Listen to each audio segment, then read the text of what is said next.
gonna say, give me a disgusting helmet. That's not it. Try again. Oh shit!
It's fine. What's the worst that can be?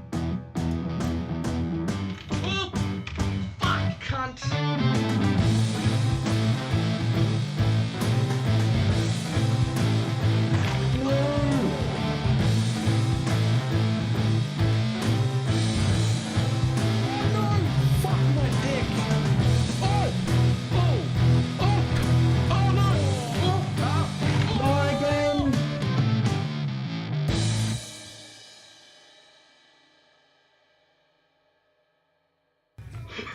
Did not work at all.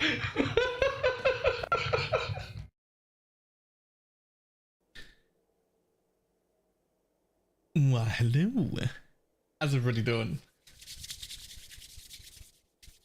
Apparently there's a lot to go over. Apparently there's a lot. But we're just going to start with something else real quick.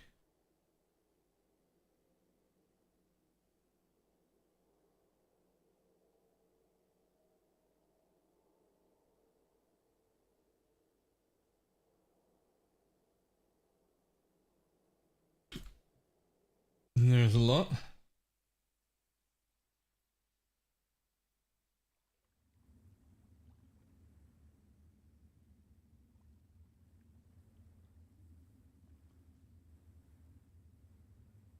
We're going to tease the SRS meme? Probably. Just gotta do something real quick. Oh, I gotta find it. Oh no. Oh no. It's in one of these remove only tabs. Oh god.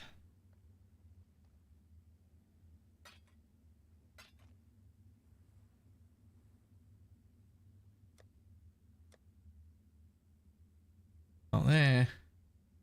Not there. Oh, here it is. Found it. I just want my MTX, man.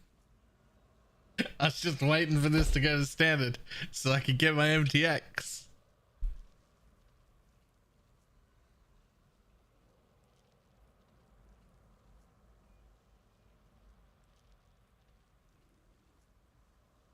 Load. There we go.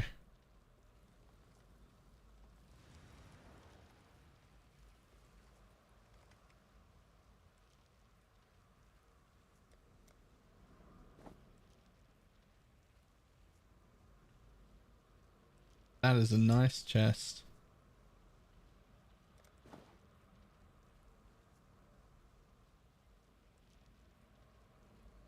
And pain attunement. Can you mirror split? Yeah. You just can't. All you cannot do to a split item is you can't split it again. That's it.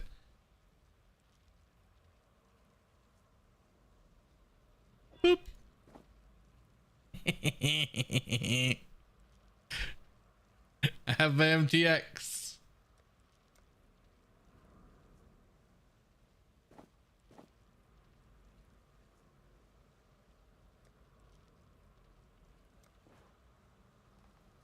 I'm unreasonably happy about the MTX.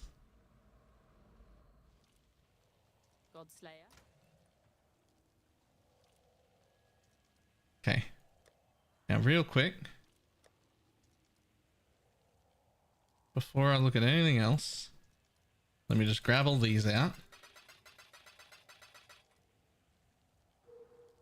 Let's throw them in the right tab.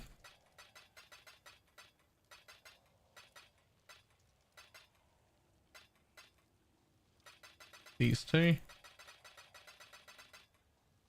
And that's probably all that matters. I don't think anything else in there matters. I can all stay invisible.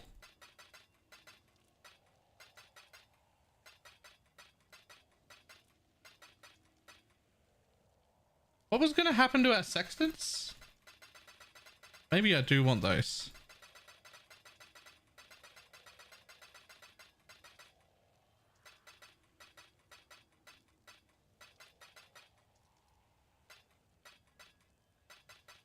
Oh, that's right. They were going to turn into veiled scarabs.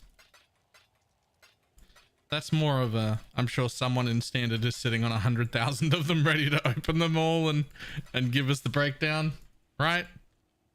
Someone that's not me. I don't need to worry about that shit. I think all the rest of the stuff in there can just go. I don't really need any of it.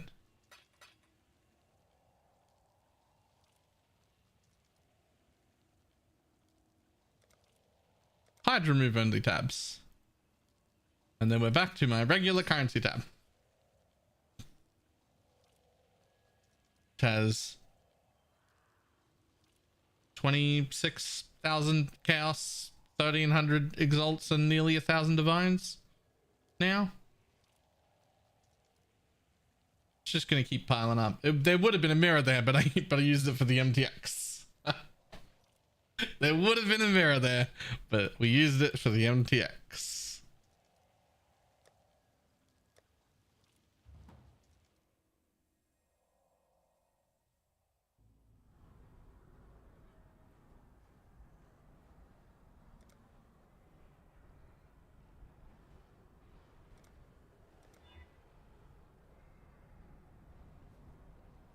Tell me that's not showing off. Tell me that's not just like the biggest flex MTX that you can have in the entire game. It's not the best MTX, it's just the biggest flex, right? For an MTX.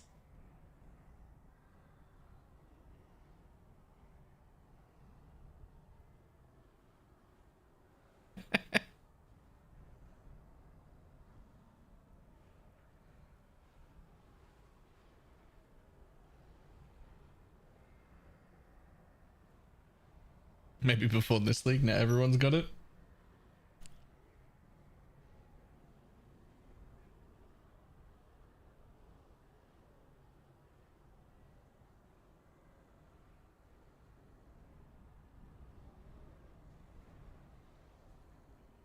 Did you ever update the SOS guide video? So I did my first pass where I did most of the stuff on the written guide that's already been mostly updated. I still got to run a pass through it to find mistakes, and there's still like 1 or 2 little mistakes in the path of building. The video's recorded. Tonight I'll just fine tune the mistakes and then like launch it, but like !SRS is already a link to the written guide, so if you want to see the changes you can, but there are still some mistakes in there. I do not need 400 people listing all the mistakes. There's already a few people looking at that. Actually, Arinity is doing a really good job. I will look at those after League.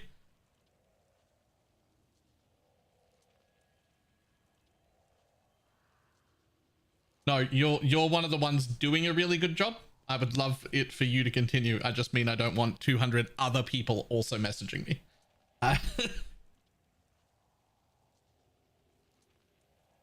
Is there a loot filter on the PvP profiles in the cage? To help with their build. How would I put their loot filter and copy it? So if it's got a follow button like mine do, like when you press !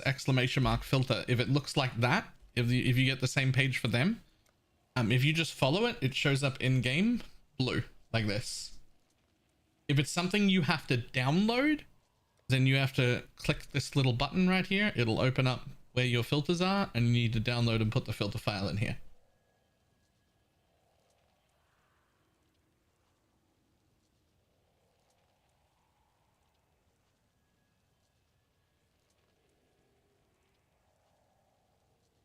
All right, which one am I looking at first? Scarabs or gems? Scarabs or gems?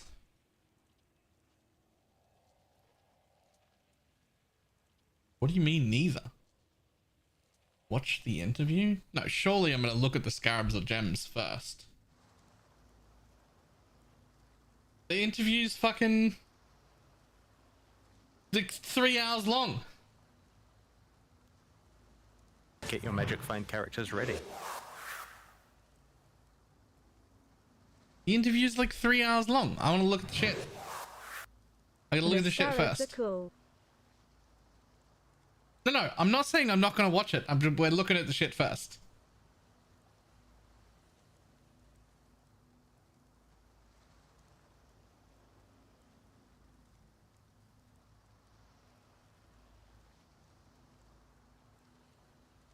Poison SRS. Yes. Poison SRS is much better than it has ever been, and there will be a brand new guide probably today. I've already done the recording. I need to, right after stream today, I need to polish off some of the small issues that I still had with the written guide and Path of Building to make them all perfect. And then we will post to them. So they'll be tonight, sometime in the next 12 hours or so.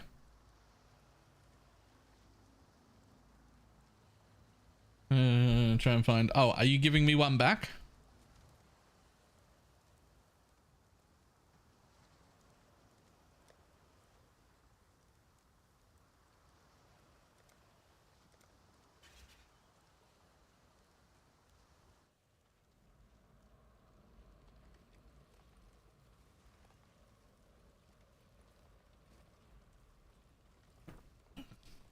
I want you to fill my hole. Wait, what?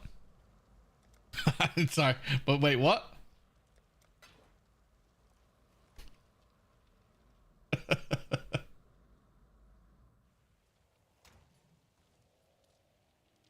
And done.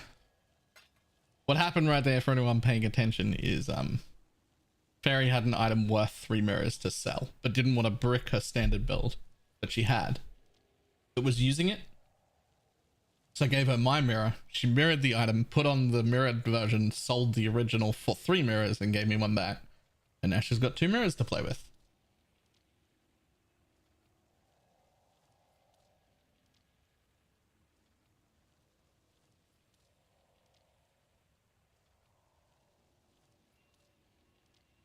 Tab isn't even full.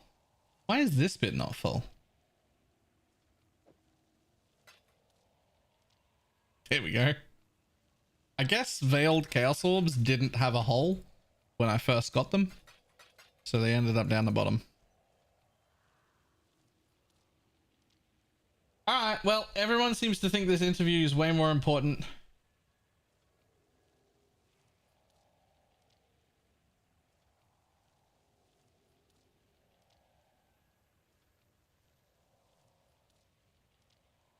See, I feel like we want to look at the Scarabs and the gems first, but everyone else seems to be going, you should do the thing first.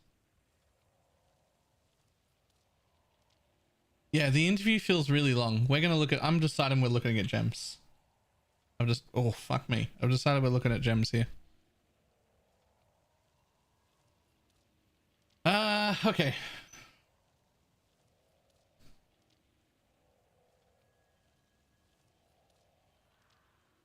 Introduce existing. Okay, so. Oh, the 2020 versions.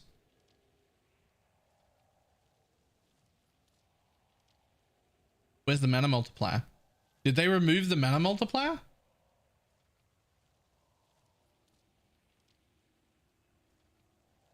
Oh no, there it is. Cost multiplier 150. Well, they lowered it. Honestly, I think it should be 0, but I'll take the lower to 150. We'll call that a win. I think the extra socket pressure is the downside, but I'll take it. 50 and the other one was 200. No, this one was 200. The other one was 150. So it looks like they're both 150 now. You can make an argument for Call to Arms having a mana multiplier because it is doing something. It is turning those things into instants. Whereas the other thing is just returning the automation we already have. So at least the other one I think still should be free, but like mana multiplier wise.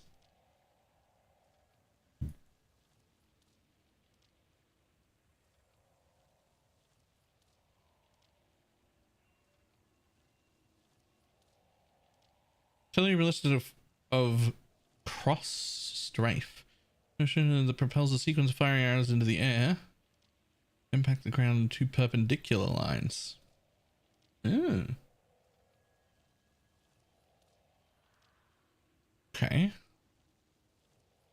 Sure.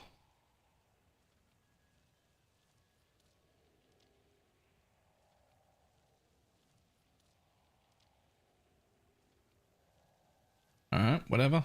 This one's whatever. It's just focus fire, but the artillery ballista. Fires a projectile with a wand or bow that deals fire, cold, and lightning damage. Go for it. Berries and cream, berries and cream. I'm a little lad who loves berries and cream. Fucking Easy what? peasy. It will deal damage in an area around them. 309 fire, 252 cold, and 509 lightning. 100% damage effectiveness. 100% on those numbers? 15% more per elemental damage? Man, I want to start Poisonous. I want to start Ellie Hit. I want to start DD. I want to start everything all at once.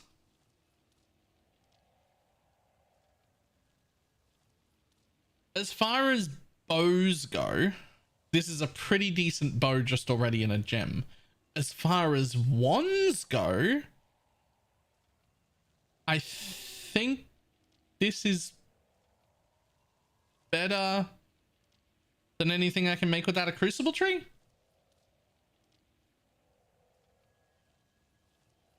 I think this is better than anything I can make without a crucible tree.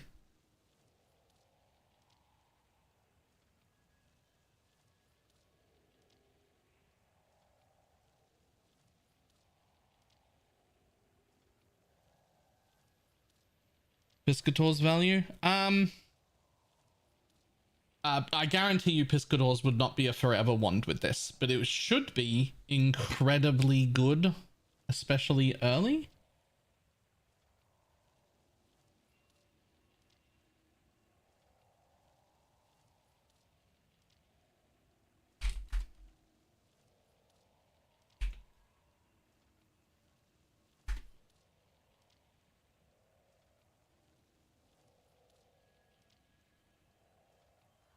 Okay, well, what if I want to league start 2 things at once, guys? Can I league start the new and improved Poison SRS and an Ellie Hit Wonder at the same time?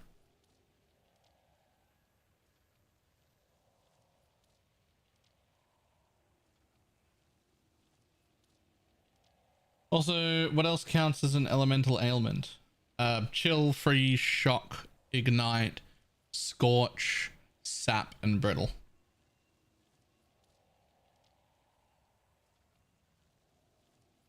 Play one when you're asleep and one when you're awake.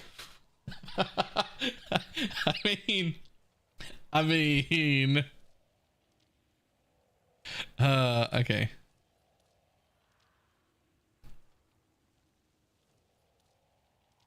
Easily have 5 ailments just with yoke, all damage.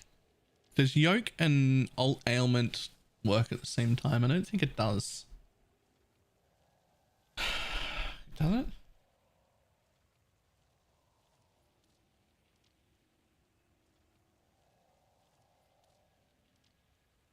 I don't think it does. I think you can't apply shock. Overrides all damage can shock. But skitters works. So you can do 3 alt ailments and skitterbots for shock and chill. So that's 5 still. That's 5 still.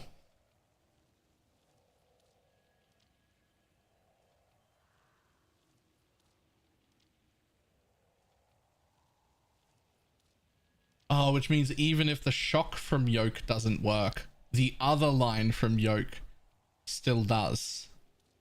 So if you're wearing a yoke, it's 25% more damage per ailment on the enemy, and you can very easily put 5 ailments on the enemy at 25% per with these damage numbers.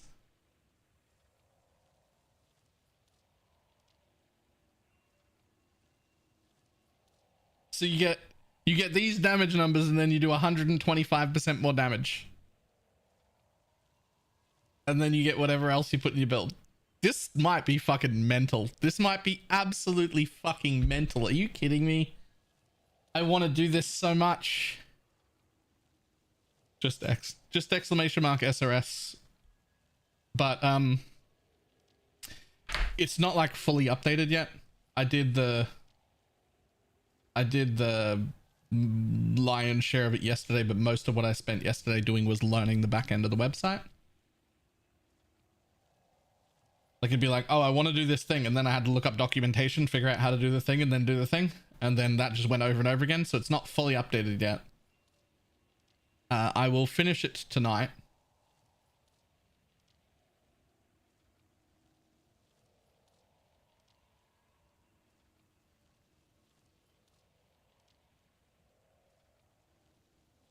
I'll probably swap to Ellie hit for bossing and eventually swap to Ellie hit for endgame.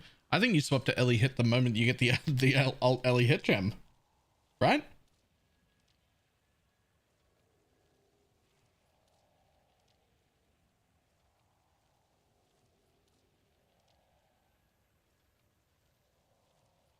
Okay, yourself when you get it, yeah.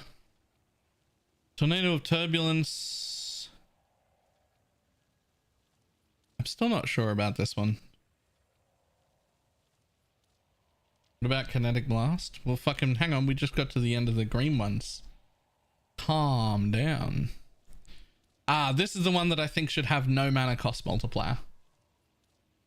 I think this should have no mana cost multiplier.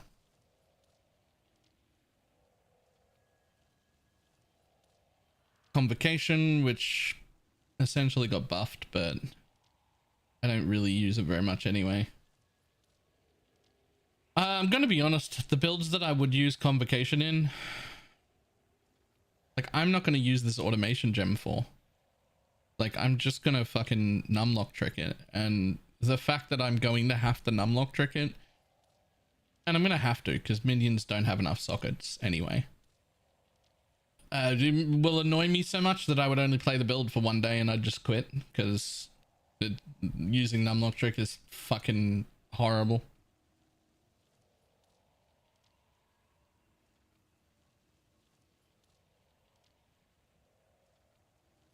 Alright. Incinerate of Expanse. They'll fix the numlock trick? I mean, I kind of hope they do, but I don't know if they can. Because no one else has been able, it's like a Windows input thing. But I kind of hope that they do, because I'm okay with this whole nerf so long as we can't do the numlock trick. Right? But the fact that the numlock trick is left in the game means that I can just do that for free not have to use this gem, not pay the 150% mana multiplier, not take up another socket, why would I use it?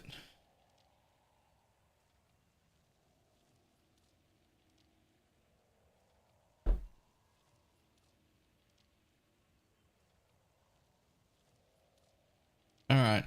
Incinerate of Expanse continually launches a torrent of fire. Turn the spell longer, wider.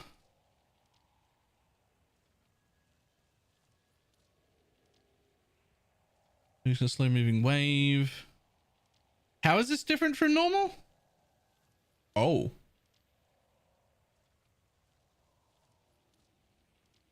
Is it just way bigger?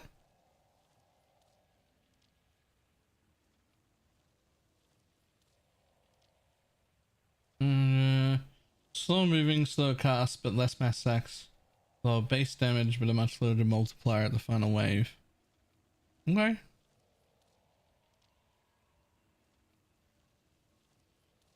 Incinerate of Venting. Flames and water is spread.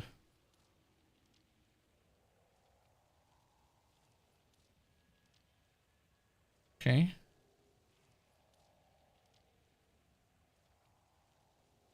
100% increased angle per stage, up to 14 stages. Okay,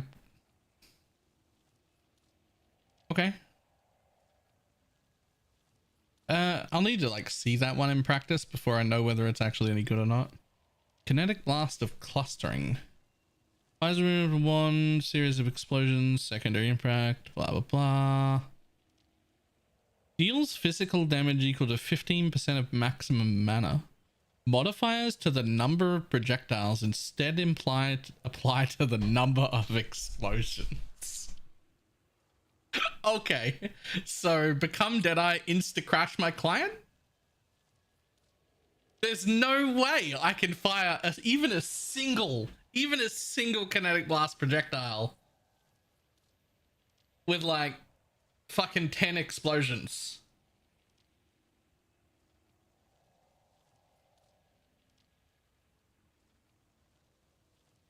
Maybe I can. Maybe I can. Projectiles can't split and it can't have LMP or GMP. Maybe it'll be okay. But it's going to have the wisps attacking as well. It's definitely going to crash a client.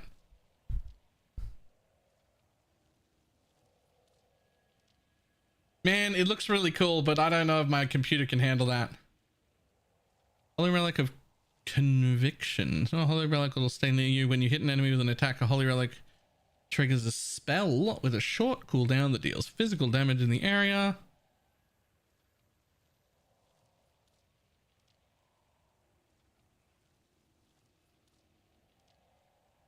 Maximum 2.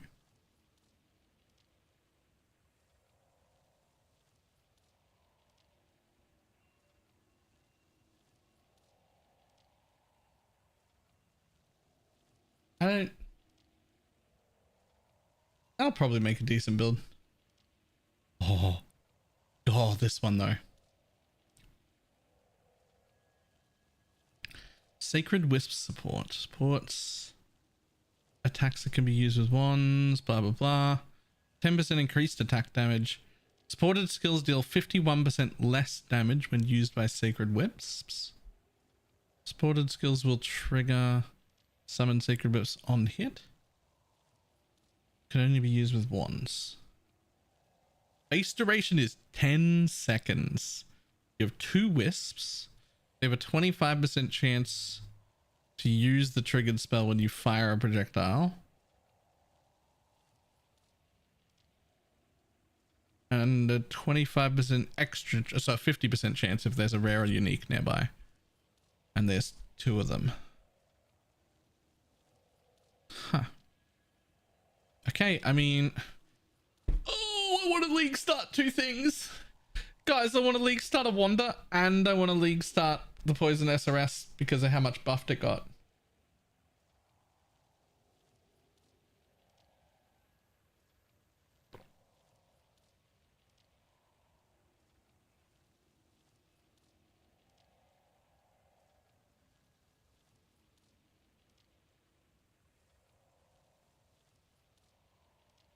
I'm playing the early hit wonder. Possibly regret it and re-roll on day 2 or 3. That's okay. I don't think he... Because this is part of the process. He changes his mind every day until a few minutes before the league start and then rolls lightning arrow. Yo. Wow. Can you do another start as SRS? It's been a while since I've done an SRS start. And as far as I'm concerned, SRS is stronger this coming league than it has ever been. It'll be the best version of SRS we've played so far.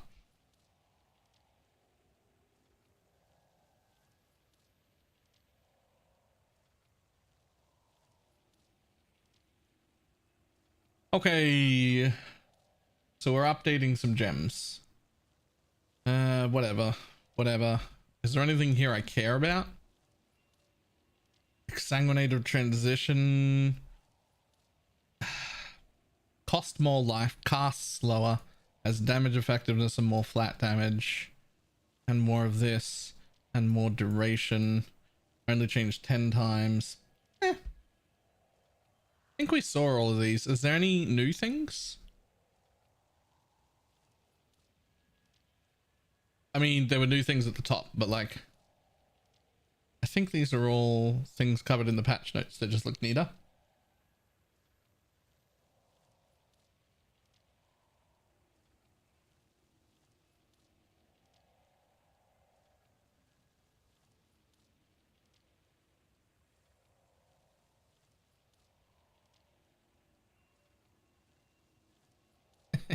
This one's my favorite.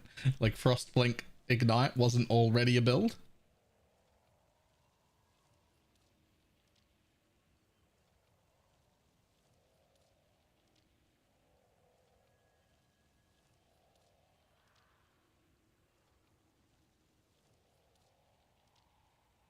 I'm still not using this because how I can't make it be the same minion every time. Like, if you just make it so that when I press Raise Spectre, it reses the same minion, whatever that minion is, even if it's heavily limited, so I can get the same one, I'll use this. I can't just res random monsters. It's only a 30-second duration. I can't be looking around for a corpse that works with the support gems that are in my, like, how? I can't do that.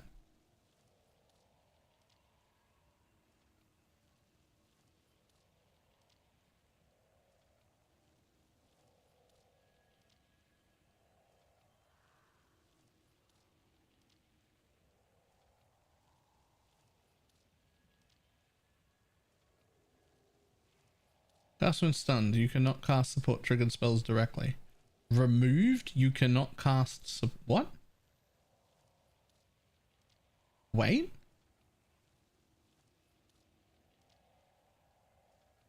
Huh.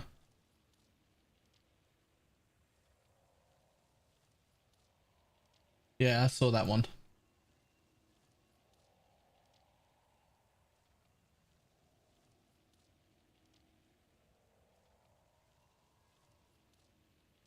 Purely a descriptive change to remove the... Oh! Okay. For a second I was thinking, can I cast these skills now?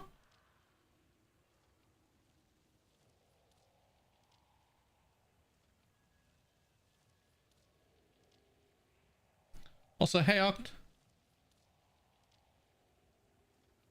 Oh man, I need to split myself into 2 so I can league start 2 things at the same time. I have to league start 2 things at the same time. This is... Man, really? Multivox? I'll set up a keyboard on the ground and just see if I can play one with my feet. You know, I could probably play SRS with my feet with a little bit of practice, to be honest. Like, I could play SRS with my feet.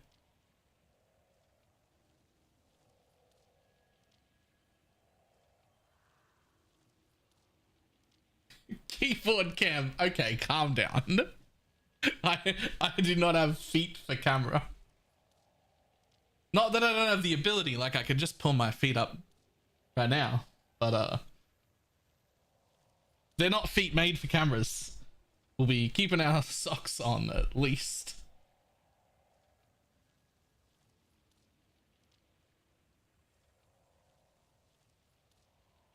Okay, so here's the deal. Everybody's going to vote right now. Am I going to pull up the interview with Ziz right now and put it in the corner and do the thing where we watch the interview together? Or am I going to look at the Scarabs first?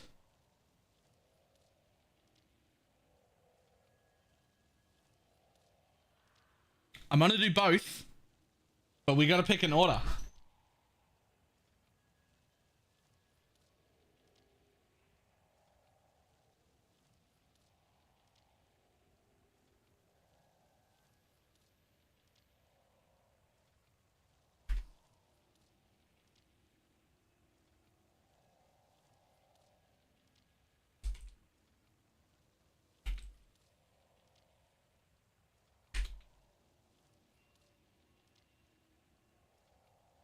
Okay, you got 1 minute.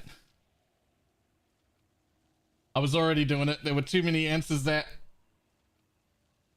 Pity YouTube people can't see the poll. I apologize. I can't make a poll in both chats at once, and I don't know how to make a poll for YouTube. So you just kind of get... You get whatever Twitch says in 60 seconds.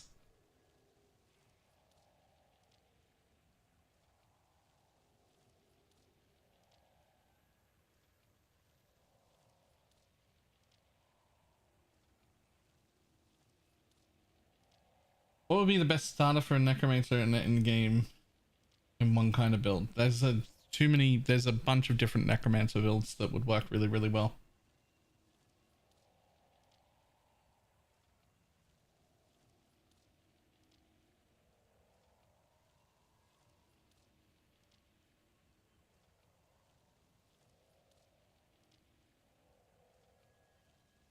Well, 57% said Scarabs. But Blakey and Oct both worth in the building, so their votes are like worth 10 each in my brain instead of other people. So I'm gonna go with the interview first. That's how it works.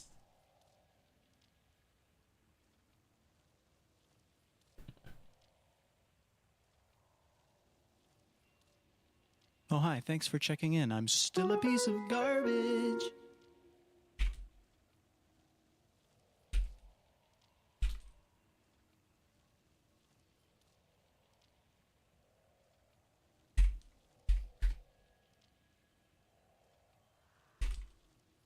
This is the actual start. All right, let me pull it over. Thank you.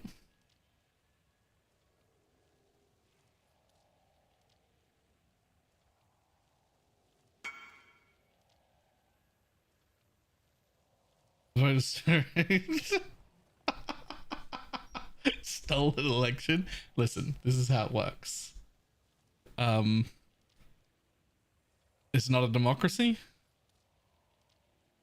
I pick even when I put up a vote. To be fair, if it was really heavy Scarabs first, I was going to do the Scarabs first. But if it was close, then I'm going to do the interview.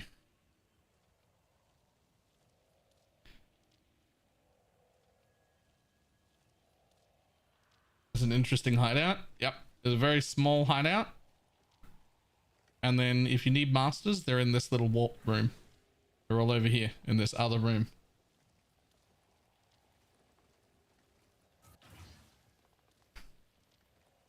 Got a link for a good blood arrow blink arrow mirror arrow build. Yeah, look up Dreadful. Dreadful has covered it really well. I don't know if he's got a new video out for this league yet, but he has already covered it quite a lot before this league.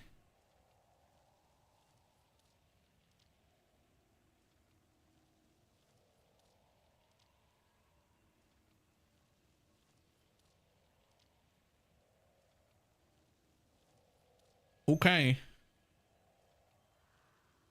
See if you guys can hear it. If we're gonna do this, then I'm also gonna practice my SRS start.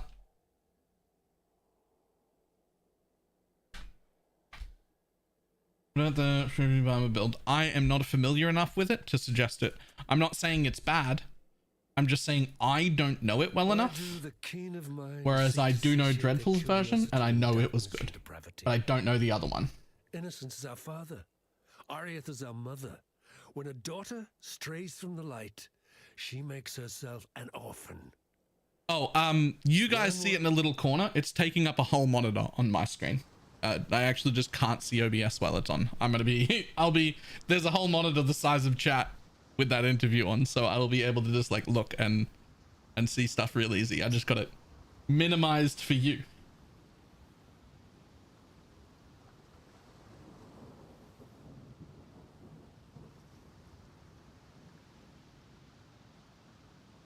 Now the question is, Hi, I'm Mark Roberts, game can you hear tester. Game tester? Game tester? Well, originally I was. That's true. That is true. Yeah, I'm aware. Yep. Thanks, Nick. Yeah, testing. It sounds like everything's maybe good, but I can keep talking if you need me to. I think we're perfect. I think we'll just Quiet you. just need to remove 1 pixel from my camera, and then we're good. All right. What's Awesome. going on? I think we're ready. He was an Aurabot once. What do you mean once? I'm always an Aurabot. I'm permanently an Aurabot. I was a freeze miner once. And I was a multi-flame totem once. Those are my two most Neon iconic. Plays in a 'Cause party? that one got me the job. And then the freeze mine one almost lost me the job. Not really, but you know, it was a bit scary. That's funny. All right, I'll just start us off, and I'll start recording on my end too, just so we have like a. I know he does degenerate for endgame uploading stuff. to I YouTube didn't later. realize he did degenerate party endgame I think stuff. we're ready. That's Hi, really cool. Cicerine here, and today I am privileged to be joined by Neon, or Mark Roberts, game director of Path of Exile 1, and we're going to talk about a lot of different stuff, including Necropolis League. Thank you so much for joining me here today. Yeah, no problem. It's good to be here. It's Solo actually my first one-on-one interview outside of ExileCon ever in my 11 years, coming on 12 years here. So, I'm not used to this for sure, but and we've been see how it seeing goes. more and more of you lately. Do you want to like give yourself a little bit of an introduction of what you currently do at Kraniger Games? Sure. So I am the game director. What does that mean? Or one of the game directors. What does that actually mean? Ultimately, I decide what happens. I yes or no things on a grander detail. A lot of the nitty gritty can get, I trust to other people. At that point, if I wasn't doing that, I would be completely drowning all the time. High level design decisions. Most of that, and obviously there's a bit of a thing of like the highest and lowest points of game development are both a form of QA. Ultimately, I am the one that has to say whether or not something is good enough to be presented to people. So yeah, ultimately I kind of I walk around saying yes or no a lot of the time and discussing a lot of philosophy and whether or not we should do things. But it's very moment to moment, computer to computer. Not really sitting there on my computer doing things. I'm walking from person to person to person, kind of seeing their work, kneeling down next to them, kind of seeing what's going on, talking to them, making sure everyone's on the right track, stopping things that are on the wrong track, all of that kind of stuff. So very hands-on, very active, and very enjoyable. He's the only one trying to stop Zeb. And you still like get time to play the game a lot yourself as well, right? That's what I'm hearing. I do. Less than I would like, but that's ultimately, you do things like eventually you buy a house and now you have to spend X percent of your life dealing with that. And then you get a cat, or I've got a cat, and all of a sudden a small sliver of, cats are not high maintenance. But anyway, you end up losing a bit of your time to all of that. And, but I say mostly my predicament is that I get stuck in this, like, is it more enjoyable to play the game or work on the game? And often working on the game is more enjoyable, but playing the game is often, like, obviously still very enjoyable. But sometimes working on the... Okay, listen, we're all going to have to come to an agreement that we don't judge me based on my gameplay today, because I'm already bad, and I'm spending a lot of time looking here and not looking at my screen, and I'm already bad. I'm gonna die. the new thing can be a little bit more of an allure for me, especially if it's a fun problem to try and solve or something that we're developing. So either way, like you could argue I'm still interacting with the game, but yes, sometimes I am working a lot more than I am playing, and sometimes I am playing a little bit more than I'm working. Obviously still doing a lot of work, but nonetheless. Yeah, I feel like it's important for game devs to play their own game a lot as well. Like I feel like you always see and notice that when people play their own game, and I think we have that here, especially with the way you were talking about things. You were like, this is good, this is bad, let's change it. And that's very refreshing, at least to me as somebody that does play the game a lot. That's awesome. There's certainly details. I used to remember every single name of every single unique, their stats, their min ranges, max ranges. You could tell me every notable on the tree, and I'd tell you exactly what it was. That I don't know if it's the whole getting into 30s and short-term memory loss, or if it's probably, or if it's just simply that I'm more focused on the broader scale and less on the like exact details. Like I will see unique items early in the development when their name is like rename me in capital letters, and then I'm like, yep, this is good. And then they'll go into it, they'll get a name, but I never know what that name is. And then someone's talking about it later. And unless I've specifically seen it on live, or I've like approved a like post to go like a teaser or something like that, someone will say a name and I'm like, I don't know what that is. Like, so yeah, there's details that got lost. But again, when I was QAing everything and designing everything and actually putting the actual entries in game, I certainly knew more of the finer details, but I certainly know a lot more now in terms of, bigger picture, and actually how to design grander systems and put them together and all of that. But I still do play as much as I can. But yeah, then yes, as I said before, the short-term memory loss in the 30s certainly starts to play. Oh. Calamity, I give it the 44 months. Hang on, I need to change to something that doesn't have on top of notifications. This one? Boop. Yeah, that'll do. No notifications. But also, thank you. Roll, so everyone can look forward to that one. I'm pretty sure that's a universal problem. It is. Getting past 30 was hard. I'm 35 now. I feel old. Fuck you. I figured we. Fine, it's fine. Let's move on. We're gonna I don't want to talk about age. I want to talk about our first topic, which is teasers. Which you reached out and you were like, "Hey, I don't know if you would mind, but like we could show off lots of cool things that are coming." I'll put it back on. I forgot that bit wouldn't be there. There it is. Still got the input. It's just wasn't turned on this scene. That's all. I was like, yeah. Yeah, I'm always keen to do that. I obviously we'll post all this to everyone afterwards. I don't want it to be that if you're not here, you fully miss out, of course.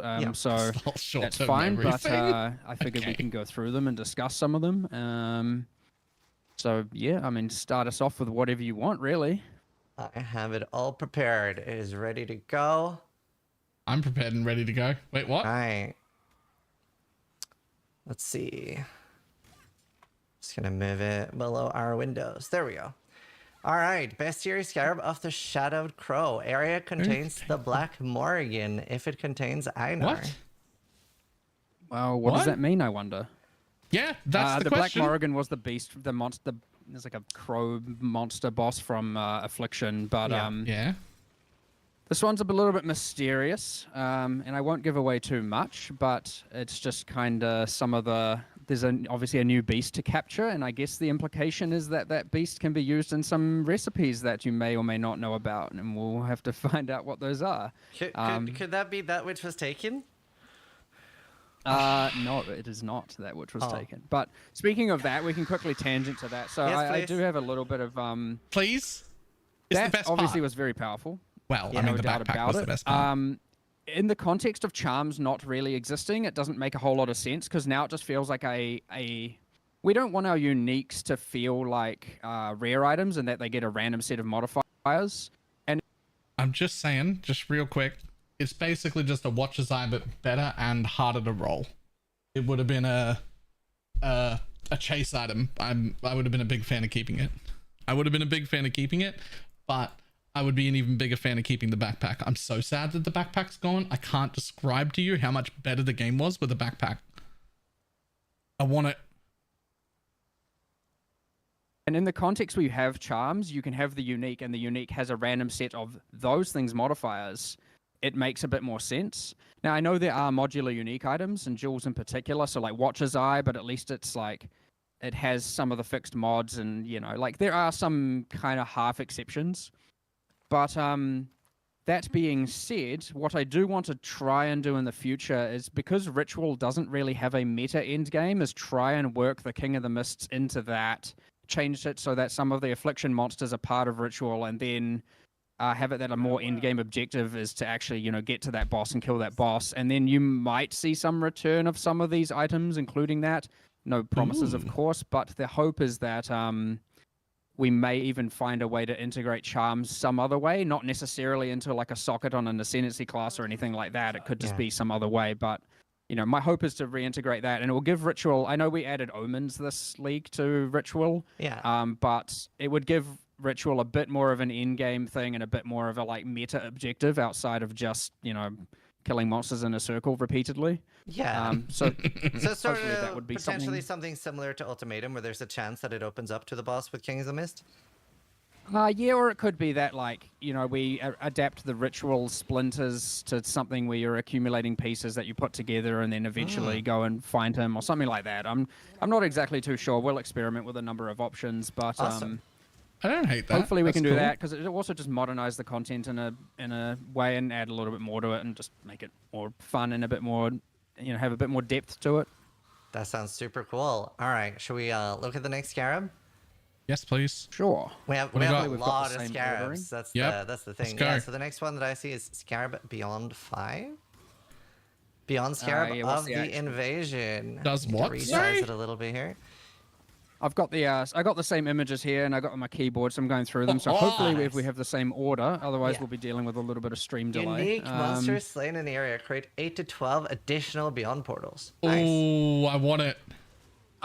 So I guess this one is really like I could see what stacking rogue exiles, stuff like that to help promote getting maximum amount of Beyond output. There are obviously a whole suite of Beyond Scarabs there are for most of these, but we've picked out just individual ones that I thought were kind of interesting or had interesting Ruckus. interactions with other leagues and stuff like that.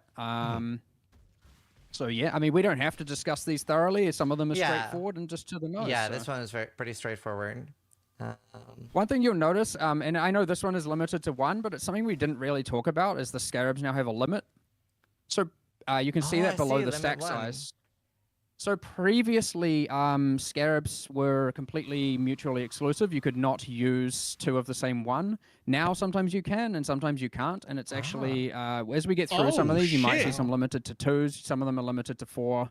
What? Obviously, you can't do more than 4. That is the current, probably maybe forever cap on our map device slots. But yeah, anyway, we'll keep an eye on that one as well, as that is a new thing. So that limit does mean how many of them you can put in with a single map. So it allows you to sometimes do a bit more than you could before. That's Very huge. cool. I'm going to open the Scarab Breach New 1. Area contains 2 additional breaches. Awesome. Well, here's an example of a limited right. of 4. Wow. So this is like, if you just, like, let's say you're fully invested on the Atlas tree into breaches and you don't have like, so the Scarabs have different kind of commonalities. So this one will drop the most common out of all of the breach Scarabs, and because it is just the enabling the league. So you might Fucking often 8 have a lot breaches, more of let's these go. than the other types. And you can, if you get excess of ones you don't want to run, you can use the 3-to-1 recipe with the vendor to get a random output. The harvest conversion, which was posted the other day, I believe, is gone. And the reason we did that, I would just clarify that, is that like we wanted it to be that we could drop more, and we found that with that in place, it was people were feeling obliged to, effectively have to spec into some level of harvest so that they could always re-roll them. So ultimately, internally, we were like, let's just get rid of that. We can still do the 3-to-1, but that way it's at least costly. Okay, so that's good news and bad news. It's good news because we're going to a lot of Scarabs. It's bad news because I might not be able to get away with hiding all the Scarabs, which was something I was somewhat excited to do, was be like, oh, well, I can just hide all the shit ones. But if I can 3-1 them, then I probably have to pick them all up. So my loot filter is gonna like just have Scarabs and currency. That's it. Fucking nothing else. And we will just drop more of them. Like, they are quite plentiful. I think people might actually be quite surprised to how plentiful we've gone with this.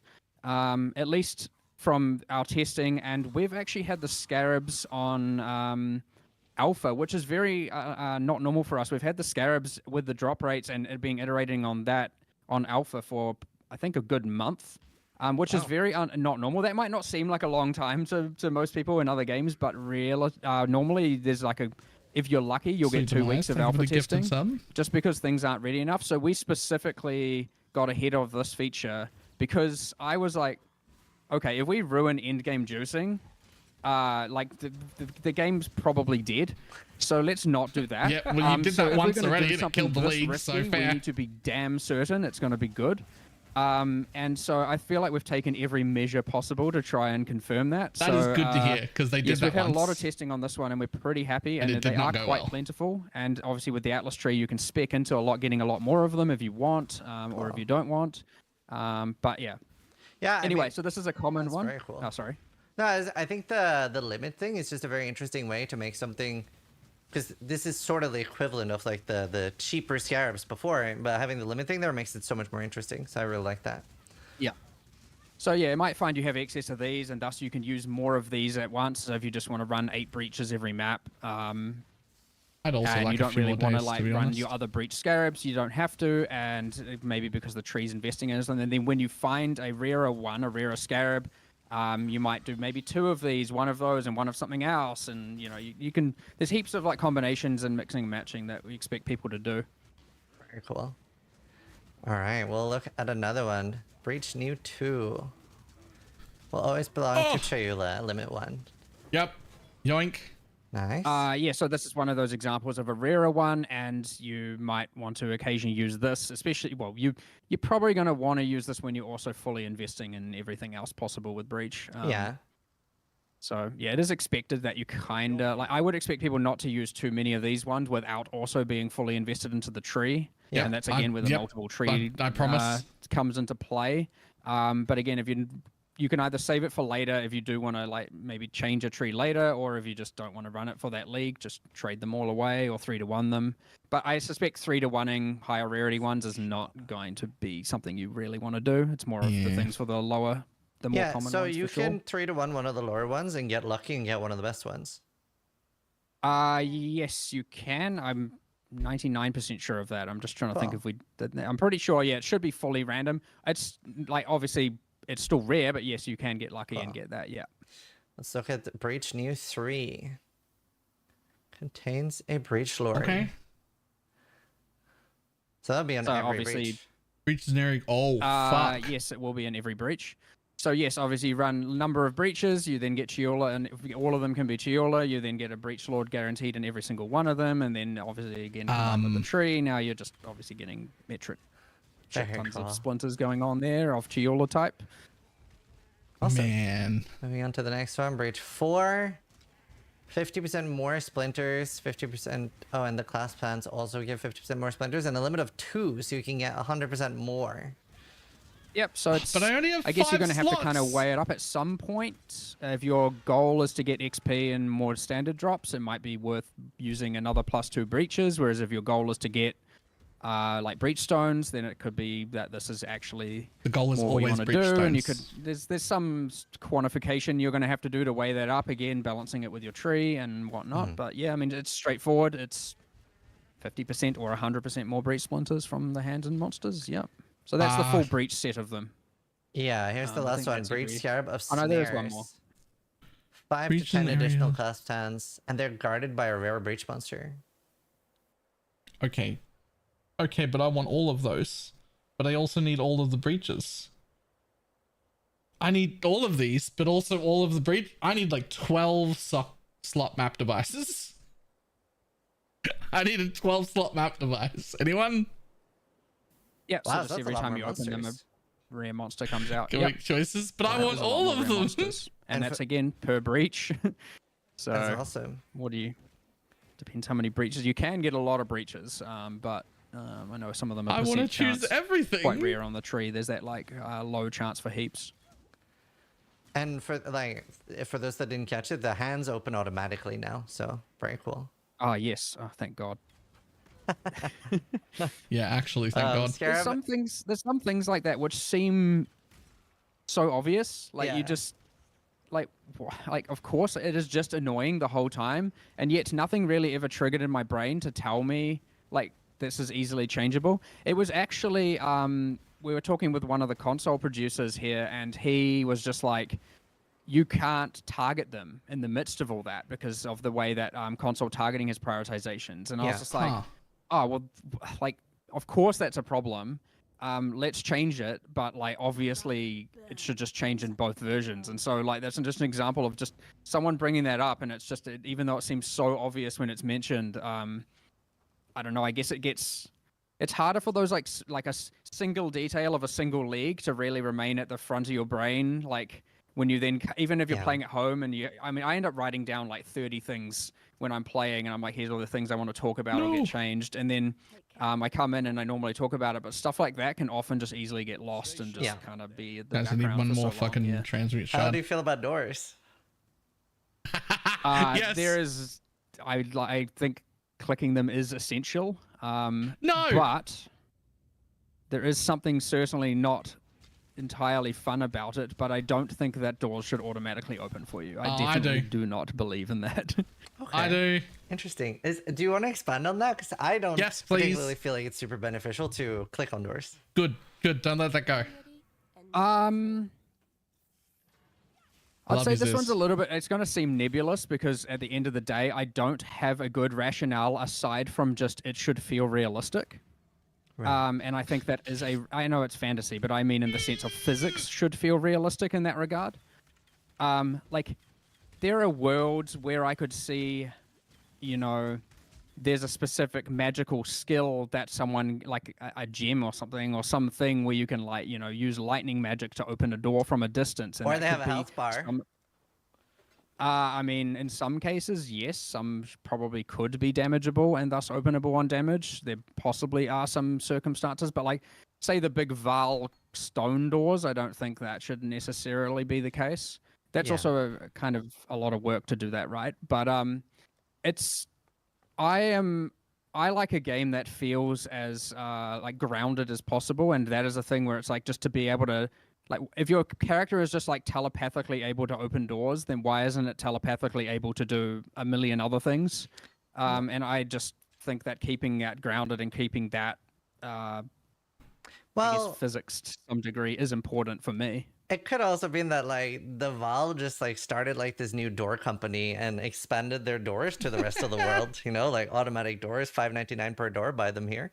Well, technically, the Val did do it. The Val just only did it in incursion temples, and whatever structures those are for some reason. They had the cataclysm before they could expand that technology everywhere else. I don't know. A Val door company, right? I just had to ask. I feel like I would have gotten lynched if I didn't, but definitely that's something that a lot of people in the community do on automatic doors, at least in more places. It's certainly in that category of thing of just like automate everything, click less on everything. And I understand how people get there, but I think that is one where I would not cross that line. There are many other things I would rather improve than that. And I'll quickly, like, okay, it's somewhat adjacent, but it's to do with clicking on things. I don't know if you noticed in that PoE2 build that you played. I don't know if anyone really noticed, but did you or anyone mention the item pickup range? Yeah, it's longer, very very noticeable longer. But I did not mention it in my video. So the moment I haven't watched all the stuff responding to that, but that is something I would like to move over. So at least it's like less. I have to walk 3 centimeters. Now I want to make sure we get it perfectly right before we do that, because that is the kind of thing where once you put it in, it cannot go lower. It can go higher, but it cannot go lower.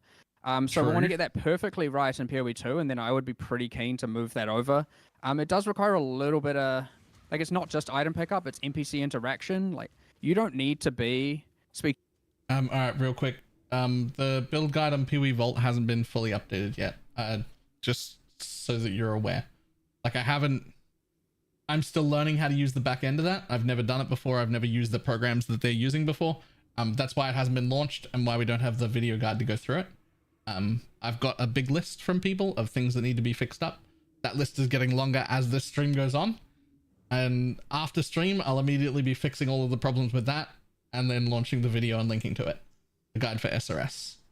It's like technically live, but I've only done like the first pass. I spent most of 6 hours learning the back end of the website rather than doing the updates. Like I had to learn a lot of shit. Once I've fully edited that and then made one or two build guides, I'll get way better at it. Isn't SRS dead? SRS is so much stronger than it's ever been, by the way. Poison SRS is in the best state it's ever been in. Will the insta-leech work with SRS? Don't know, but I'll be testing it myself. I haven't put it as part of the build guide yet because I haven't tested it, but I think so. So I'll be playing it myself and testing it. Speaking of the physics and the reality, you don't need to be 3 centimeters in real world space away from an NPC's face to be talking to them. You can perfectly do it from like 2 meters away. So there's things like that as well where I'd like it to just improve interaction distances are kind of across the board, so you don't have to be so close to everything. And doors would probably get the same kind of treatment, so at least you wouldn't have to be like actually touching them. But I can't say exactly what that should be. Like what we're doing in the PoE 2 is going through object to object to object and like customizing exactly what we want that range to be, that it kind of feels appropriate. Just remember it's a work in progress. Feels okay to use on WASD. So even though PoE 1 won't have WASD in that regard, at least something like the interaction distances are ever? Well, there's a lot needed for that. I'm just going down the giant, it's just really interesting because I hated the idea of WSD, but after trying it, it was very good. Most people are going to be converted, but what's actually needed for that is we need the new character rig. Just thinking about this. In order to get the new character rig, you'd have to have all the new animations, which seems like a win, except not all PoE 1 skills will have animations on that new rig. So you'd have to do a bunch of animating. And in order to get the rig, you'd have to re-rig you'd have to reskin every single armor in the game, all PoE 1 items, and all existing microtransactions. Okay, you're making that sound like a lot. Now, that is being done for PoE 2. So I could see a world. I could see a world where like some amount, probably like a year into PoE 2, we would be like able to have had all the items on PoE 1 rigged onto that rig, and thus it could port over, and thus you'd get all the new animations. Now, whether or not we actually want to do that's a different story, but there is a world, but that would then give us the minimum requirement for WASD to be on PoE 1. So like we're talking a way away, and that is like a strong if, you know what I mean? Like, and that's just straight objective resourcing. That's not like a philosophical decision by any means. That is just like there is a ton of work that needs to be done. That's fair. Yeah. Awesome. Let's look at more teasers with these. That's something I wish they'd just like straight up say way more often, because that makes me feel good. When they're like, actually, this would be great. It's literally just that's not in the amount we can do. Like that level of just like, yes, it's a great idea. This is what it would take to do it. And that's too much work for us to commit to right now. That like instantly makes me go, all right, fair enough. Like instantly. Scarab Domination 4. Shrines in the area are guarded. What guarded. have we got here? Domination, Scarab of Tears. Yeah. That one, yep. Shrines in the area. Well, okay. How many random apples? Yes, it should be, but you know, I will get that confirmed. It should be random. It shouldn't just be the same one. But if you never know, it might have been set up that way. So what can you get? 11 shrines? Can that drop anything like Guardian maps, like stuff like that? I It do should. believe that's what that last line is meant to imply. with It that might have line. alt text that verifies that. I think it is meant to drop the Guardian maps and the additional maps and all of that. I can verify that afterwards, and I can let you know, and then you can tell people if you want. But I'm pretty sure that was intended. Very cool. Yeah, because 'Cause I would have otherwise read it the wouldn't last say line that as just technically. damage mods apply to it. I agree. I actually do believe. I consider that to be unclear, and I'm hoping that has a reminder text. Otherwise, we will. Cool. I will get that verified. If not, Oh, that would be super nice. Awesome. That was a very cool one. Man, we have so many. We'll move to Essence 1. This is just Essence Wow. Scarab. So that's similar to the Breach one. yeah, is what it is. We can just move on. Adds 2 essences. Yep. Essence Scarab off Ascent. Oh, there it Type, is. Tier higher, limit of 1. There it is. So this is, I guess, it used to be on the passive Atlas tree and is now found on an essence instead. That's nice. But not a huge amount to discuss there. I'll move on to 3. No, wait. 3 is skipped. So we only have 4. Very curious. I wonder Yeah, what 3 is. I haven't put them all in. So, yeah, we can. You can just read out the actual name. So Essence Scarab of Calcification. Yep. That's it. All right. Oh, wow. What? It doesn't include League content, of course. They can't spawn out of a breach and just be in an imprisonment. But all natural inhabitants, rare monsters, will be imprisoned in essences. The what now? Essence farming stonks are up. Here I was sad that the duplicate essence thing had gone. I was like, oh man, it's gonna be so much slower to farm essences. Nope, fuck you. Here's a map full of them. Yes. What? Okay. So wait, how many you'll- maps or how many essences are you gonna get in a juice map now?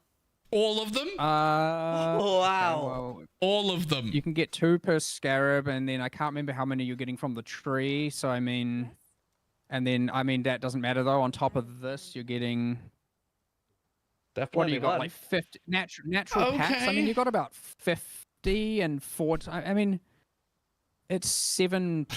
50 Okay, so if you take essences. like a You just said 70,000 50.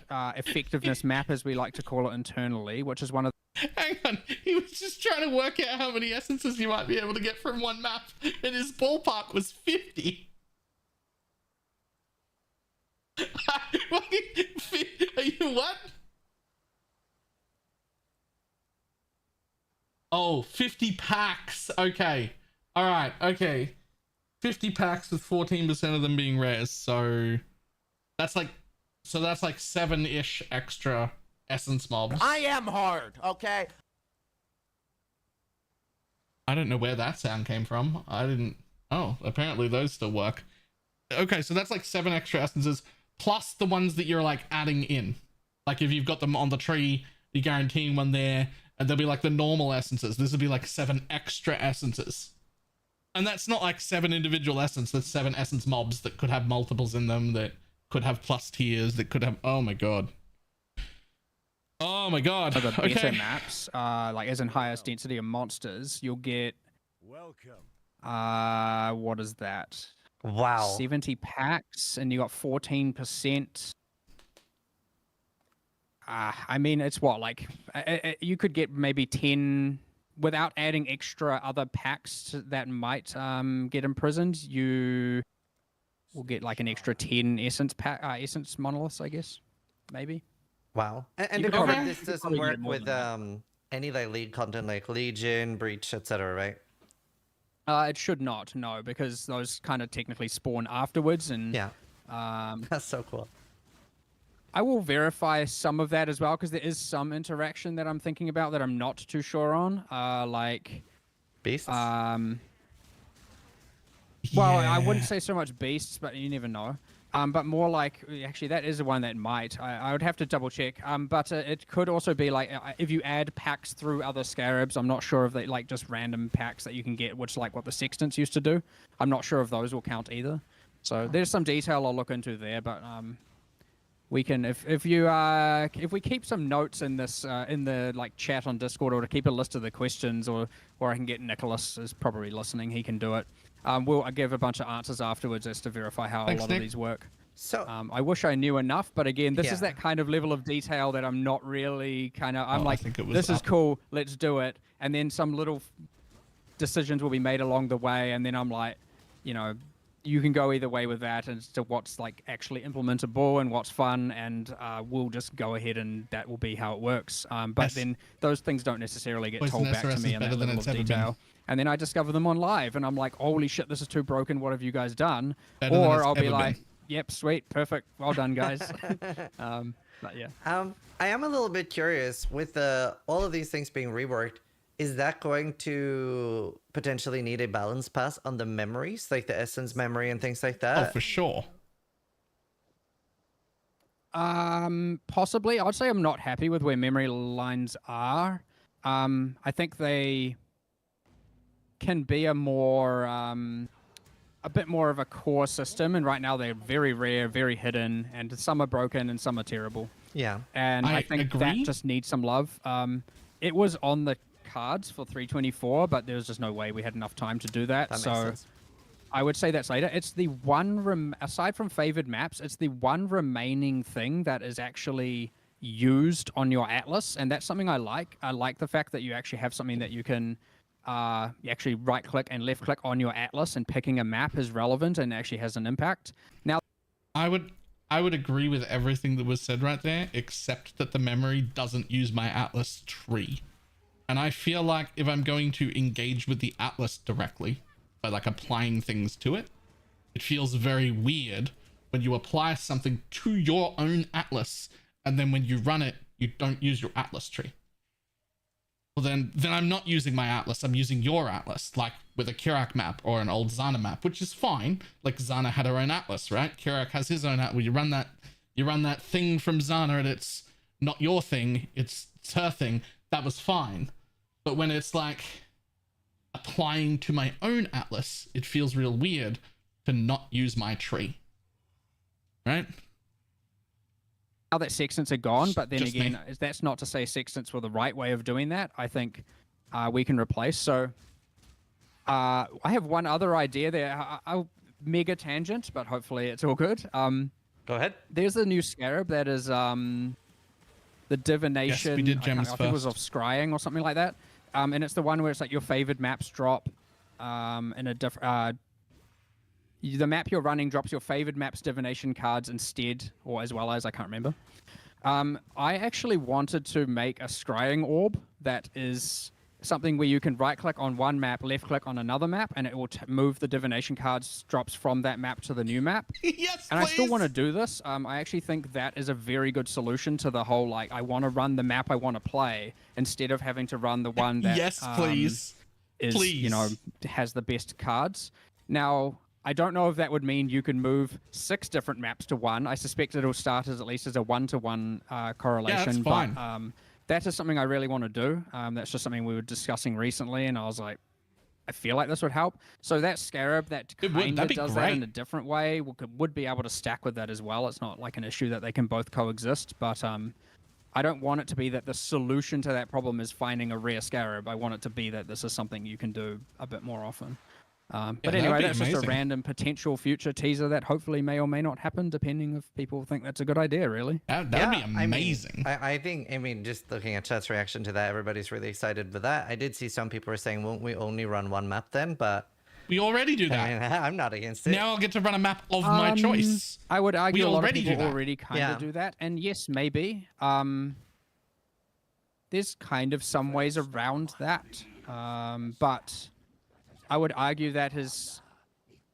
I mean, okay. Here's the question: if you remove divination cards from the equation entirely, would everyone still just run one map? Yes. And I don't know if the answer is yes, and I don't know if the answer is no. You obviously always get to the meta and to the majority doing a thing, but is that, I guess, how much different is it from what's happening right now? And it may be Very, quite different. yeah. Maybe it maybe isn't. I feel like before we added that, there was still a decent chunk of you run different maps. I mean, yes, there was obviously the whole, like, everyone runs Gorge and everyone runs Strand and everyone runs... Gorge! I but miss we it. also had the capacity to, like... We can rebalance maps. Like, we can change map layouts. We can change densities of monsters and maps, there are plenty of levers we can up and down, and we haven't really been doing that, honestly, for quite some time, because ultimately what governs what maps are run is either it's the most efficient for boss running, or it's got highly efficient, like the highest value or set of values for divination card acquisition. Yeah. But anyway. Another thing as well that I was thinking of is, like, for example, I always run blight scarabs in carcass and things like that, so you get more blight rewards. So it's generally just like when you have a reason to do a different map. For sure. I actually like the difference between, say, like you know, if people feel it is obviously good enough to do the 10-way fights, which I know aren't as good as just like spamming the guardians for mavens and whatnot. I would like to actually mitigate that a little bit as well, but when someone does choose to kind of do the 10-way maps and you're kind of just running whatever maps you want, I actually do think that can be quite a fun play style. But you have to be not economically driven to really convince yourself to do that right now, which there are players who do that, and that is fun. But yeah, I want to make it that the economically driven decisions there play less of an impact, I guess. Which is just a matter of balance, and the balance not being correct. So yeah, I feel like a little bit of it is also that you have to choose between like Maven or Eater or Exarch influence. Like if I could Maven and Eater influence, that would maybe be less of a problem.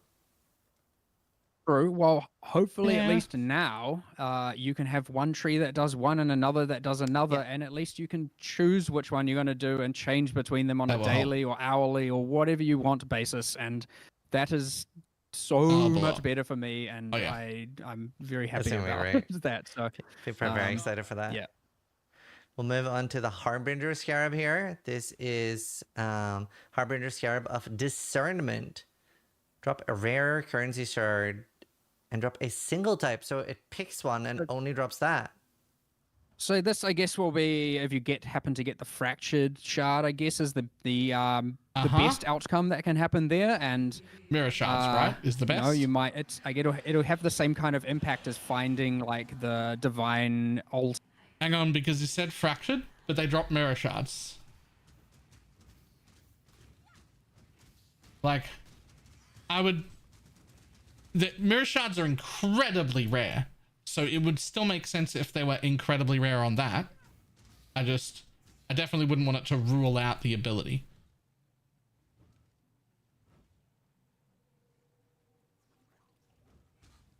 Does it say if it's fine? All right, cool. To be honest, I've farmed Harbinger for like an entire league before and not found a single mirror shard, and I still didn't get upset about it. Right? I've said this before, I don't actually need the best outcome to happen. I need the best outcome to be something that can happen. And that is enough to drive me. Like, it just needs to be on the list of possibilities. It never needs to happen to me. I just need it to be something that could happen. From Eater of something of just like, come on, hopefully it happens, and then when it happens, you make big money. Wait, we still have mirror shard, right? It is still on. Is it still on there? I mean, we haven't changed it in this patch, so if it is still on there, then it is still on there. I just don't remember exactly. You'd have this thing. I have this thing all the time where I'm like, I could say with certainty one way or another until someone asks me the question, and then I'm like, oh no, now I'm doubting myself. I get that. But I don't know.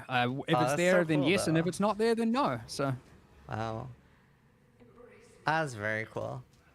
The next Harbinger Scarab is of War. Also, we decided earlier that Ox still counts as a streamer. We did this. He wasn't here for this, but we were saying, does Ox still count as a streamer, or is he just a developer now? And so we looked up his stats on Sully Gnome, and I was like, that's still often enough. And when he streams, the viewers are still high enough that he still gets to count as a streamer. Hordes. They're duplicated. Cool. Wow. That just literally multiplicative with the one from before. Not much more to say about that. So now when you get the good thing, you get twice of the good thing. Yep. Very, very cool. Duplicated. Now, okay. Are you a little Duplicate bit me. worried that there will be like set ways, like that people will feel like they kind of need everything before they're using anything instead of using like, oh, I'm just gonna throw some in white maps or yellow maps? People Okay, will so always because do the that. scarabs are done by rarity, so there's kind of like common ones and uncommon ones and rare ones, kind of. It's not exactly like that, but you know that's ultimately kind of how it works. Yeah. The intention is that like, yeah, if you get the rarest one, you're going to want to use it with the set and probably with the tree, of course. But at least with the more the you know, the kind of bottom or top two or lowest 2 or 3 rarities, highest, whatever, the ones that are most common, you should have the freedom to kind of use those whenever you want and not have to always feel like you're using them with a set, because otherwise you're just going to have too many of them anyway. Yeah. So yeah, Okay. hopefully it's not going to feel so restrictive that you have to get all of them in order to use them, but it will be the case that when you get to the highest tier 1, yeah, it kind of is a piece of a set as opposed to just something you use on its own. So yeah. That makes sense. Next up, we have a Harvest Scarab. Maybe we should skip those. Of doubling. Just look Is at it duplicated. and move on if we I'm want. just joking. Yeah, that's the same thing as Is Sextant. duplicated at 100% more life. Nice. It's good. That's similar It's the to the same. Sextant before. Yeah. Yeah, I think I included some of these just because I wanted people to see that, you know, like we have included some of the sextant things. It's not just, I saw a lot of people going like, oh, this is gone and that's gone and that's going to go on, because they just assume we're stingy and not going to be including them. And I just kind of wanted to give some examples of some of these. But again, Yeah. we're going to post the full set so people can see that for themselves afterwards. Cool. Perfectly just fine. I'm now showing the Cornucopia one. If an area contains the Sacred Grove, it'll contain up to 1 additional tier 4 seed of each type if possible. Wow. So yeah, Harvest stonks. Okay. obviously That's the a thing. lot more of the boss seeds, the boss plants. I have a Yeah. problem, guys. Wow. I That's now want to awesome. do 3 different I Atlas like me. strategies One of my favorite things is synthesizing items with Harvest. So at the same that's time. So cool. Oh wait, I can. Never mind. We'll move on to Incursion. We only have one from Incursion, and this is Timelines. Oh. Yeah, so we've got Final Architect dropping an itemized temple, and the itemized temple Oh, drops shit. are generated based on the current temple layout, but with randomized room tiers. So yeah, the temple you're building is relevant, but yeah, the tiers will be randomized. Can this Honestly, drop I think we added dead that bottom ends? thing because it was too good. Say again? Can this drop dead ends? Like, can we get a bricked temple as a drop, and you're like, ah, shit one. Probably. I think it probably can because it's based on the current layout, and I'm assuming, again, this is that detail I don't exactly 100% know, but I'm assuming the layout is matching what it is. So my assumption is if you're early in the temple and it drops, there's probably a good chance that it will not have all the connections. And if it's like dropping later in the temple building, it will more likely have the connections. I could be wrong. There could be something specific implemented there, but I Yeah. would assume that's the case. So I already have a follow-up question. So it says that the tier is randomized. Is it affected by it at all? Like, it's more likely to give a tier 3 corruption chamber if you already have one? Or would you be benefiting from, as soon as you see there's a corruption chamber, you start running with this? I assume that second thing. I would assume the tiers are straight up just randomized, so it's either 1 or 2 or 3, and then there's Right. nothing really influencing that. So, you know, you're not always going to get good ones, and sometimes you'll get great ones, but at least at the end of the day, you're still getting an additional itemized So it sounds like the plan here would be, rather than build a temple the way we normally build a temple, would be to build a temple to completion. He said to completion. But not caring about what the rooms are, just caring about like the layout and the connections. Like, if you could get everything connected, if you could get every single room connected, it wouldn't matter what they were. Then you could run these for a bunch of itemized temples where you have access to every single room. That could be very cool. temple, which may be amazing and may not be. Very cool. But yeah, it sounds like you still want your corruption chambers and your gem. Yeah, you build chambers the and, the you know, rooms, like- but not the tiers. You don't have to like tier them all Absolutely. out and everything. I guess you're more likely to now want explosive rooms if Yeah. the layout thing works the way we had. If it is actually random and you might have dead ends, or at least that will increase the probability that when these drop, you can fix the connectivity if it works in actual randomness. Yeah. That's a really cool idea. There's so many like neat and interesting new things here. Next up we have Octavian actually was the one who kind of designed most of these, fun fact, and put all these together. So all of them. Wow. yeah, I mean obviously That's why input he's from got a all the bunch of others, answers. but you know, he kind of spearheaded it pretty early on. Well, I think they're being received pretty well. We're gonna move over to the Scarab Yep, influence. they are. Tier 14 maps have a chance to drop a Shaper Guardian, Elder Guardian, or Conquer, or unique synthesized maps instead. Wow, so you really want to like juice how many maps you're finding?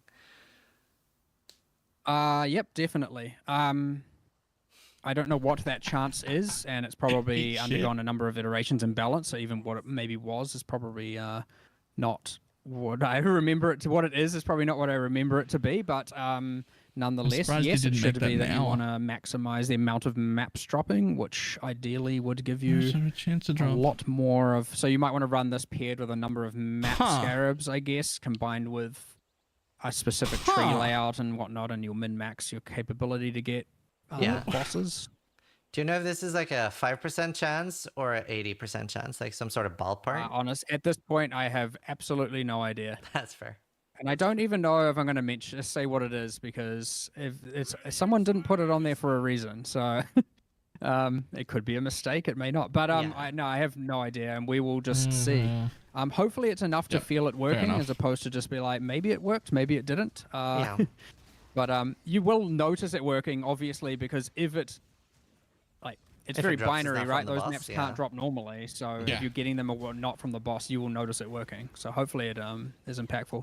This is one of the rarer. It's on the rarer end of things, so it should be that it's quite good, and you're not using it like ultra commonly. 50-50. Either it does or it doesn't. We'll move on to the Legion one. There's so many. I love that we're getting so many. Eternal Conflict. Wow. Legion monsters can be this one's a little bit crazy. So every time you break them out, they have more life than before. So it's harder to break them out a second time. But like, if you can go ballistic with as much time as possible, I can. Like internally, we had a thing where they have a maximum. I think it's a diminishing returns actually on the chance of them to respawn with a reward, which is kind of how it works in Domain of Timeless Conflict. Because at one point I remember Octavian was testing it, and he had a monster that had the reward symbols going probably like 6 screens to the right. You could run halfway across the map, and there would just be reward symbols stretching across the whole map. So yeah, it's a little bit more balanced, but it's still pretty crazy right now. Here's the thing. Like, okay, so yeah, the chance to obtain a reward each time gets worse. Okay, I get that. Cool. So like, you know, breaking it out the 3rd time is more rewarding than breaking it out the 4th time, which is more rewarding than breaking it out the 5th time, etc.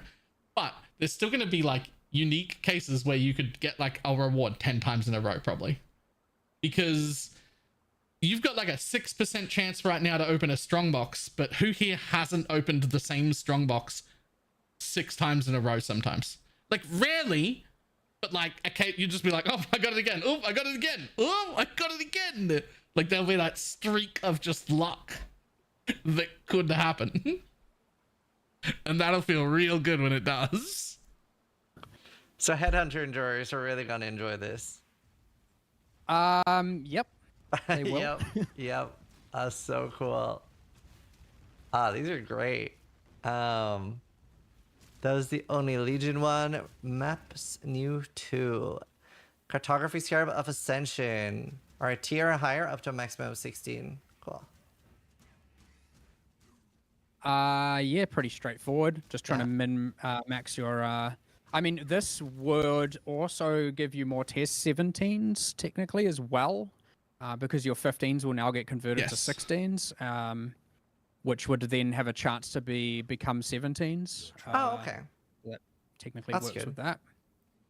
So we've explained a lot about how map drops work and how they enter the like hidden map drop equity system. People have seen me go over that before, but anything you can ever get to pump them up one tier, even when you have a full atlas, is almost the same as just having a more map multiplier on, because the less times we have to put stuff into the hidden equity system that's behind, the better.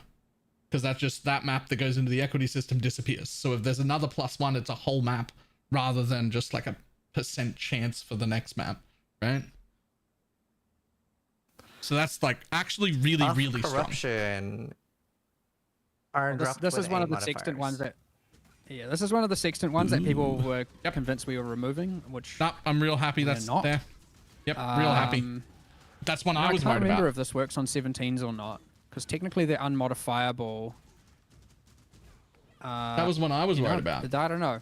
You could go either way. You could argue unmodified modified supersedes corruption, which I think it does, or corruption supersedes unmodifiable, which would seem a bit pointless because then you could, no, because you can't Valorb them. I would assume that tier 17s. Yeah, do not I get. assume it doesn't work. It's a bit of an Clarified that it does assumption. not work. So Yeah. cool.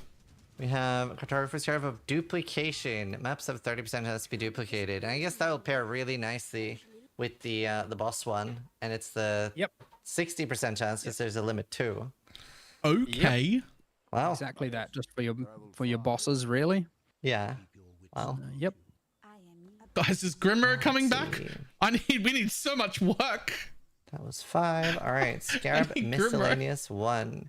Monsters lineage. Magic pack size 40%. Okay.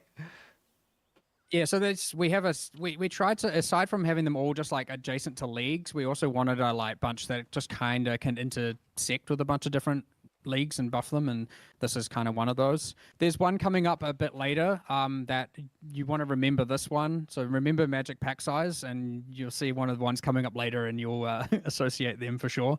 Okay. But obviously this holds its own regardless. So yes, it's pretty good. Scarab of adversaries. 4 additional packs with mirrored monsters. Stop it. Grim is back as a casual / only making videos when he wants. I tell you what, if Grim doesn't start making them spreadsheet videos, I fucking will. I will. I know how to use Excel spreadsheets. Like, I just haven't done it. I just haven't done, because he already covers it so well. Just wait for Grim to do the test. But I'll fucking start if I need to. I'll start if I need to. Someone's gotta. And this does not make you immune to reflect. So what I'm pretty sure these will also be imprisoned in essences, by the way, just thinking about that earlier one. I think this is an example of it probably will work. Nice. So there's a way. What did you ask, sorry? This doesn't give us reflect immunity. No, it doesn't. Okay, real quick. If I start doing spreadsheet videos, I feel like I have to change the intro of those videos to mimic Grim's old intro. Right? Like, you just have to? Not. I mean, it would say it if it does, so no, it does not. I'm gonna miss that Again, section. as people like to, well, as I've said recently, deal with it is kind of my response to that one. I will. What you can do. I'll try my best. Scarab miscellaneous 5. Scarab of stability. Oh. Does this mean you I'd can say have this more is than more of 6 a- people in your map? No, there is still a limit on the number of people within a map, and that is capped at 6. Capped at what, sorry? This is, I guess, like you'd run your tier 17. You don't want to really risk it. This is what you run with it, really. I mean, you can run it on others as well, but I wouldn't expect to have this one on hand all the time. But yeah, so hopefully, I mean, you could still only get 6, but at least if you're thinking like, no, I don't know if I'm going to be able to kill this, you can use this with it to try and kind of give yourself some extra chances. I paid for 12 portals and I'm gonna use them. Yeah. Yep. Or just get more loot out, I guess, which Yeah. I don't know if that's a problem necessarily that will present itself very frequently, but It would have this We league. have a ritual one next. Selectiveness. Rerolling has no cost the first 2 times, and allow rerolling shit. favors 1 additional time. That's also pretty good. Wow. Yeah. Straightforward, limited to 2 again. So technically, it could be the first 4. Guys, are there any like shit scarabs coming in this list? Like, I'm waiting for the like poop ones that I don't care about, and I haven't seen one yet. What's going on? Where are the poop scarabs that I can ignore? What's going on? 4 rerolls. And you can reroll 2 additional times technically as well. Wow. Yeah, limit really 2. I love ones the just limit for thing was you. such a good idea. That's huge. I just get a kick out of hiding I agree. stuff. It came in quite late in the process, actually. Like it was. I don't know. Probably a good 2 weeks of them being in a spot where we were doing first testing before we actually discussed doing that. So yeah, but it was a great addition, and it was kind of so obvious as well. And yet again, none of us really saw it until quite a bit in. So yeah, very cool. 20 strong boxes, and I'm guessing Monster's Treasure is still in the game, so you can have like 50, 60 strong boxes in a map now? Ooh, contains... okay. Yes, it is. If you go forward 1 more, there is What another... about the Corrupted, though? Is the Monstrous Treasure equivalent. What about Corrupted, though? Yes, you can use... Enrage. Technically, you use 3 of the ambush, so plus 15 on top of the containment Specifically Enrage. Oh, but I haven't actually checked out the new atlas, but do we still have the special, the like shaping of the skies for the special map crafts there, or are they gone? I actually didn't check. We kept. It's an I think we excitement removed zone, Monstrous Diggs. Treasure from that okay. because it's a Scarab now. Yeah, that makes sense. I'm pretty sure that one is that. I think we still have that node. I could be very wrong here. We had so many discussions about this. But yeah, now Monstrous Treasure should be removed from that. I do remember specifically talking about that one. Wow. Huh. That's very interesting. This is your Monstrous Treasure one here, effectively, yeah. Yeah, I would say a lot of people are asking if we have the 500% quant thing still, but I don't know if you want to touch on that. Enrage. It's so important. Please? I don't remember. You'll get the full list later and we'll find out. I genuinely do not remember, unfortunately. I don't remember specifically removing it, but like flip of a coin at this point again. This is a just lot of changes.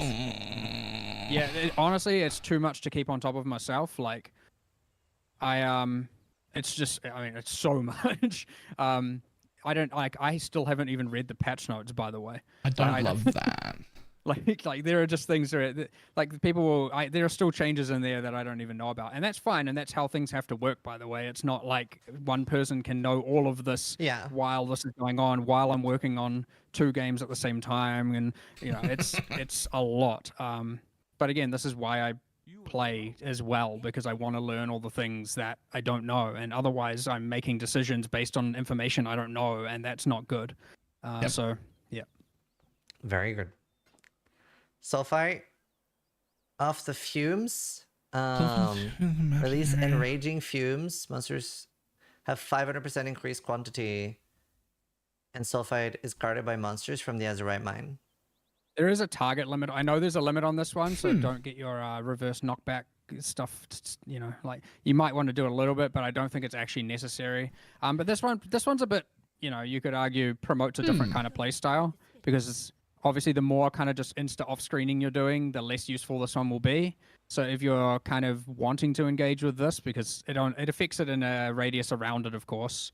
So yeah, it is pretty valuable, but in the same sense, you know, depending on your type of build, you might be having a little bit of a hard time getting to really benefit from this one, which is a thing I like, by the way. I do like that certain things appeal to certain builds more than others. I think it is where you have so much that is universally good for everyone. It is completely fine to have some things where someone feels like, if I play this, I get to utilize this one better than other players can. I think that is generally a good thing. So this is kind of one of those.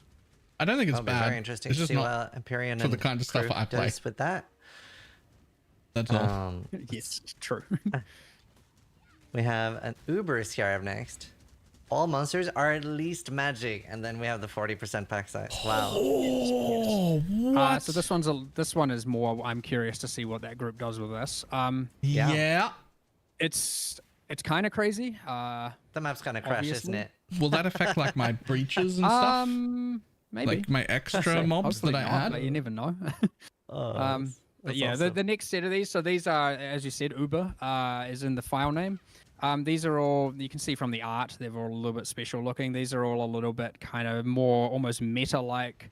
They don't really have any league association. They're kind of just meant to be about combining with other things to do. And you do not expect to run these all the time. Like, you would have to be very, very, very wealthy. You can do what I it, want. trade, anything is possible really, but like, you're not going to be finding a lot of these. They will be rare. They will be I'm as expensive. wealthy as I And need we have to be. we have a lot of these special scarabs. We have an additional 6. So we'll move on to the next one. Okay. Off the Nemesis. Nice. Yeah, so even though this at face value seems like just a downside, the more modifiers they have, the It more does not. drops they drop, and the higher the probability they have for like those kind of reward mods, even though we've gutted some of those. Yeah. So yes, they are harder, but they also will drop more and better items. Huh. Well, I was gonna bring it up later. I'm just curious. The gem XP and things like that, was that all very intentional, and what was sort of the reasoning behind some of those? Well, it was intentional, but you could argue it was unintentional for it to do what it did. So I guess Thank you. this is the thing where, okay, so during the campaign, it reminder. obviously had, you could look at it as a win because it's now my gems are always at the level it needs to be. But often what was happening during the campaign is you just ended up with your mega list of gems down the right hand all in gray, and you can't level them up because they're over leveling your character. That's not a good thing. That was certainly not intended. On the other hand, obviously you get to Endgame and it's nice because now it feels like your gems are hitting level 20 more aligned with where you would want them to be. And I actually agree with that part, but I want to do some changes around here, and I'm not exactly sure what to do. I haven't thought too much into this, but thinking about it now, like, I would want it... Like, okay, imagine a world where, well, okay, maybe people are happy with this or not. I'm just going to put it out there, actually, and I'm curious what you think as well. Should it be that your gems level all the way to level 100 and even beyond that? And, like, let's say current gem level 20 balance is put to gem level 18, and then we cap gems at, say, level 25. So, like, if you keep playing, they keep leveling. And, like, just as a random thought experiment, like, Okay. should we explore something like that? Because we've just been stuck. We haven't changed this formula pretty much forever. Okay, here's the thing. Before they answer that, I think that would be great, but I would want those further levels to be way less impactful than they currently are. Like, it would be good if it got a little bit better, but not a lot better. Like, if the equivalent of getting an extra level was only like 10% as strong as it currently is, right? So it was like very minor. That would be okay? Maybe?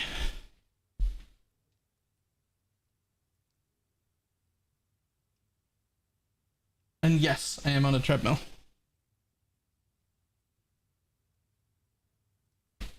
We've had gem level 20. Yeah, Excuse me? Don't repause. What are you doing? Oh no. My mouse is doing that screw up thing when I change computers.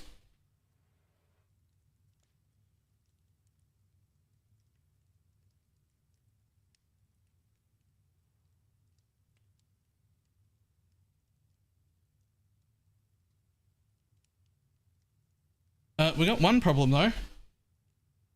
The belt on this is slipping. It's never done that before. It's just slipped twice on me in 2 minutes. Hang on 1 second. It's trying to knock me over. What are you doing, bud?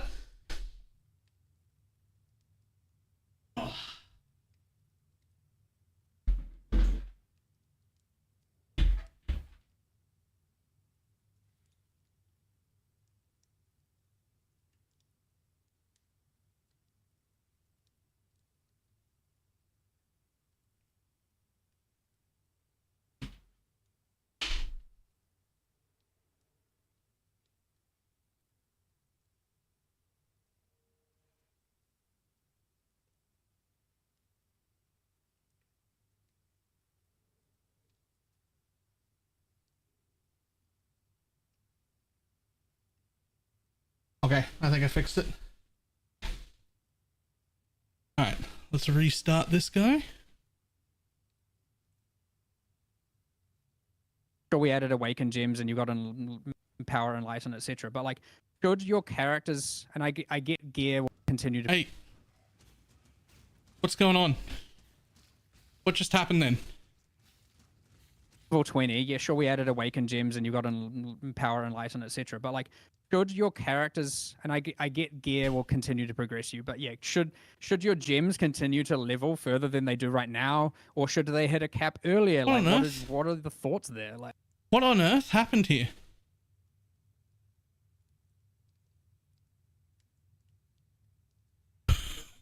What happened here?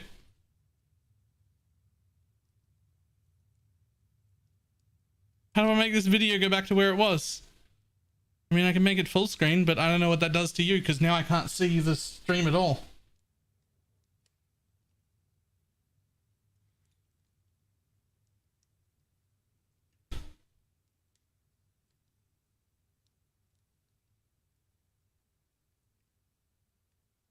What? How do I make it go back to how it was? How do I make it go back to how it was? What the hell?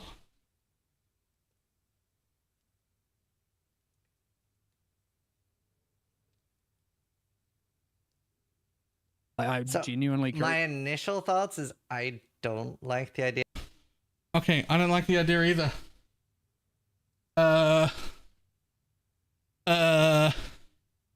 I don't know what happened.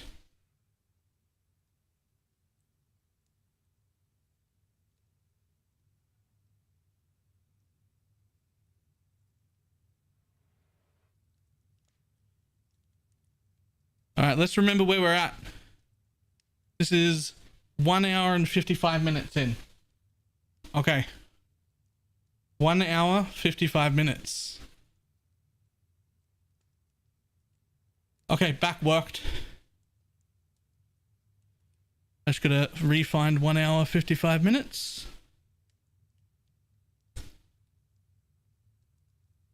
Yeah, sure, we added awaken gems and you got there we go. power, enlighten, etc. But like, should your characters, and I get gear will continue to progress you, but yeah, should your gems continue to level further than they do right now, or should they hit a cap earlier? Like, what are the thoughts? Maybe there? not. I So, genuinely. My initial thoughts is I Maybe not. don't like the idea. I can see this being really good for somebody that does play a lot and stuff, but it does create like a bit of a weird power imbalance as well.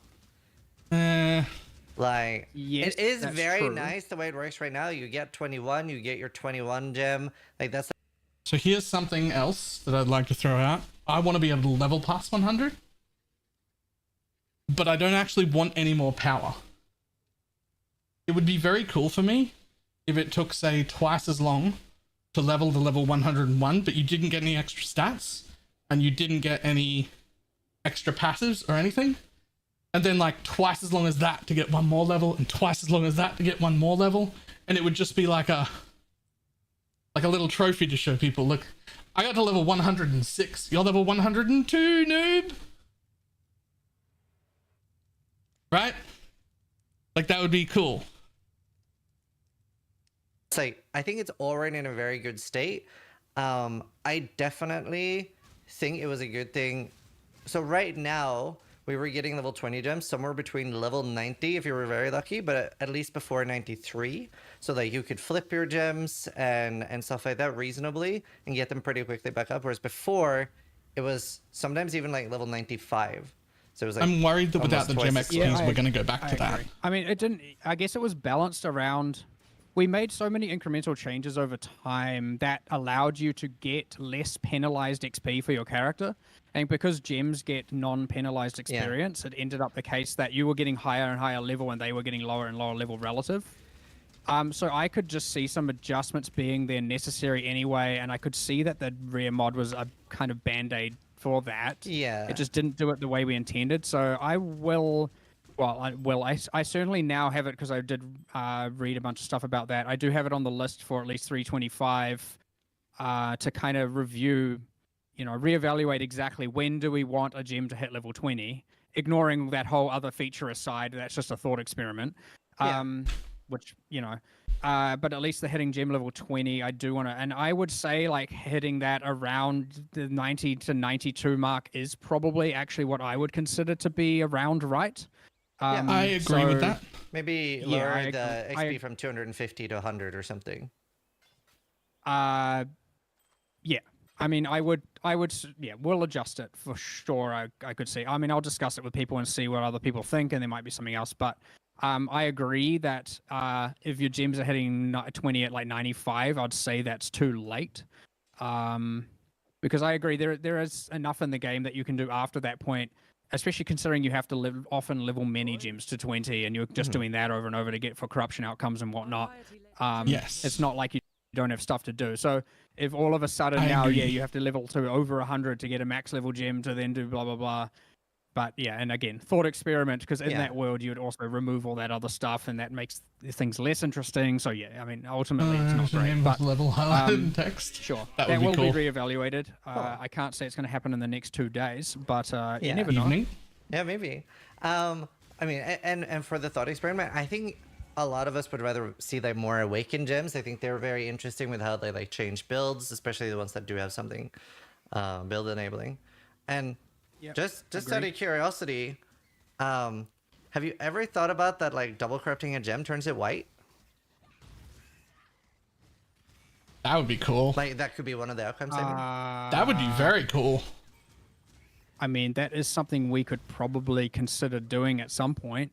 I mean, that doesn't also have to be double corruption. It could be a different outcome somewhere else that you can do or something. But I mean, I see what you're like making a gem be considered white, or effectively saying it can go in any color. Yeah. It's a cool feature. It's nothing wrong. As long as it is like end game, very high end game, the thing you do kind of at the end to seal the deal. Yeah, it doesn't have to be from the gem double corrupt, but it'd be interesting. Yeah, yeah. I mean, it's interesting. All right. Horned Scarab of Preservation. Wow. Okay. This is the classic FOMO Scarab. Yeah. Where now all of a sudden you don't want to use any other Scarab unless you have this. Yeah. But thankfully, it's so rare that that is improbable to actually happen. I understand. Like, the rarity of this is why it is allowed to exist. It is highly improbable that you're going to like. Well, there might be some people who are going to hold on to the other ones until you have this. But then again, you are juicing your map less. And if you're using all these other Uber Scarabs, you are aiming for maximum juice. So yes, you might want to actually use this. But then again, like getting these is going to be absurdly expensive and absurdly rare, to the point where like, you know, that's effectively like saying, I'm not going to, I mean, I don't know what the actual comparative drop weighting is, but it's effectively like saying like, nah, I'm not going to run my best Scarabs unless I have a mirror. And it's like, well, at some point you're just holding on to something for no real purpose. Like you're not going to be able to reasonably do that. So You have not watched me play Skyrim. I never use potions or anything until like the very end. We'll see. An interesting Scarab. Yeah, some people might, but yeah, a little bit of controversy about this one, but I think it is ultimately as powerful as it can get, and as like, yeah, I agree it does that. But again, it's also affecting, like, we're talking pinnacle of pinnacle kind of tiers of mapping and juicing and whatnot. And it does take up a slot. Yes, it does. Yes, it has an opportunity cost, of course. Yeah. Cool. I mean, yeah, I mean, worst case scenario, you could even nerf it that has a limit of 2 and 50%. That wouldn't work. Never mind. Ignore that. We'll move on to the next one. I mean, you could just make it 50% and keep it as is and make it less rare, which is a potential. Like, if it doesn't work, then that's on the cards. But we'll see. I like this way better. So this one you showed in the video already. Yes. So, but I wanted to explain it a little bit. But I mean, I guess I mean, it was kind of I've been asked a lot of but, questions about this too. So. So this pretty much for every league, it gives a duplicated version of it on the crafting bench. And it gives that league and then some extra thing. So it's effectively like if you want to actually min-max your leagues, that's the way to do it. The second function it serves is that it can be used to nullify, as in the prefixes and suffixes will have no effect. That includes the quantity, rarity, pack size, and the downside. But I saw that as primarily you want to use that on tier 17s when you have modifiers that you can't. So you can use it to juice leagues, or you can use it to run tier 17s that your builds normally couldn't. I don't know if that's going to happen too often. I suspect more than likely you'd trade or swap it with someone, or just try and overcome the challenge or adapt your build a 'Cause it little does, bit. like, 20 but the different option's things, still yeah. there. What I do feel is it might be too rare to actually utilize it for that reason. And in which case, I could see a future in where we split this out into a separate that functionality to separate scarabs, and we use like, because maybe that you want to be able to do that more often. So it might be that having this have the two functions is a bad decision, but we'll see how that plays effectively and see. But it also has like the capability for a Scarab to add more crafting bench options is something that we can have design space around in the future as well for doing just whatever else we want to be able to do. But yeah, effectively it's for Super Juice Leagues or to be able to run tier 17s that you normally couldn't be able to run. I wouldn't expect you to ever waste it on something below tier 17. Yeah, because a concern some people had with this was that aren't you only ever going to use this for just one thing? Because it will be rare and expensive, so you'll only use it for its most expensive purpose? Probably. Quite probably, yes. That's just part of the game. Which isn't necessarily a problem, but I agree that is not entirely ideal. But again, future changes are certainly possible, and again, we can always balance up and down those things. Like that kind of implies. Well, we don't know what the meta is going to be for Endgame. We don't know what people are going to necessarily use it for. Yeah. And there certainly are players who aren't just like, I'm going to use it for that. But yes, it will be economically priced around that, and thus they will sell it for that. I get all that. Again, these aren't necessarily problems, because at the very least, what it means is that when you find it, you are like, yes, I just got a bunch of money. That's like in-game currency. That's true. That's fine. A valuable thing to have, right? Like at the end of the day, I'm hoping the Scarabs have added a lot more dopamine to drops in they've added a lot more drops, choice. right? Like I'll you're tell just you that. playing, and now you have a lot more opportunities to find something worth a lot. Hopefully, it ends up being that way. And have we been told yet where these, like the special Scarabs, drop from? Oh, Please just world say drops. 14 or cool. above. Even Please. those, okay. Yeah, everywhere. Damn it. Yeah. Awesome. I don't want to be farming I'm a Scarabs huge in low tier proponent maps, of world please. drops. Please. I think it's. I mean, even changing the whole like double 2.5 timesing the drop rates of the extreme uniques and pulling back on the stack decks and random div card and stuff is like I want to farm my maps and get things and not have it to be that like most of them are coming from these random other sources that I am choosing not to do, because again, it has an impact on choosing. That is the game's. There is an inevitability to this, but that is the game choosing how I play the game, because how can you not be economically focused? You can not be, but most people are. And so the moment that that's happening, where it's like, you should play this league because of this, and that's the best way to get these, and then you feel obliged to do it. Like, I don't like that, because I want to play the game the way I want to play it, and I want everyone to play the game they want to play it. And yeah, I understand that is often not entirely the case, but I will always strive to try and make that Except the case. it happens all the time. Just that is often not the list of very people who possible. play like you just is due to like counted on one metas, hand. balance, information Most people aren't like sharing. that. It's a very hard thing to do, but at the very least, I don't want it to be that you feel so pressured to do a single thing that that everything else is completely off the cards. And so the big thing with the end game, one more thing is just I want you to play the game. I want you to play the game the way you want to play the game. And so this is the whole, the thing I'm talking about with the scrying orb goes further down that line. I want you to play what map you want to play. The multiple trees. I want you to play what leagues you want to play. I want you to play. If you want to do bosses or not, I want you to play it that way. I love this. Because that's how I want to play it as well. And I don't ever want to be forced to do a single thing or feel forced to do a single thing. I love this. Now, it's easy said for me, because if I feel forced to do something, I just go like, why did I do this to myself? Whereas obviously everyone else is, why are you doing this to me? So I don't want that to be the case. So yeah, no, like the reason I asked was because they were named Uber and there were 7 of them. I was like, are these Uber only drops? But yeah, cool. Very cool that they're world drops. Cool. Yeah, coincidence. We designed more than 7. We just didn't get to the time to make more than 7. Okay. So you might see some future. Well, you might see some ones coming through. Very cool. So we'll be potentially getting more. I did open. Certainly at some point. Yeah. I did open horns. Also, the Scarab tab's going to be massive. That's Yeah. a big one. Yeah, it is. Yeah, damn. I was meant to have a picture of it. The way it's actually sorted is like this kind of like sets of 3 at the top, then sets of 4 for the ones that, because there's some that are leagues or pieces of content that have 3, and then at the bottom there's the 7s. But each of the little sets has the league symbol next to it, so you can kind of more easily identify the type of content they belong to. We can post a picture of it later. It is a lot more readable than it was. I think we have one. Just real quick, that's not what I was saying at all. I never do the low map shenanigans. Even right at the beginning of this league, when everybody in existence was like, you should be in tier 7s. And even you were saying, why would I ever go above tier 7s? I was saying, absolutely not. I'll be doing this in tier 16s regardless of if it's worse or not. The point is, I don't want the meta of low map tier farming. I hate it. I hate the whole meta of low map tier farming. I should always want to be in tier 14 plus. Always. Now, I'm personally going to be in tier 14 plus regardless, even if it is better to be in white maps or yellow maps. I'm never doing that. I'm just not doing it because I don't think it's fun. But I don't want it to be an option. I don't want it to be a thing. 4 even, and it is now.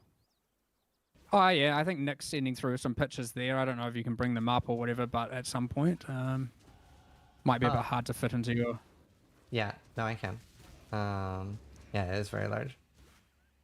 Let's see. I'm just gonna save it. There. Someone posted it. I can't see. I can't see the names of who posted them, but I put. Yeah. Oh, I was in a video, so yeah, it's come from chat because it was in a video. Yeah, here's some the it was probably in the video yesterday, maybe. I don't know. Yeah. Anyway. Very cool. Yeah.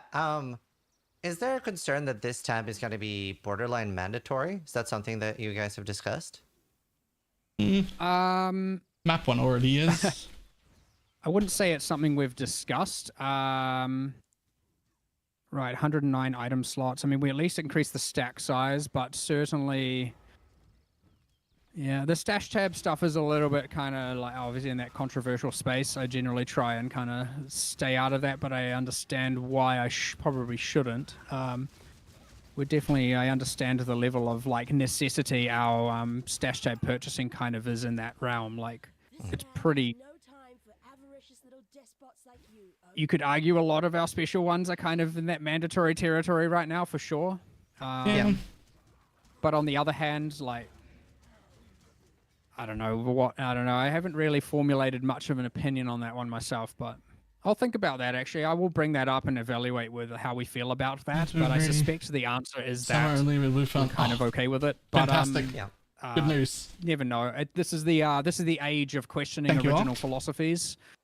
For sure, and kind of questioning where we're going, and especially with PoE 2 in the works, like it is, like the amount of stuff that we are bringing up, discussing, and questioning is kind of boundless right now. So I'm just going to add it to the list of things that we should make sure that we're actually happy with.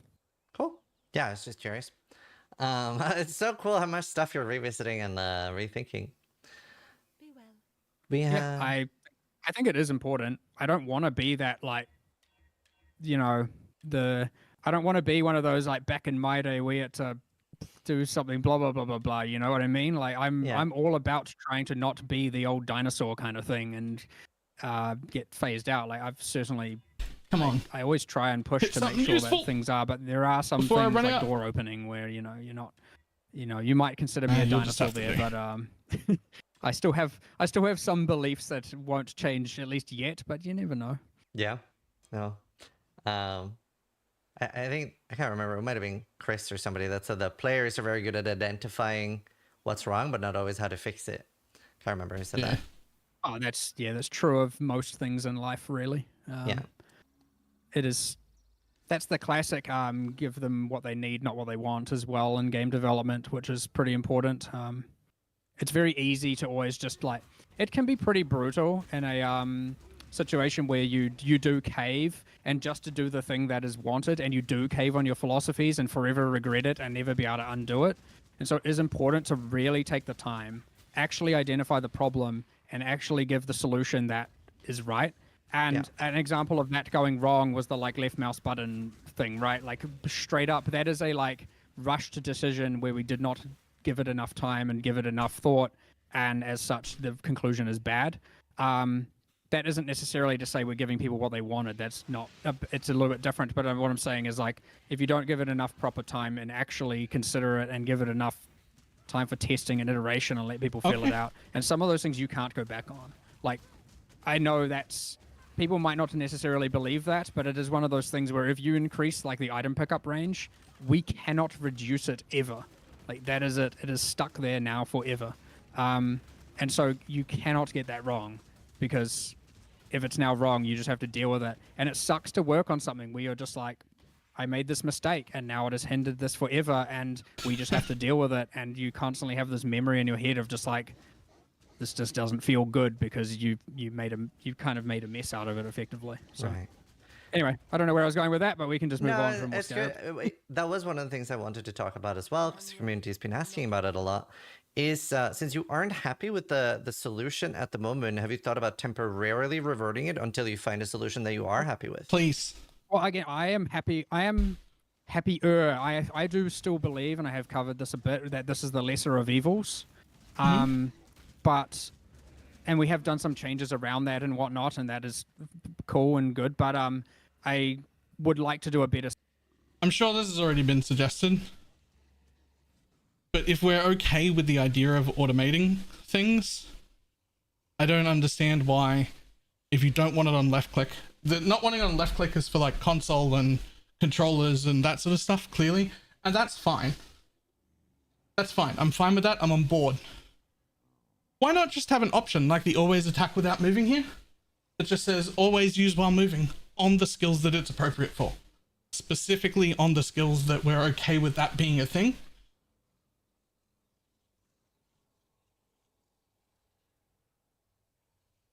Like, just specifically on those exact skills that we're okay with it being, it could just be there.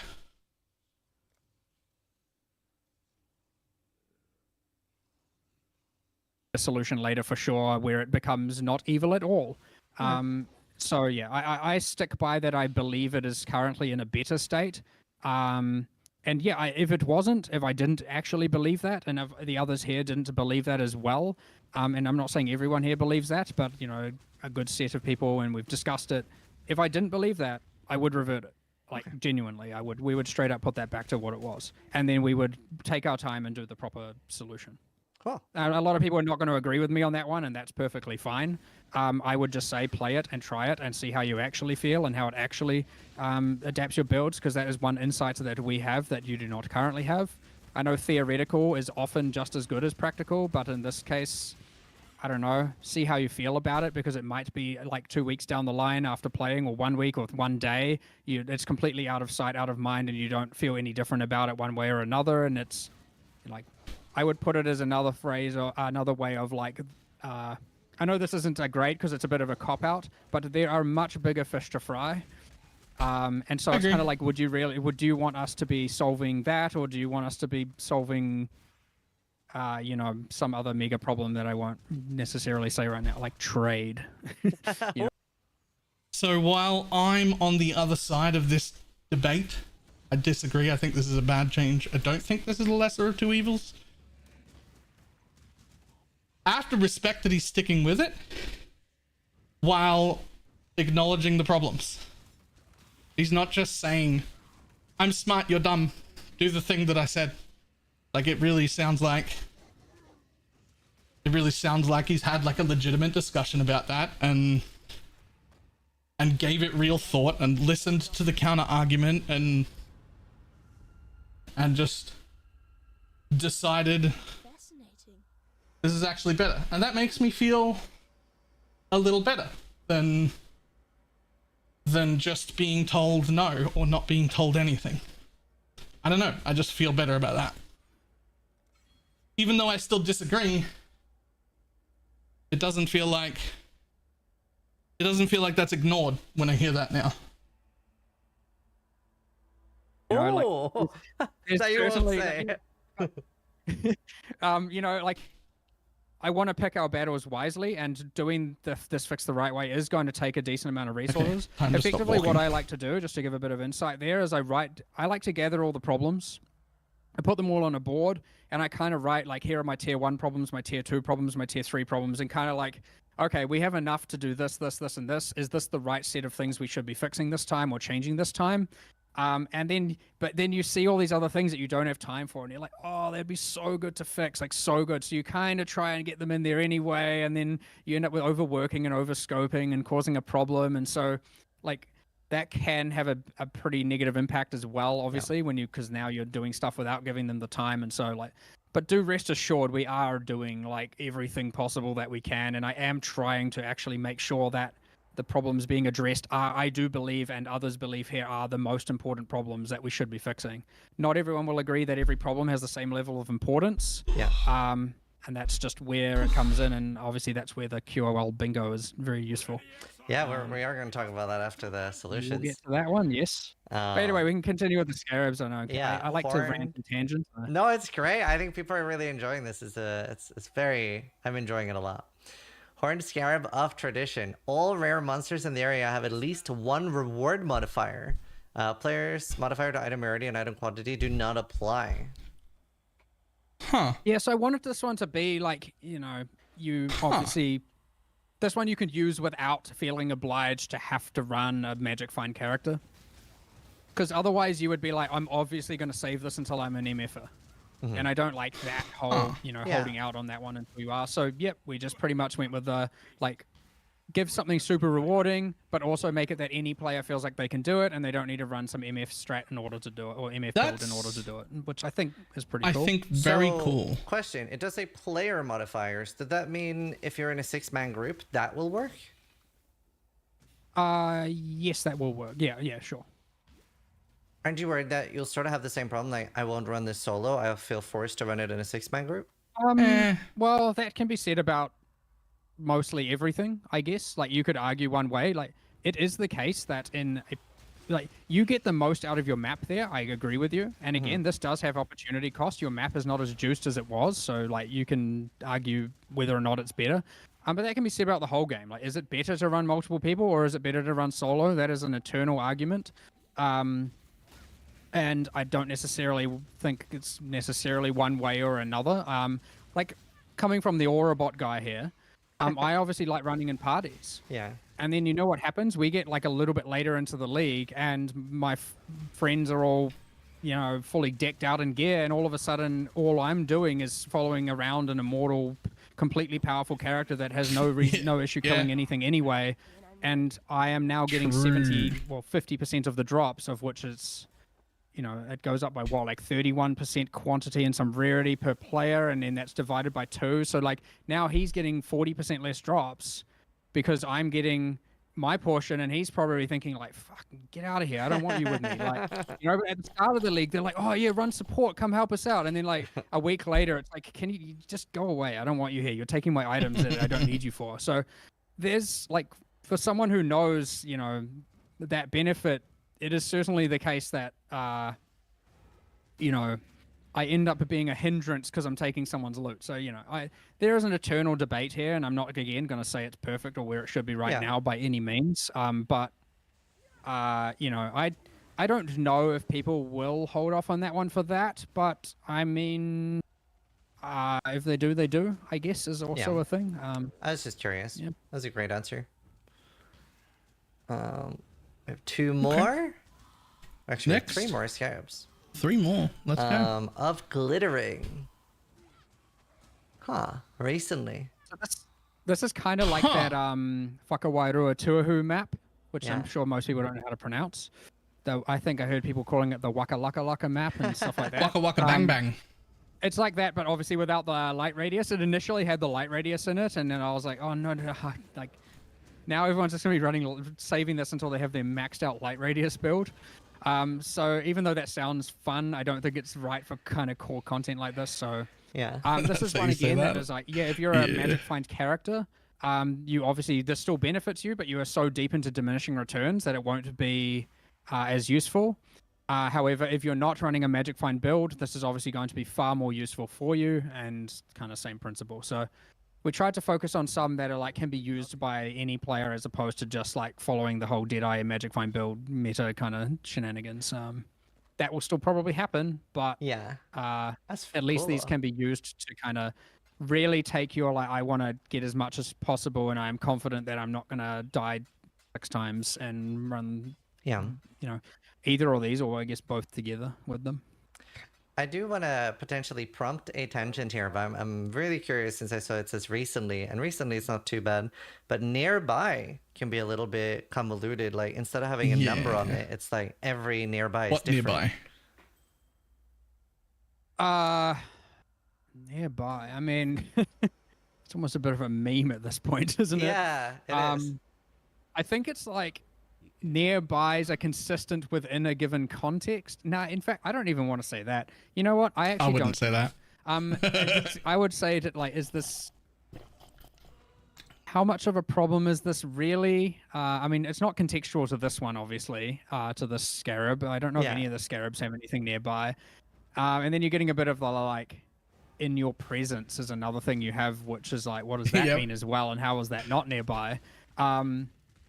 But yeah, I agree. There's some weird inconsistencies there. I think, so Mark 1, the other Mark, handles, I'm Mark 2, by the way. We get numbers here. There's no Mark 3 yet, thankfully. And then some people, we have, Mark and I have had a long feud of, I say the Mark 2, the upgrade is better, and he thinks that the classics are always truer to the core. And so him and I are, we're at contentions about who's the better Mark. I would just say we'll never know. But he's the one that handles a lot of the descriptions. He's the one you see on Reddit doing all the explanations for how mechanics work and all that. Like that guy is a hub of knowledge. And he's the one I got into an argument with once on Reddit and then was absolutely wrong and got fucking schooled and was like, yep, my bad. I'm stupid. My bad. That thread still exists somewhere. About the explode I think one? he Yes. also is like, working the best he can with the designers requesting shenanigans, which of course I include myself in that, where it's like, nah, I want this one to be 40. And he's like, oh my God, here we go. He was wrong. And No, I was another one wrong. that would say, or let's say like 60's too high and we have to nerf it so it gets lowered, or something's needs to be a bit bigger. And then it's like, now you can't use nearby, but you still kind of want to, because otherwise now the descriptions are getting a bit out of control. And, look, imperfection is certainly the case, but it falls under the category of like bigger fish to fry again. Like these aren't just immediately solvable, and they may have an impact on balance. It may seem very, very, very easy, and that is true, but like even like a couple of hours of work has a cost, like we don't, we are working full time. We don't just have infinite resources and people that can handle all the stuff. And so, okay. Just because there's a lot of questions about it. I was arguing about how explosions work, because each different kind of explosion rolls separately, which I was like a little bit right on, but I was wrong overall, because the specific thing that I was trying to explain that I was wrong about was I was trying to explain how occultist at the time and obliteration ones were all like separate chances, not one chance, and they could all happen at the same time, or none of them could happen. Right? Like they were each individual rolls. That's what I was saying. It turns out that only works if they're vastly different types of explosions. So if you have like the Chieftain 5% explode, and also a physical bleed explode, and also an obliteration wand on, then those will be separate. Those are separate things. But the occultist and obliteration ones are the same explode. So what happens there, which I didn't think happened, is those percent chances get added in together, and you have one chance to explode for a much larger percent, which was not what I thought was happening. And so in my hubris and younger days, I was arguing that on Reddit, which I don't use anymore. And I was arguing with Mark, and I was absolutely wrong, and I got obliterated in the most nice and professional way possible, but he definitely just like mic dropped on me, and I was like, Actually, how about we never fucking argue with developers again? Especially that one. How about we just learn to accept we're wrong quicker instead of making a dick out of ourselves in public? Anyway. You know, one day I'm sure that we will get around to it. No, in fact, I'm not even sure about that. One day we will hopefully get around to that, but it kind of is what it is for now. Awesome. 7th Scarab. This is the last one listed as Uber Horned Scarab of Pandemonium. Wow. What is this? Oh, okay. Excuse me? So, I'm pretty sure this is the same deal where they do get the drops and the extra map bosses, the extra, like, you know, the map drops and the Guardian drops and all of that as well. Okay. I'm pretty sure that's what that bottom line does indicate, so. Wow. Okay. That's also a lot, OP. yes. That's so cool. Some map bosses everywhere. Wow. Should be pretty fun. I'm pretty sure it's random. Yeah, it is. This one actually indicates random, where that other one didn't, which makes me think like they work differently. But I have a suspicion it's just someone did the descriptions on one and someone else did it on the other.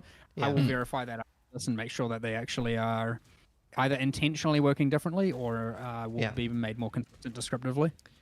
And here we have the last Scarab. Oh. Yay! Air contains the nameless seer.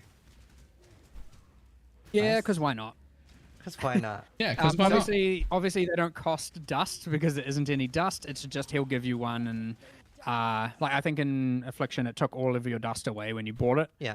In this case, it will just you'll be able to pick one. It's not completely random uniques. It is like it has some sort of biasing to make it so that like more rarer ones are more likely to be there and stuff like that. So it is a better than normal unique item. It's not just +1 random unique. That's cool. Awesome. That was all the Scarabs. We got through them. Wow, there's so many, and there are more coming too. So we haven't even seen all of them yet. Yeah, there are 109 total. And I think what was that, like 30 Jesus. or something? Yeah. Filled with a whole bunch of my rants in between. That's In crazy. party play, I only love gets how many different from ones him, by and the how way. much like Cool, player that's what I autonomy would we're have getting, assumed. over the game there, and agency. That was the Like, same. Very cool. Is there what we're about to move on from teasers? Is there anything else you want to tease or talk about before we move on to the next topic? I think I got through most. I did want to go over like some of the Gravecraft stuff. I know. Yeah, that's the next we can go one. over that. Just technically, some of that. So we could just get into that. Is all good, and I'll explain how some of that works. And kind of it starts to kind of show how powerful it can be. So let's see where that goes. Cool. I think I got I an image will. of that as well. I will probably. I'll start by loading the image of that, and then we can talk about the league mechanic and things like that. Sure, let me We have to just make sure I resize it a find bit. Find it also. That way I don't have to deal with any forms of stream delay and whatnot. Okay, See. I've got it too. All right, I mean, we can just go top down, but I'll give a bit of background on just like the league itself. So, you ultimately, as you kill monsters that are haunted, which you can kind of configure when you create an area during this league. Yeah. You can. Okay, before we get right into that, I don't know how many of these Scarabs Octa did. I don't know if it was all or most or just part of it. But actually fucking fantastic job and also frustrating job at the same time. Well done. Because now I want to put 12 Scarabs in. And I can't. And I hate that I have to make choices, but I also love that I have to make choices. I want everything. But also, it's more fun if I have to pick the thing. Anyway. Do you want to look at the rest of the Scarabs now? Yes. Let's have a quick look at the rest of the Scarabs before we continue. Where was the link to that? Did I have that open still? I think I closed it. So Scarab work. Everything is collaborative. Yeah. All right. Well done. Is the SRS written guide out yet? Okay. We'll go over that real quick before I did the thing. The first pass of the update to the written guide is done, and it is pushed public. So you can do !RS and have a look at it. But there are some mistakes in there still, and there's still 1 or 2 mistakes in the path of building. I spent all day yesterday on it, probably like 6 hours. Most of it was spent learning the back end of that website. It was way more work than I anticipated to like learn how to use the back end of the website, so it slowed me down a lot. I do have a list of things that are wrong. I will be fixing the problems that are still left today after stream and publishing them and doing the video. So the video will come out tonight. The full guide will be ready. You can look over it right now, but there are some problems in it. So you can get an idea of what's going on, but there are some like little bits that I like forgot to change and whatnot. So it's not like fully ready. Okay. Surely this isn't every Scarab. Holy shit, have they showed us every Scarab? It says 404 right now. It might be because there's a dot at the end and they probably shouldn't be. Maybe I fucked up the command.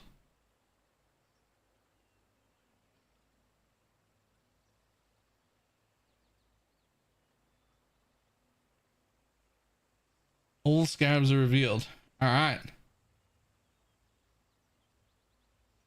Interesting.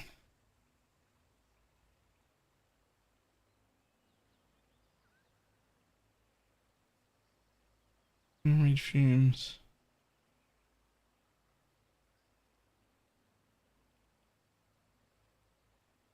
Okay.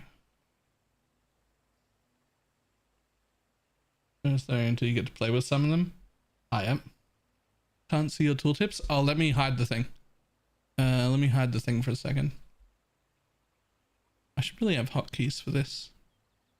Oop, we will come back to that. I still want to watch the rest of the interview. Unique monsters drop an additional item and 100% increased, which probably means we lost the like winged 250% more unique items, or increased unique items or whatever, but that's fine. More sulfite, contains Nico. It does have limit too, but 150% on the div Scarabs, also limit 2. 10% more divination cards found in area per different favored map. Divination cards dropped in area are replaced by those of your favorite maps. This one interests me a lot, because I wonder if I can just take all the Headhunter and all the Mage Blood places, favorite them, and then come in and get like 50% more cards of a collection of them. Dune's apothecary farming, right?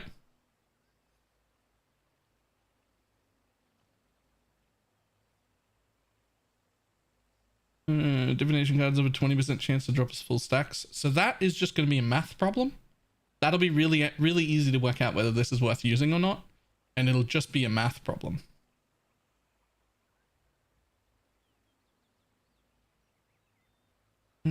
Tormented, 5 tormented spirits in area are replaced with unusual variants. Are those new variants? Or... And a 25% chance to be set free when possessed monsters are slain. Okay. 4 rogue exiles, 30% chance to be... Rogue exiles in your area, but 30% chance to be replaced with a rogue giant. The fuck? What? Alright. 50% chance to appear in pairs. What is a rogue giant? I don't know, but I can promise you that rogue giant ruckus one-shots you. I don't know what a rogue giant is, except that he is minus 10% XP.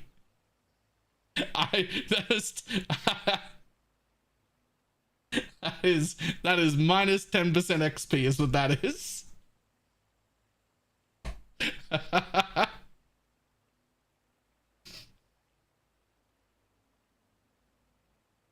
Rolling favor. Yep, we did that one. Unique items. Unique enemies slain. Grant 200% more tribute. 100% will increase favor. Okay. Contains Sacred Grove. Life force dropped by monsters are duplicated. Move volcano at 1 tier 4 seed of each type if possible. So that one's pretty interesting. I wonder how that works with crop rotation. Surely it doesn't. You making a guide for Blood Mirror Arrow, I assume? No, but I think Dreadful is. And that's who I would follow for that. I reckon there's 5 additional red beasts if it contains Einhar. Area contains Einhar. Creates a copy. Here's an area. So this is the only one here that really interests me because I don't really do beast farming. But like, what's the recipe?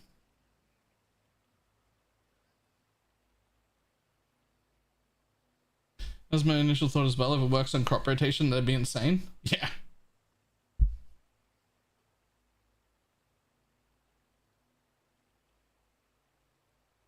Influence Shaper. Influence Elder.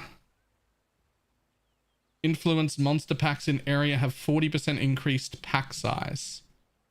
Oh, is that going to count? Is that going to count for my like altar farming? It might. Those are influenced monsters.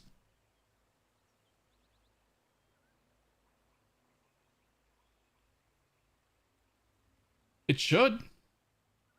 Altar farming? Great. Yep, we saw that one. Alright, cool. Contain harbingers, drop currency shards. 50% chance to be replaced by a powerful harbinger boss. I assume that's the King Harby. Harbinger Scarab of Regency. I mean, that's...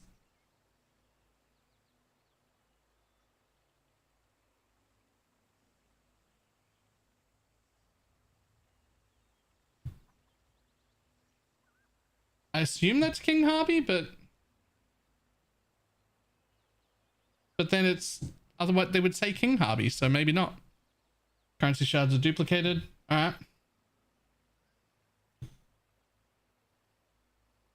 Contain an abyss, 75% monsters. Drop a rare item with an abyssal socket. You can hide that one. In areas that do not lead to a mission that lead to a spire instead. As cool as that is, they fixed the multi-proj bug, so I don't know how much these will get used. I'm sure there are still people who like abyss.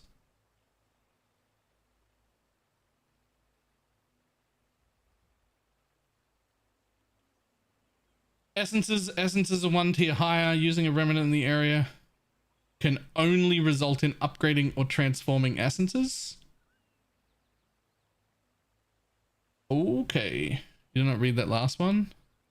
This is in areas that do not lead to abyssal death, lead to a Stygian Spire. This is an area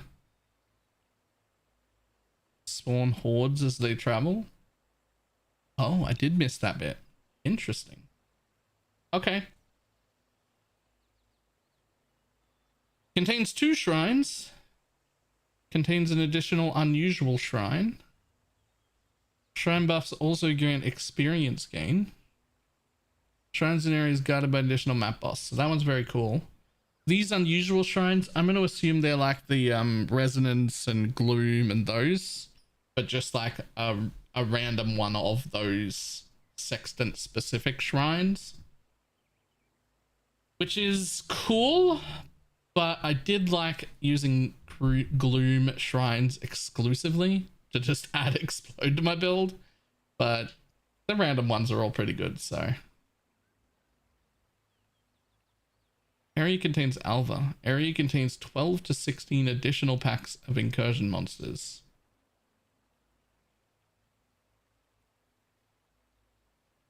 Incursions in area have a 35% chance for all monsters to be at least magic. Okay. The same will also drop an item. Yep. And then there's that one. All right, cool.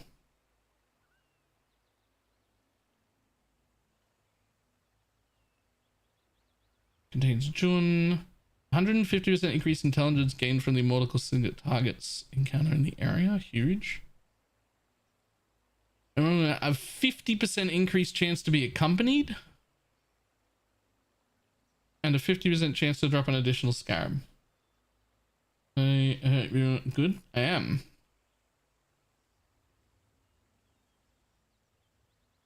I think that saves me 20 minutes. Right. Let's see. Blight. 20% chance for Blight chest to be opened again. That's cool. Blight oils are 1 tier higher. Blight encounters have 3 additional unique bosses. Unique enemies and Blight encounters have 100% increased life. Tier 14 plus blighted maps found in areas drop as blighted ravaged maps instead. Whoa! Maybe post the new guide and path of building for Poison SRS. Yes, tonight. Probably within like 4 to 6 hours from now, just after stream.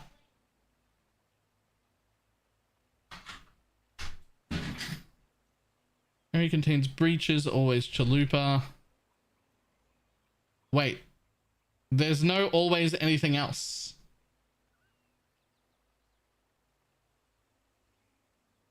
It's just always chalupa.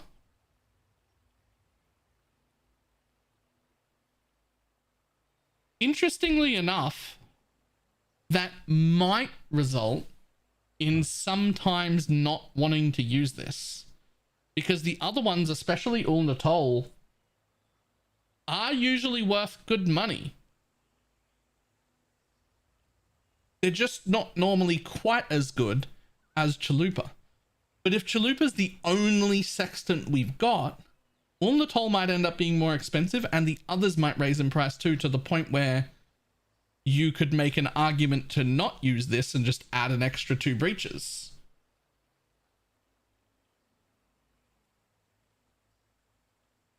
Which could be interesting.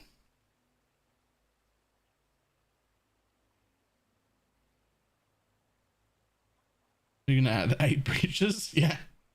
Limit 4, contain 2.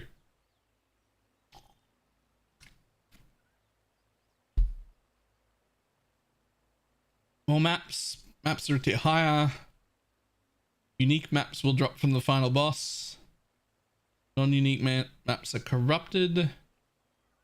Maps found have a 30% chance to duplicate. Sure. Strongboxes. Chance for strongbox to be openable. Effective explicit. Areas inhabitants are lying in ambush. Don't really know what that means. More likely to be rarer varieties. No more enrage. No more enrage. Sag.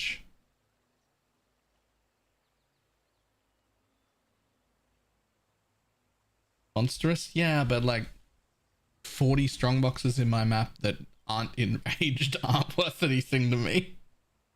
I'd rather have 8 enraged strongbox than 40 non-enraged strongboxes. So,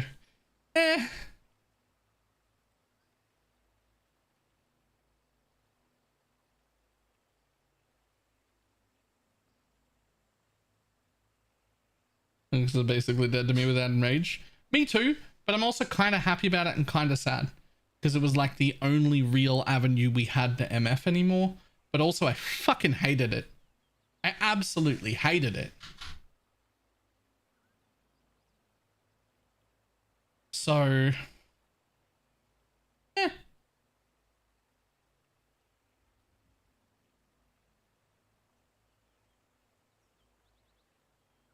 Expedition 100 against runics.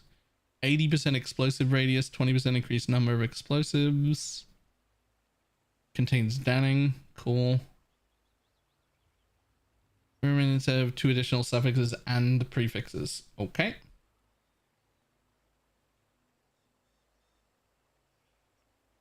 Legion. Have 5 additional sergeants. Are accompanied by generals.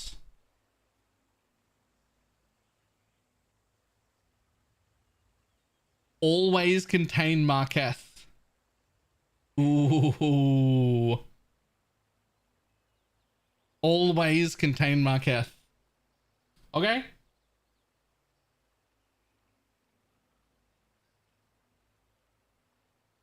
So beyond has merging radius. So you can get beyond, okay. Beyond in areas are enraged on low life. Beyond boss. Drop 100% increased tainted currency. Okay.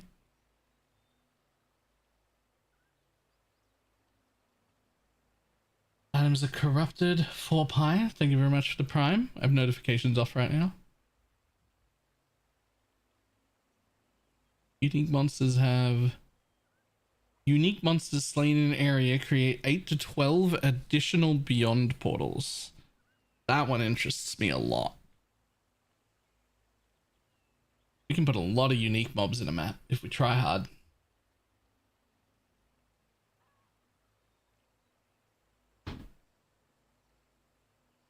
Let's go with Ruckus. Yup.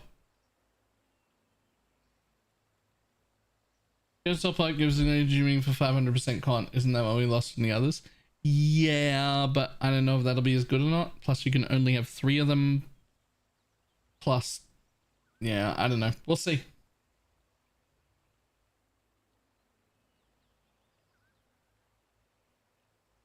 Turn the portal stop once the boss turns up. Yes, but you can just turn those off. You can just turn the bosses off.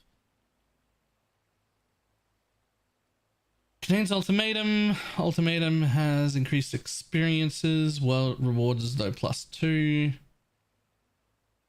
Lead to a boss if possible. Will only offer catalyst as reward. Huge. Cursed BG, thank you very much to raid. That one's huge. Encounters often will offer inscribed ultimatums instead, so there could be a lot of inscribed ultimatums as well. Delirium faster, 2 extra tiles.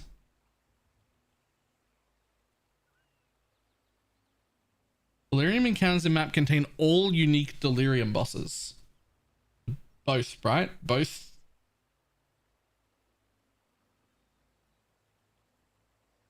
Question, but what's an inscribed ultimatum? They're available now, but they're little like endgame maps that are basically like larger ultimatum fights that are somewhat of a gamble. So when I say a gamble, I mean it'll be like you use 20 scours to activate the thing. And if you win, you get 40 scours instead of 20. But it can also be divine orbs.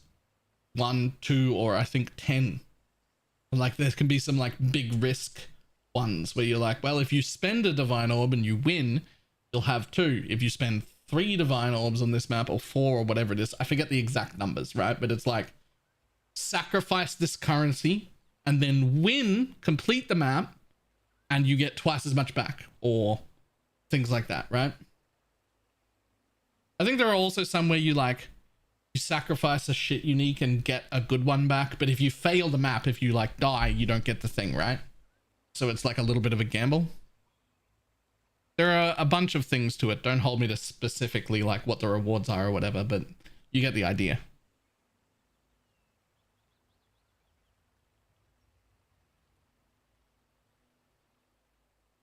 Miscellaneous. 40% magic pack size. 4 additional packs of mirrored rare enemies, but no immunity. Area contains 40 to 60 additional packs of clusters of mysterious barrels. I kind of love that one. Contain hunted traders. Great. All packs at least magic. Oh my god, limit 3. Oh my god, limit 3. It's a barrel run. 180 barrels, please. What do barrels do? I mean, they could be changed, but right now there are, I want to say 3 types of barrels. I could be wrong. One type of barrel you kill and a bunch of little bugs or frogs or something, I don't know what the fuck they are, come out, and I don't know if they do a lot of loot or a lot of experience or something. There are things we can kill. Another one just pops a buttload of bearers that appear to have conk effect linked to them because they're smaller, but they also do way more damage and they're dangerous as fuck. And then there's a third type of barrel that just explodes and drops a lot of loot whenever you hit it. I think those are the three. And they're all just mysterious barrels. Like when we used the sextants in the past, we had no idea which barrel we'd get. And it wasn't even that one sextant would always give that barrel, but there would only be one kind of barrel per map. So you would open the map, see barrels, kill them, figure out which type of barrel you had, and you would have that barrel for the whole map. But then the next map, it would be a different one. And they were all just mysterious barrels. So assuming that part of it hasn't changed, there'll be those three again. I think. I'm not 100% sure. It was always the same once you got the sextant, is it? Okay. All right. Haven't used them in a very long time, so I'm happy to be wrong about that. Hunted traders, cool, cool, cool. All right, the cool ones. All monsters are at least magic. Rare monsters have 2 additional modifiers. Other scarabs are not consumed. We want an imbued crafting option.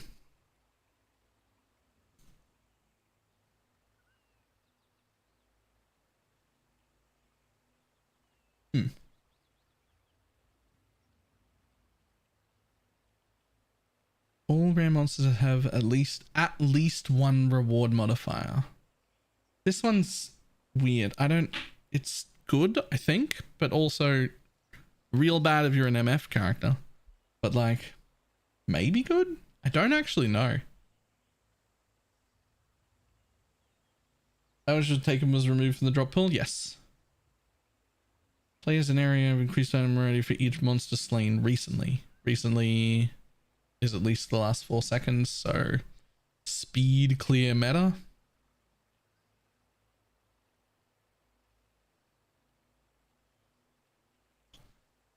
Monster packs have a 15% chance to replaced by a random Atlas boss. That one seems cool.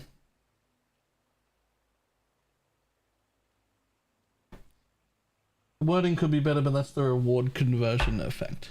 Oh!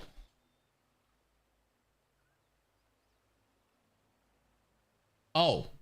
Okay, that's not what I thought that was.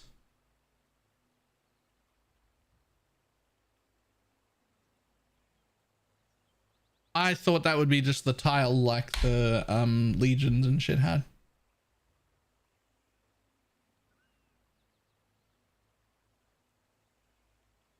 Alright, cool. Didn't they remove a lot of those item conversion mods? They did, but the only one I'm sad that they removed is the all white socket one. I actually really liked the all white socket one. There's no way it's the conversion ones. Yo, see Oct in chat? He was designing them.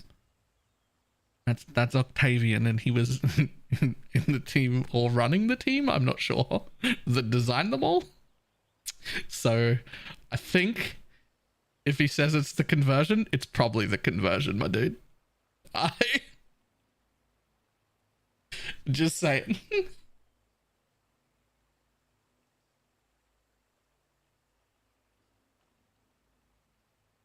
Also, we've got at least 2 inside horses here. There could be more, I don't know.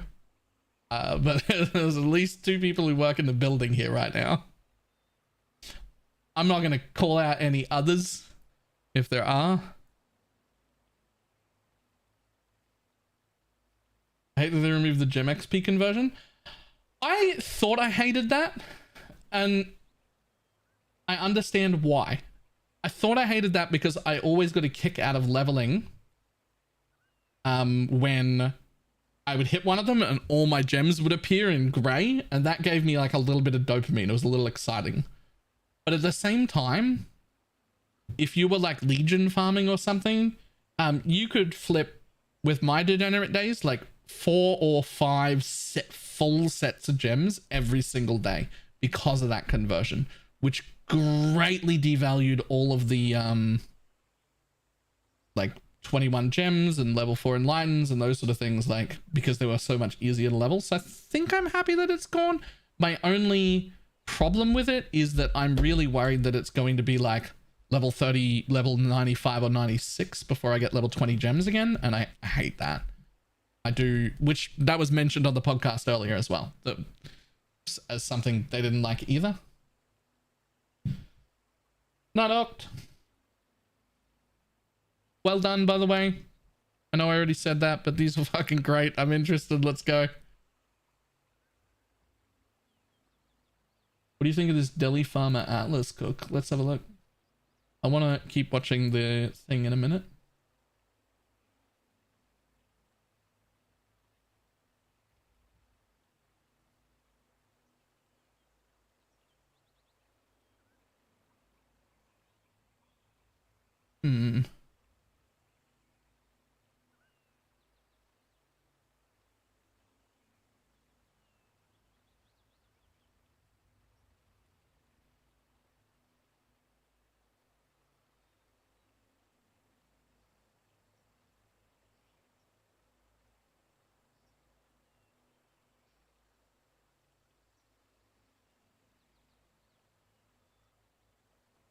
Have only one comment here, although this is weird. This is just a guesswork. This is just guesswork right now. But these two right here, I think might be the two most important nodes for the league mechanic. Like I think these are the ones that are probably going to be in every goddamn tree. Or at the very least this one, but if not both of them.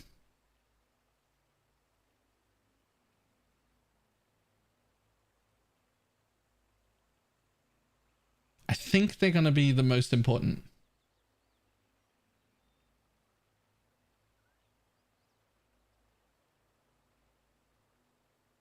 I just realized that I read all of Octavian's comments in his voice.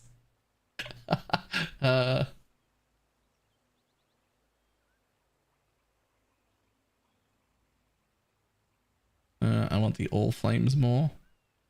Maybe. Right. Right, because this side is like buff monsters, and this side is like craft more.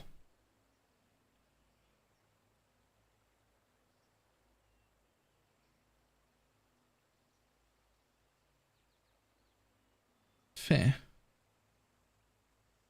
This area looks so congested, but I can't see a better way to parse any of it. It just looks like there's so many nodes, but I don't see anything wrong with it.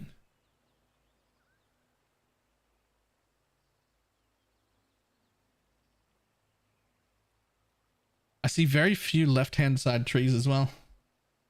So I'm pretty cool about that.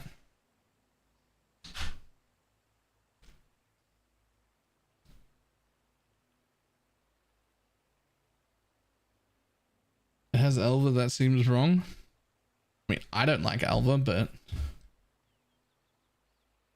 there's nothing wrong with Elva. That looks pretty cool. All right, let's put the back half of this podcast back on again. Because this has been great so far.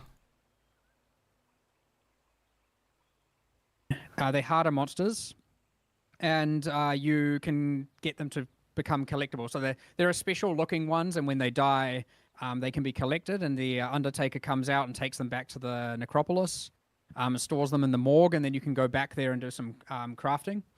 I will point out, there's a couple changes here.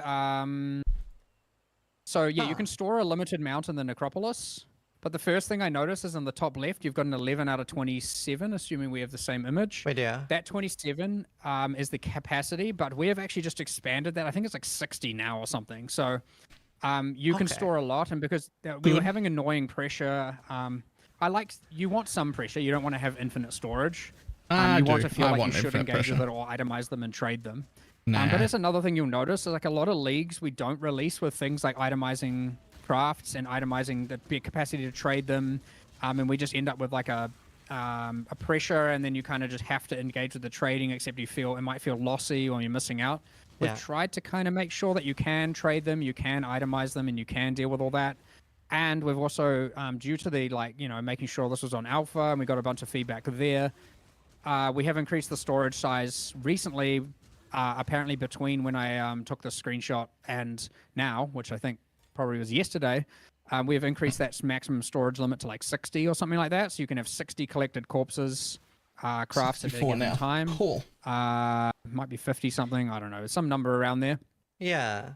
So how often are you anticipating that you go into a crafting session? So it's early in the game. It's a lot more frequent, because you're just wanting rare items, and you don't really engage too much with what the mods are actually doing. There are some ones where it's like effectively sets the minimum links to X and Y to help with sockets while going through the game. More like sets minimum to 4, minimum to 5, and stuff like that. There is stuff like that. But Poisonous you Rust aren't Guide up. It caring will be too tonight. much about what they're doing early in the game as you're progressing through. But like, if you just want Literally a targeted tonight. rare item at any point, Yeah. you just go make it. So if you want if you think your amulet's weak, you can go literally craft one corpse at a time. During the live stream, we had I know this is a concern some people have brought up, but when you craft, the guy obviously appears and reads his whole dialogue out, and it's real epic, and his voice is awesome and all that, but it's also like, okay, well, are you telling me I got to wait like 6-8 seconds, I don't know, 9 seconds, I think it was, for each craft? So we've done like a short version, so if you're doing less than, I think, 5 corpses, it does a short version, and if you're doing more, it does the longer version. So he cuts half the dialogue out, and he just reads the last, like, the punchline, so to speak. So at least like we've made it more efficient there. But you still want that little bit of time to give a little bit of suspense to be like, especially when you're doing like 50 graves at once and you're like, oh my god, this needs to be the best item ever. Like, please, please, please. I'm going to be honest, even during Crucible League, people were like exiting out of the thing to skip the animation, and I never did. I like waited the animation of Crucible League adding a tree because it was just cool to do. And as much as I like sometimes try to be an efficient player, I don't know, fun is always the main priority, and that little like suspense of it building the thing before it added the tree and just always felt good. Just always felt good. So I'm okay with this. Please, please, please. Because it isn't deterministic, it will be. I'm sure people were going to find effectively deterministic ways to get things, but that's fine. Break it as much as you want.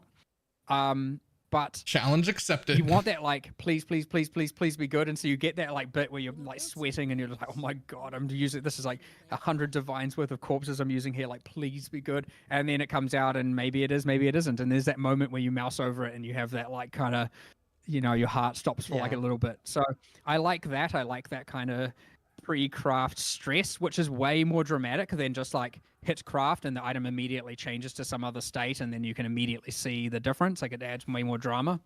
But I don't want that to be the case when you're like just spamming single items. So yeah, we've done a short version just for that. So anyone worried about that from the live stream, be less worried. You could still argue it's not short enough, but maybe more changes can be made. But that was going to be my follow-up question. If this is something that people don't like, and, you know, if they've done this for like a month, and it's like, wow, I'm getting really tired of these animations when we're crafting like 2,000 items, is that something you would be open to? Like, either like a toggle to skip that, or... Okay, real quick. I know I love PoE. It's my favorite RPG. It's still the best one on the market, but there's so much going on now. A month in, oh man, there's so much else to do as well. A month. I don't know if I don't know if it's worth bothering to change stuff a month in, man. There's a lot to do. There's a lot to play. Just saying. The way it's set up, skipping it is hard, but it can be done. But I don't think I want that because I like that suspense, and I don't know if it will. I don't want to do it based on a theoretical problem yet. Like if that is a problem, we will adjust it. I actually find it's quite like you're not just like I'm going to do 100 things, do a craft, and then immediately like do another 100. Right? You have to collect all the corpses or at least trade from them all. There is to do really good items. There is going to be a decent amount of time between them, and so we're talking now. You're like sacrificing 9 seconds every X, like some large number of maps. It's kind of like it's the proportion that matters. Whereas if you're sacrificing 9 seconds every single time you do one item with one grave, like that's a problem. 100%. So I don't know, just see how it is, and then I'll either respond with here's a fix, or I'll either respond with a deal with it, and we'll see where that goes. Probably more so we'll adjust it because why not? However, okay, so these graves, I mean, so you get collecting corpses. The harder the modifier, and the more likely that they will yield a collectible corpse. So making the league harder gives you more crafts, and making the league easier gives you less crafts. So there is, but obviously making it easier has the benefit of being easier. So yeah, there is you can control your own difficulty, but you want to make it harder to get more of these. Yeah. So that's just some very preliminary context into them. And so what we've got here is a number of crafts. I guess if we go to the top and look at the physical plus 100 to physical modifier tier rating.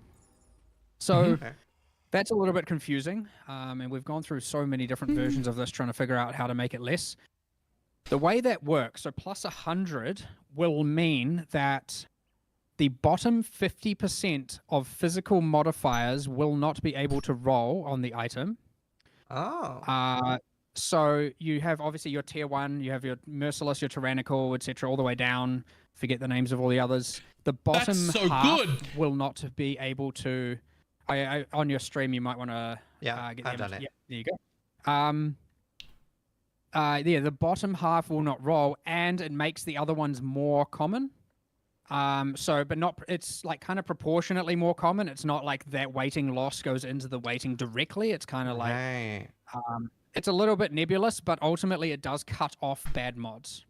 And this is something obviously people have been asking for with a lot of stuff. So this is us kind of trying it out.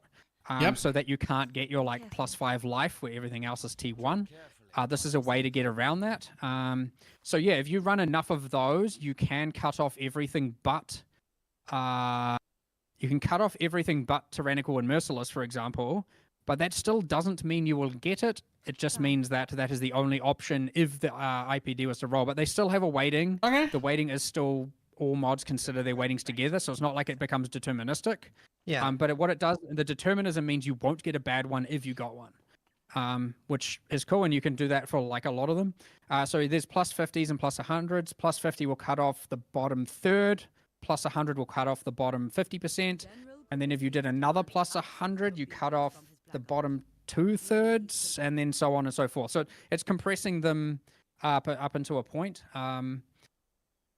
Just real quick, yes, SRS, the only thing it can't do is legions, and there's no real explanation for that. Even when you've got a min-maxed perfect build that does poison cap damage, they just change targets when they're in the stasis.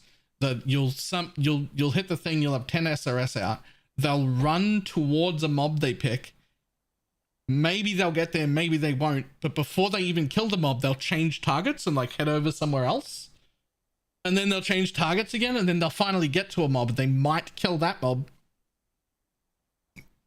but they might not. They'll just change targets again early, and so you can't break anything out. So because of some weird AI thing, SRS just doesn't do legions well.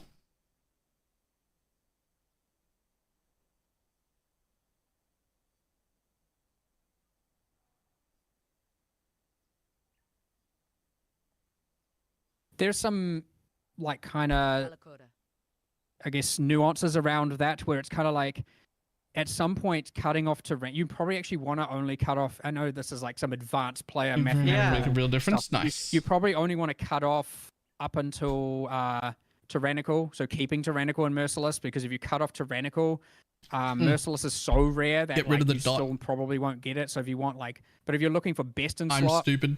you still want to. This is still your way to get it. We're certainly doing some internal mega grave crafts, and you're getting triple T1s and whatnot. It is certainly very plausible. But it takes a fair while, and this is the one thing I really like. So a lot of the crafts are binary, but a lot of the crafts are you want to stack as many as you can to get the highest probability to get this thing. And you might just be like, nah, I want to get 5 more. If I get 5 more, I'll be comfortable. And then you get 5 more and you're like, I don't know, I'm still not, I'll get a few more. I'll get a few more just in case, just to damn well make sure I can't, I get this thing or I can't get that thing. And then there are some which are more deterministic. Yeah. And some of the others are pretty crazy in here. Cool. So yeah, that's how that top one works.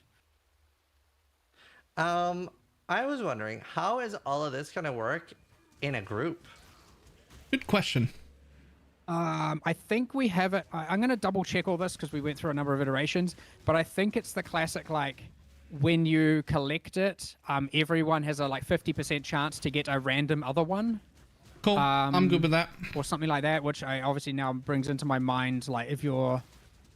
I know when your necropolis is full or nearly full, he comes out whenever you collect a corpse, and then you can talk to him and itemize them or cremate some stuff or whatnot. So I actually want to go double check how that works, because in party I could see a case of you're not getting your bonus ones and you're unaware because it's full. I think it does output in text as well that it's your thing is full, or it's getting close. I'll just double check all of that's there, but I'm pretty sure, yeah, it's the classic. A lot of leagues do that, essences, for example. They just have a chance to drop a bonus one for each party member and stuff like that. So yeah, it doesn't give the exact same one though, I'm pretty sure. But again, I will add that to the list. We'll add that to the list of things I should go verify afterwards. That's good to know. Just because we go through so many iterations and I can't remember exactly where we land. But realistically, the important part here is that it's not map owner only, which is sometimes what happens. So whether he got that right or wrong, or whether there's some specifics that change or whatever, it's not map owner only. And that's good. That's what we want. We want not map only. Also, Lupus, there's no way you're starting SRS. I'm telling you right now. SRS is better than the first time we played it. Poison SRS is better now than the first time we played it. By a long shot. Offensively and defensively. You're gonna want to give it a go. I always, I'm the Aurabot guy. I try and make sure the leagues work in a party, and Makes sense. when they don't, I get sad. And you mentioned getting full. Is this something? Can we delete bad ones, or do we have to pay 1 chaos to delete one? There'll be a little flame symbol, so you can cremate the corpse. Okay. You can just click that, yeah. Awesome. And you can do that, and you can do that in the necropolis, in your hideout, and in areas. He can come in. He comes in when they're nearly full. You can bring up this UI, and you have a little cremate symbol next to all. And then you can go to the necropolis and do it while looking at them on the table, or you can do it you can invite them to your hideout and do it from there as well. So, Awesome. You can do it pretty much from everywhere. Yeah. And another thing, I don't want to. There's so many things we still have to do the bingo go through too. How's it better after getting nerfed? When I'm ready and not before. You should check out my YouTube video. I did a video explaining why this was not a nerf at all, and I spent all day yesterday working on the written guide and the video as well, and the path of building. And tonight there'll be a full guide video on how to do it now. But the TLDR is Poison's OP. Getting 50% of our base damage as chaos is OP, and there is no longer a no poison variant, or there kind of is, but only until you get Uberlab, which you want as soon as possible. Your highest priority now will be Uberlab. You will be a little weaker than before until you do Uberlab, and then significantly stronger. Or maybe Merc Lab, depending on what way you do it, but What is it? the guide is going to have it go to Uber Lab, but you can pick any order you like. So, solo self found viable. Watch yourself. I'm hesitant to say yes or no to that because I don't deal with solo self found. We do need the upgraded sword now. But also with the sextants the way they are now, not sextants, scarabs the way they are now, maybe that's easier in solo self found. Maybe it isn't. I don't know. I don't know. I don't really deal with solo self found. So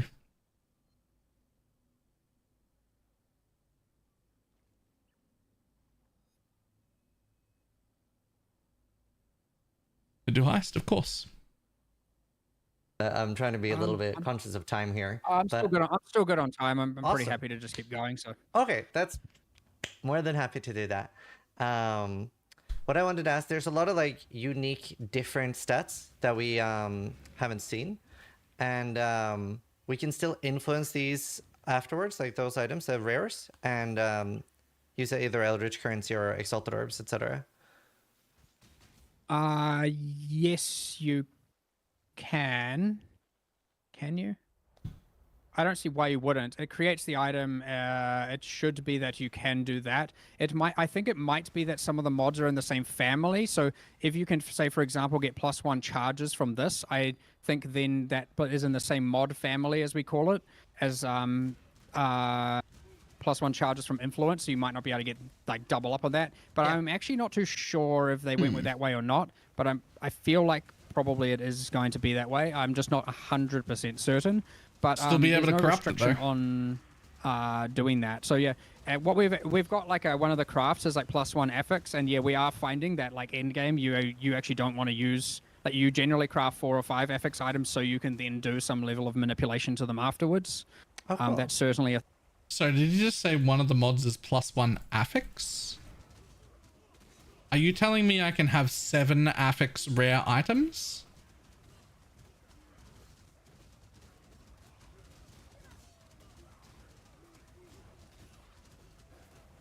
Did I mishear that?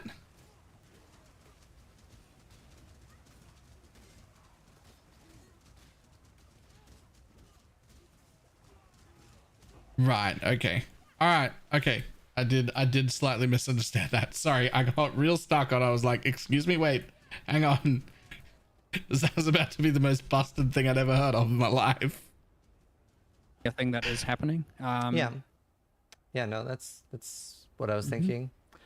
I think we move on to tier 17s. We can. There's a couple more things on here. If we can talk more about the league mechanic. Obviously, belt is a Stygian vice. I'll just go through some stuff. Yes, you can customize the base types. We have that for heist weapons, the minion rings, minion weapons and stuff there. You can see. The Stygian vice one has an orange border. It's not meant to. That's only for the unique ones. That's a bug. We fixed that yesterday, but again, I can't be bothered taking another screenshot. Yep. The way you get those is from the itemized packs.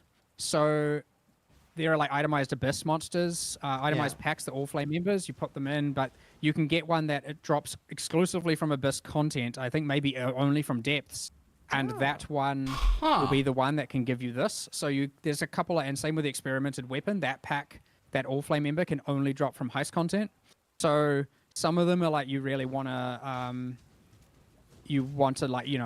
There are rewards for running different types of content that are kind of subtle in the league. And then I'm just going to explain a couple others. So if we go down, some of these are pretty self-explanatory, but we'll look at the 20% chance to create a mirrored copy. Yeah. So that can, obviously, you can put 5 of them, you get 100. But if you put 10 of them, you can get 200, and now you get 3 of the item, and so on and so forth. So if you're doing your like ultra epic crafts, there's always these things where you want to like put as many as possible to get as many as you can out of it. Again, it might be a bad item, or it might be the best item ever, and now you've got a whole bunch of them. Same with fracture. So that's like you put 4 of them, 1 mod's fractured. If you put another one, it's 1 mod's fractured with a 25% chance of a second mod fractured, so on and so forth. You can just get it with all 6 mods are fractured, or whatever you want to do there. So Some of these, again, you want to be planting a lot of them or burying a lot of them if you want to, you know, ensure you get kind of the best results. And you can easily see how you can fill up the entire kind of graveyard of. We've added more graves lately, but it's like nearing like 80 to 100 kind of territory of graves that you want to do, and like, you know, so you could be doing a project pretty rarely, or if you're trading, you could be doing these projects a lot more frequently. That's so cool. But again, yeah. That's And amazing. ironically- Mad scientist this league. Yeah, I I'm hoping, can't wait. I mean, I'm sure it's gonna. I can't wait to wear some of the items Pineapple makes for me.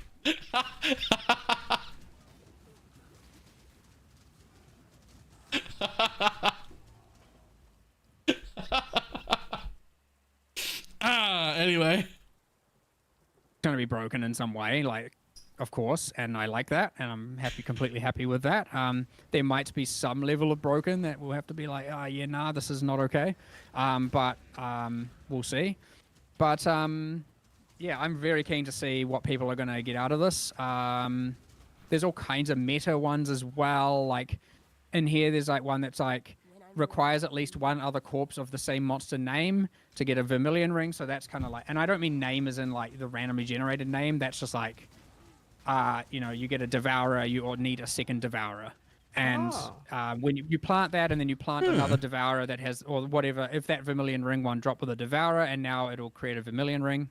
And obviously the ones that override the base type are mutually exclusive.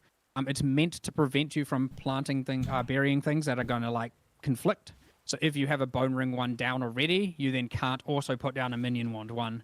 That is what it's meant to be. And the same with like, if you put down the unique ones, you're not meant to be able to also then change the unique to a Bone Ring, because that will do nothing. Because the unique is a specific unique and not a random unique. Wow. All right. It's gonna be so fun to look at like the different stuff people come up with and videos about different combos. For sure. All right. Well, I mean, that's enough there. We can move on to whatever you want to now. I'm pretty happy with. Yeah. Next up, we have tier 17 drops and stuff. A lot of people have been asking a little bit more about like specifically how they're obtained. Like we are not going to be running them permanently, right? Unless you're buying them. Well, again, trade. Permanently is no, right? A tier 17 cannot drop a tier 17. Yeah. So they're not self-sustaining.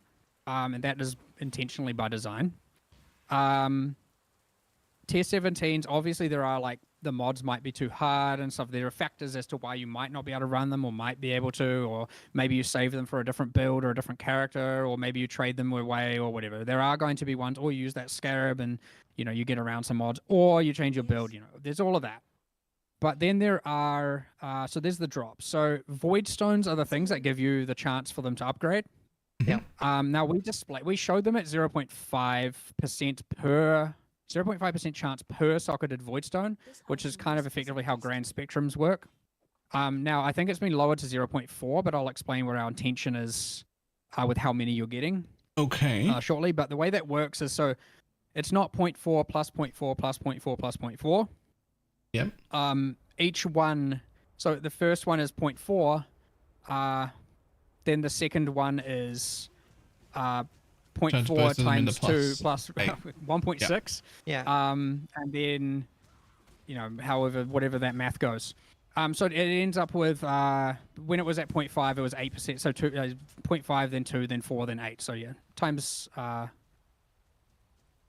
then 2, then 2, I guess.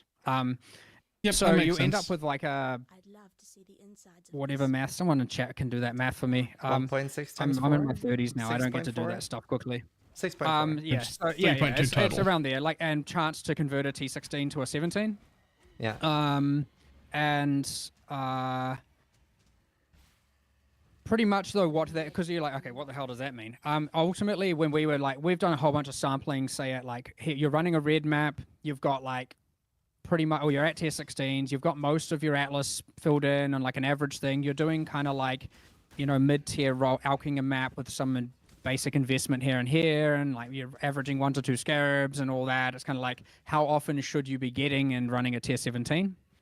And we're kind of aiming for like a 1 in 5 at that point. So obviously, when you're juicing, you're getting more than that. But because be the getting drops 3 or 4 a do map. have a diminishing return, so 7 or 6.4% or wait. whatever is actually it's decent. Sure, it might sound low, but like you can get a decently large amount of tier 16s in a map. So you'll get the first one has that chance to convert, and then sequential ones have less and less chance. Yeah. And again, this is because initially when we were doing it, we were balancing around super juices, and we're like, which means your average person who's just like Alkin going is like pretty much never going to get them, because the differential between those two in terms of item drops is just A lot. enormous, Yep. right? So Yeah. yeah, so we're balancing around more regular players here and doing diminishing returns instead. It's not a thing we don't often do diminishing returns, but in this case, I think it's warranted to give the average player a better experience. Yeah. Or someone who's just playing maps High regularly. level power. So what else is there around that? Where can I find this interview so I can watch it from the beginning? I imagine it'll be on YouTube real soon. We're literally just watching his Twitch VOD.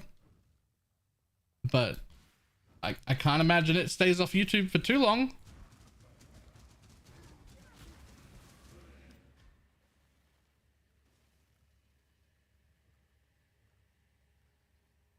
As far as how to level the Barmer, I don't know. But Dreadful has done guides on it in the past, so I would look for those. That. So yeah, as you get more Void Stones, you get more opportunities to do tier 17s. There's a few other little things about the drops. So for example, a specific map can only drop a specific tier 17. Oh shit! So running different maps to farm. Now this is good and bad. This means if I just want to farm my Crimson Temple or my Cemetery, it means you're getting the same tier 17 always. This isn't necessarily a bad thing. This could be a good thing and a bad thing. Like, it might mean you want the diversity and you want all the different tier 17 tile sets or layouts, but I'd say this gives you that agency. You can now go, I just want this one, or I just want that one, and if you want to do multiple, like, different maps with different atlas trees and stuff like that, you can do that and aim for different tier 17s.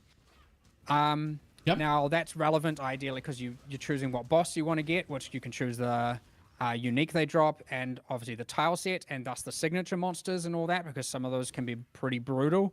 But you're also choosing then at that point what uber fragment you're farming. Yeah. Because now it's not a 1 tier 17 to 1 fragment ratio. Each boss can drop all fragments, but they are biased towards a specific 3. Okay. So if you want to get certain uber pinnacle bosses, you want to farm specific tier 17s to get higher efficiency. And if you want to just get all of them, then you can just map freely. But you have the control there. It's like not completely deterministic, and that's fine. But yeah, you will generally, if you want to be like, I want to target uber Exarch, then there'll be a specific tier 17 or set of tier 17s that will be better at giving those than the others. So, but eventually you'll trickle all the other ones as well. So one thing I was wondering about, because obviously right now access to Ubers it's super accessible, right? You just click a button and then you're running the normal limitations. How much less accessible is Ubers going to be now that they are hopefully a little split? Well, obviously a lot less. There's not. Well, you could argue like, you know, how common were Guardian maps before versus how common are tier 17s now. You do need 5 of the fragments from the tier 17s, and if we're saying an average player gets 1 in 5 average maps, then to get 5 tier 17s, you need to be doing 25 maps, 25 tier 16s. But then the Guardian drops were like much less, like 2 or 5. 3% base for a Shaper Guardian, and then another 3% from the tree, which is like a 6% chance for 1 Guardian. Now that's not necessarily, that's like where those generally come from just spamming, and obviously you can invest into heaps of ways to, you know, duplicate your maps and all of that, and you can still technically do a lot of that. But yeah, I'd say almost certainly I'd say they're less accessible, but I wouldn't say by too much. Okay. And I'd say the tier 17s are quite challenging as a nice bridge in between that anyway. So it's like, it should be, like, I think it'll make. I like it in the way that it's going to make it that you're doing them maybe a bit more occasionally.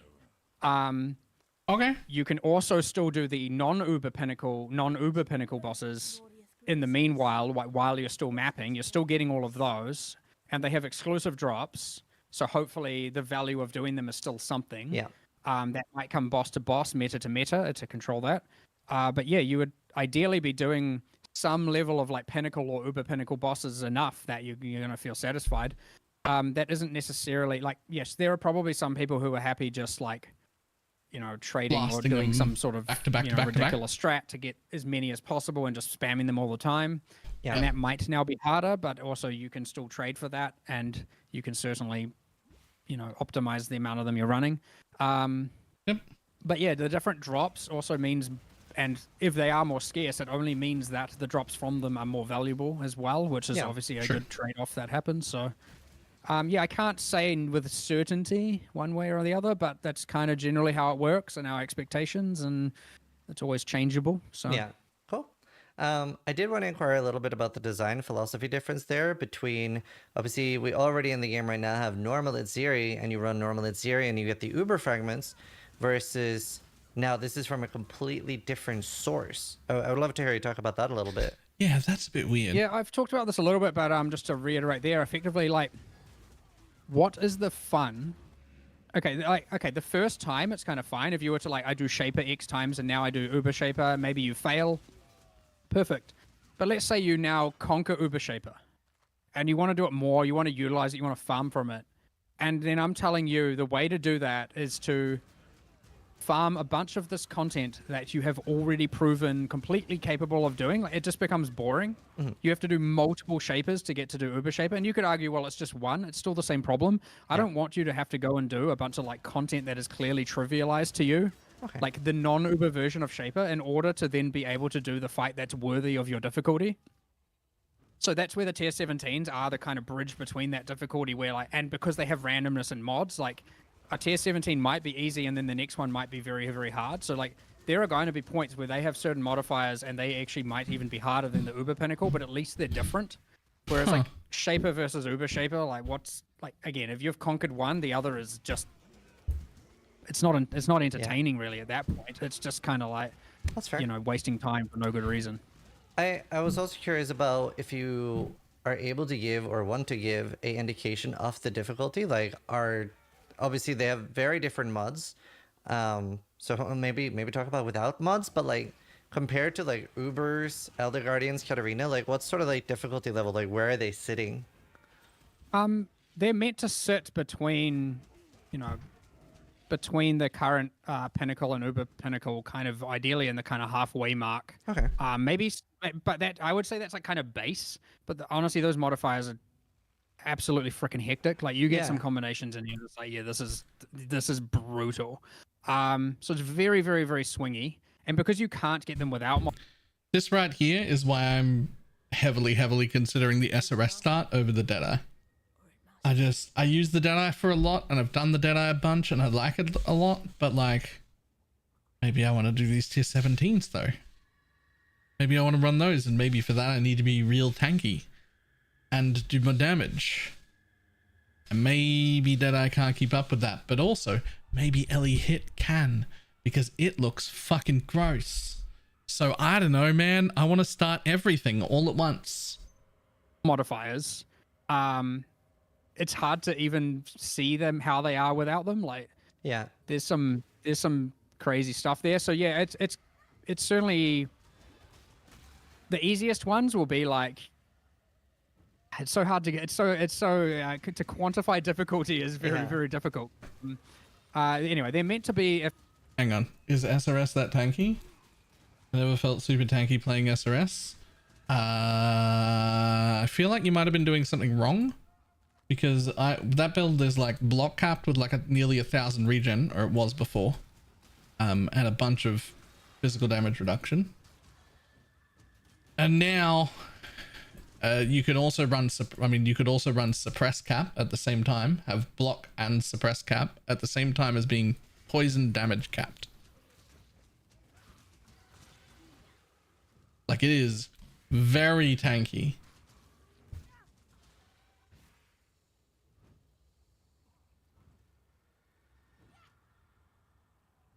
And crush these interviews. His decision and reasoning behind them disagree with sometimes, but at least there's very little smoke in my ass. That is exactly how I feel.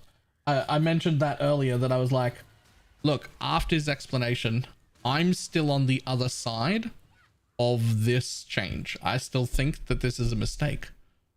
But after he talks about it, I don't feel ignored or discarded, right? Like, I still feel like he's given it real thought and made a decision and is willing to stick with it, but he does understand the other side. And that makes me feel way the fuck better about it. That makes me feel way better about it.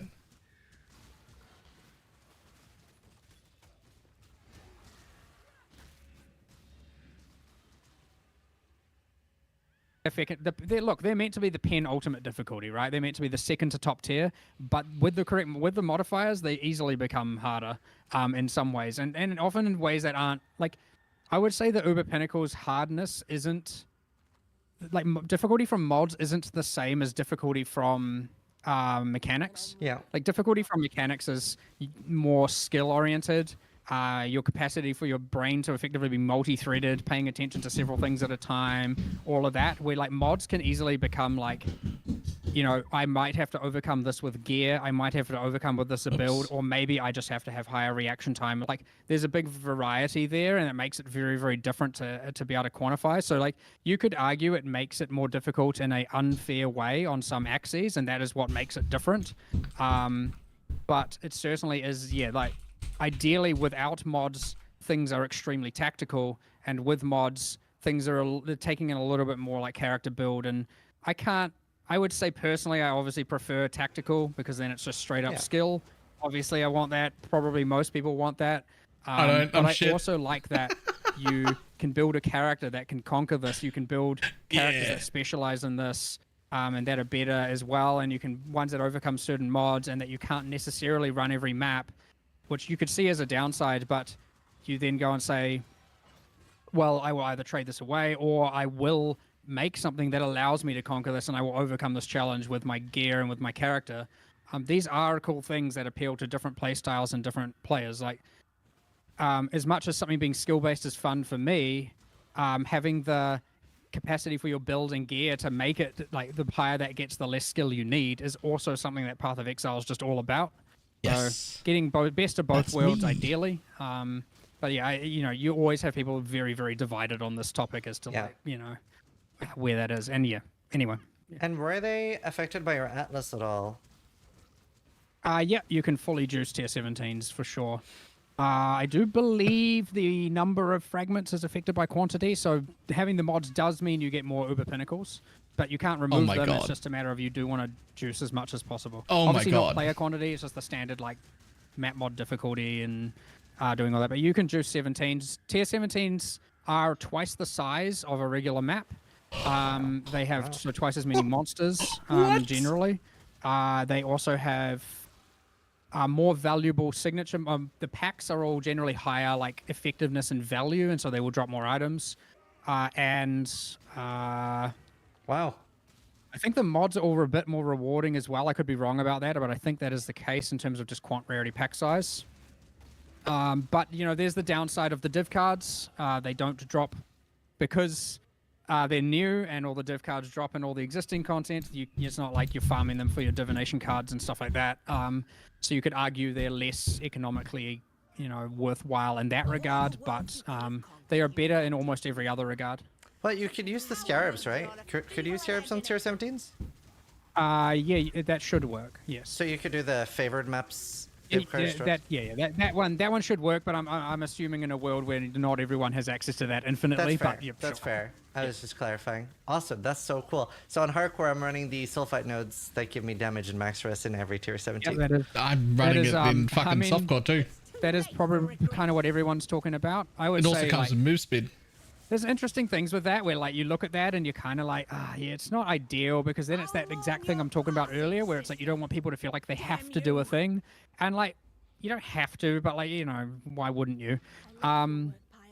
So, yeah, you get a bit of that going on, and it's like, but on the other hand, it's like, well, it does have a big opportunity cost.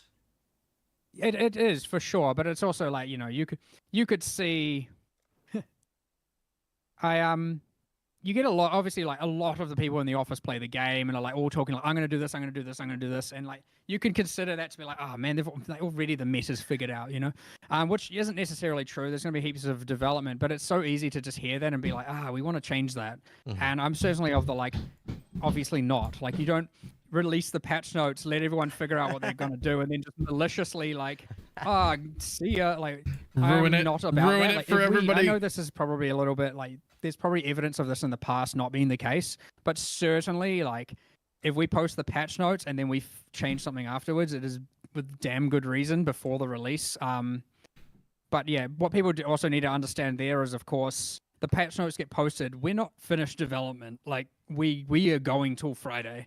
That is how we do things. So things do change, but don't worry, your Sulfite node is safe for Awesome. now. For now. That's Oh, a no. 325 problem, if it is even a problem at all. Just real quick, See you. can you make it so that Sulfite node also affects minions? Because fucking nothing ever affects minions. No, none of the buffs, none of the shrines, none of the fucking anything, man. It's all just player does this, player does that. Here's a buff. Where's the... Give me my... Give me my goddamn minions have stuff as well, please. That's the one thing I dislike about minions. Me too. Like, give me... make the shrine have like a 50% effect on minions or something.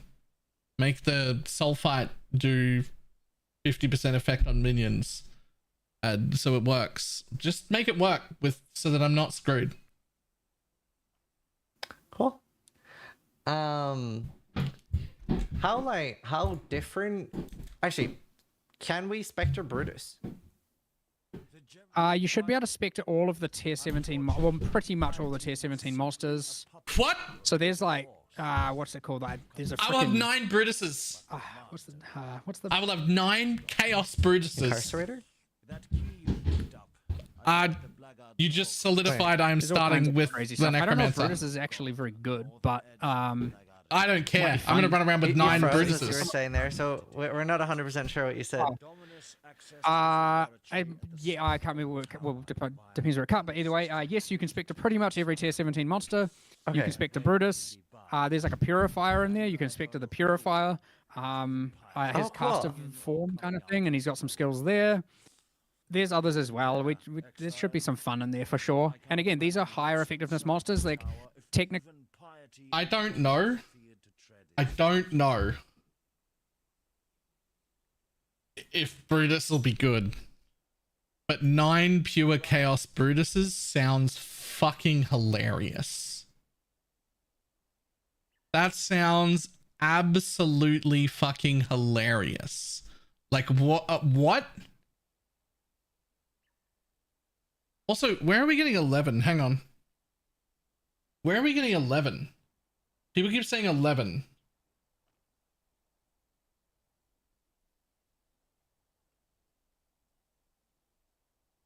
You can get 3 from a level 25 gem, right? That's 3. Right? Oh, midnight bargains? No, we're not doing midnight bargains, guys. No. We're gonna have 9, not 11. We're not using midnight bargains. That's nope. No. No. You could have 11 shit specters or 9 good ones. Choice is yours. We're not doing that. You're right. We could get up to 11, but we're not.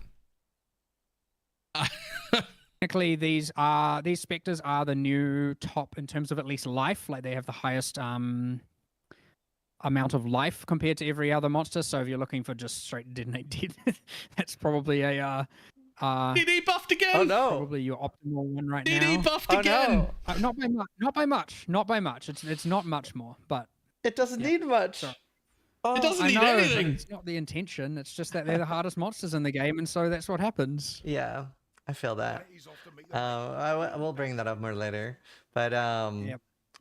I understand the issue there. yeah, cool. Yeah, the only thing I was gonna ask there is like, obviously some of the bosses. One of them's like Katarina and like the similar to the synthesis or Yes, heist it'll be robot and published stuff? tonight. Like Just a few hours after stream. How like different are these? Are they basically completely whole new fights?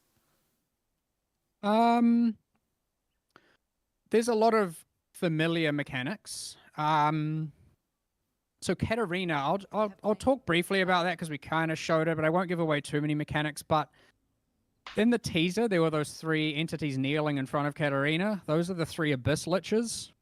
Yep, we knew that. And so she's in a room and there's those, and she releases those over the fight, and each one you kill makes the fight harder going forward, and they come out in a random order. And so that one's pretty drastically changed, but like I won't go into any more detail than that because I want people to actually figure that stuff out and like share. I love it when people are like figuring out how to defeat bosses and what's the best strategies and all that. Cool. I don't want to take that away from people. What the fuck? My monitor literally just cracked. Half the screen is black and I didn't touch it. Oh no. I tell you what, yeah, it's better now than Saturday morning or Friday night, wherever it is for you. At least you've got like a day or two to to fix that. Right? At least you got a day or two to fix that.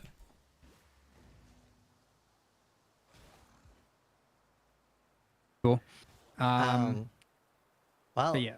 that's perfect. Next thing is something you specifically wanted to talk about, which I really liked. You're like, I want to talk about this. The bingo. Yeah, I should bring that up as well because I don't remember half of them. Yeah. Let me just find it. I have it open on stream too, if that helps. What is this? I am just worried. Well, oh good, I'll just bring it up so it's bigger. Yeah, there's My eyes a lot of things rolled to go 30 through year here. Holy, there is a lot. So, I brought this up at some point, and I I did a first pass based on instinct, and I actually brought it in MS Paint, and I'm like, I'm gonna just like red scribble through some of these, and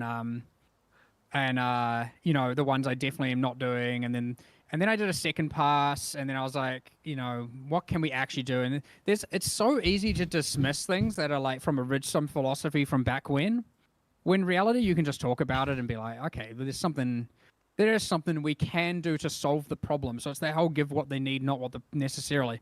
But I will tell you, by the way, this is the best form of feedback that I could possibly receive. Really?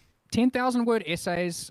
Stop doing that. I don't read them. Like, what are you doing? Like, I'm not giving up my entire evening to read this thing that has a whole bunch of passive aggressive, or not even passive aggressive, just aggressiveness in it. Yeah. Just give me this is obviously what the community team is great for, because they do condense it down. But I'll just point out, if you want to actually like, you know, get me to look at a number of features, this is perfect. Like, there are 24 problems on here that are just like to the point. Give me a solution. Or give me something, and I'm just like, sweet. Let's figure it out. Let's discuss it. Let's make sure, you know, we either have good reason for not doing it, or good reason for, or actually, you know, we should reconsider these things. So, 10,000 people in chat are now writing bingo sheets. I hope you're aware of this. Perfect. Like, actually that's good. perfect. It's just, do understand, I will tactically pick the ones so that you can't actually complete the bingo. So no, I won't do that, obviously. But so okay, we did go through these. I'll go through. I mean, obviously, bottom right one's done. Sweet, perfect. And done before you posted it, so I beat you to it. Except there was probably one of these in the past, so technically I didn't. Okay. Teleport shortcut. I was like, for a while, I was like, what the heck does that mean? But I'm assuming it means the portal scroll bind. Yeah, because that's portal what I scroll did. bind. Yeah. Yep. Sure. So things on here like bigger currency stack sizes did that too. Okay, so we almost got the bingo on the right hand side. We're missing 2. That's so not combat almost. dummy. I'll just talk about That's that real 3 quick. out of 5. That's not almost. We've actually back and forth on this a bunch, but I don't like that. I like that people can be very creative with a build, and I know we're in the world of POB, but I like that someone can like play a build by feel, and again isn't doing this whole like, because I can now quantify exactly what this build is doing, and if it is below this value, now it is clearly not worth playing. Like, I don't want to squash creativity, and I feel like the moment you have DPS meters and all of that stuff, it does do that. and it has been evident in Path of Exile over time. And I get it. There is like, well, I guess. POB, but then I would argue, why is POB not sufficient enough at that point? Because if you're the kind of person that cares about that, you're just going to use that, or you're going to follow someone's guide anyway, in which case they're going to tell you. So that one and look, don't get me wrong, I've been on the fence. I almost added that at some point. I've gone back and forth. We were going to do it, like, we had mega amounts of arguments about it, but I do believe it makes people less likely to kind of just try things that are fun as opposed. Just real quick, he said we'd have mega arguments about it. I'm imagining like him and Chris and a few others like in a boardroom somewhere with like papers in their hands, just like yelling at each other really passionately for like 2 hours, like red in the face, anger, yelling, and then at the end of the day they just like all go get pizza and everything's over and all of the arguments are done and they just walk out the building still friends and go eat dinner. That's the image that just happened in my head. Just like red-faced, passionate, fucking screaming at each, and then they just walk out the building, friends, great, go to dinner, have a laugh about everything, come back in the next day and start yelling at each other again. That's the image that happened. To things that are optimized, and you could argue optimizing is fun, but that's not true for everyone. So I do have a counterpoint there. Like, the main reason I would want it, and like ideally you just don't want this, right? But there are a lot of bugs. So sometimes the greatest thing with the target dummy is you can check if an interaction actually works. Like, I remember, for example, I was playing minion instability summon raging spirits, and I put on like they do more damage with low life, and I was like, this definitely doesn't work. Does it work? And people were like, no, it works. And then I messaged Bex at the time, and I was like, am I going crazy? Does this not work? And it was bugged at the time, which stuff like that is a lot more noticeable with an actual target dummy. So that is definitely a good thing. Did Reckoning Jewel any good? I mean, would sure, if you want to say use that having bugs is not a good excuse for having that is the wrong But that's motivation. unavoidable.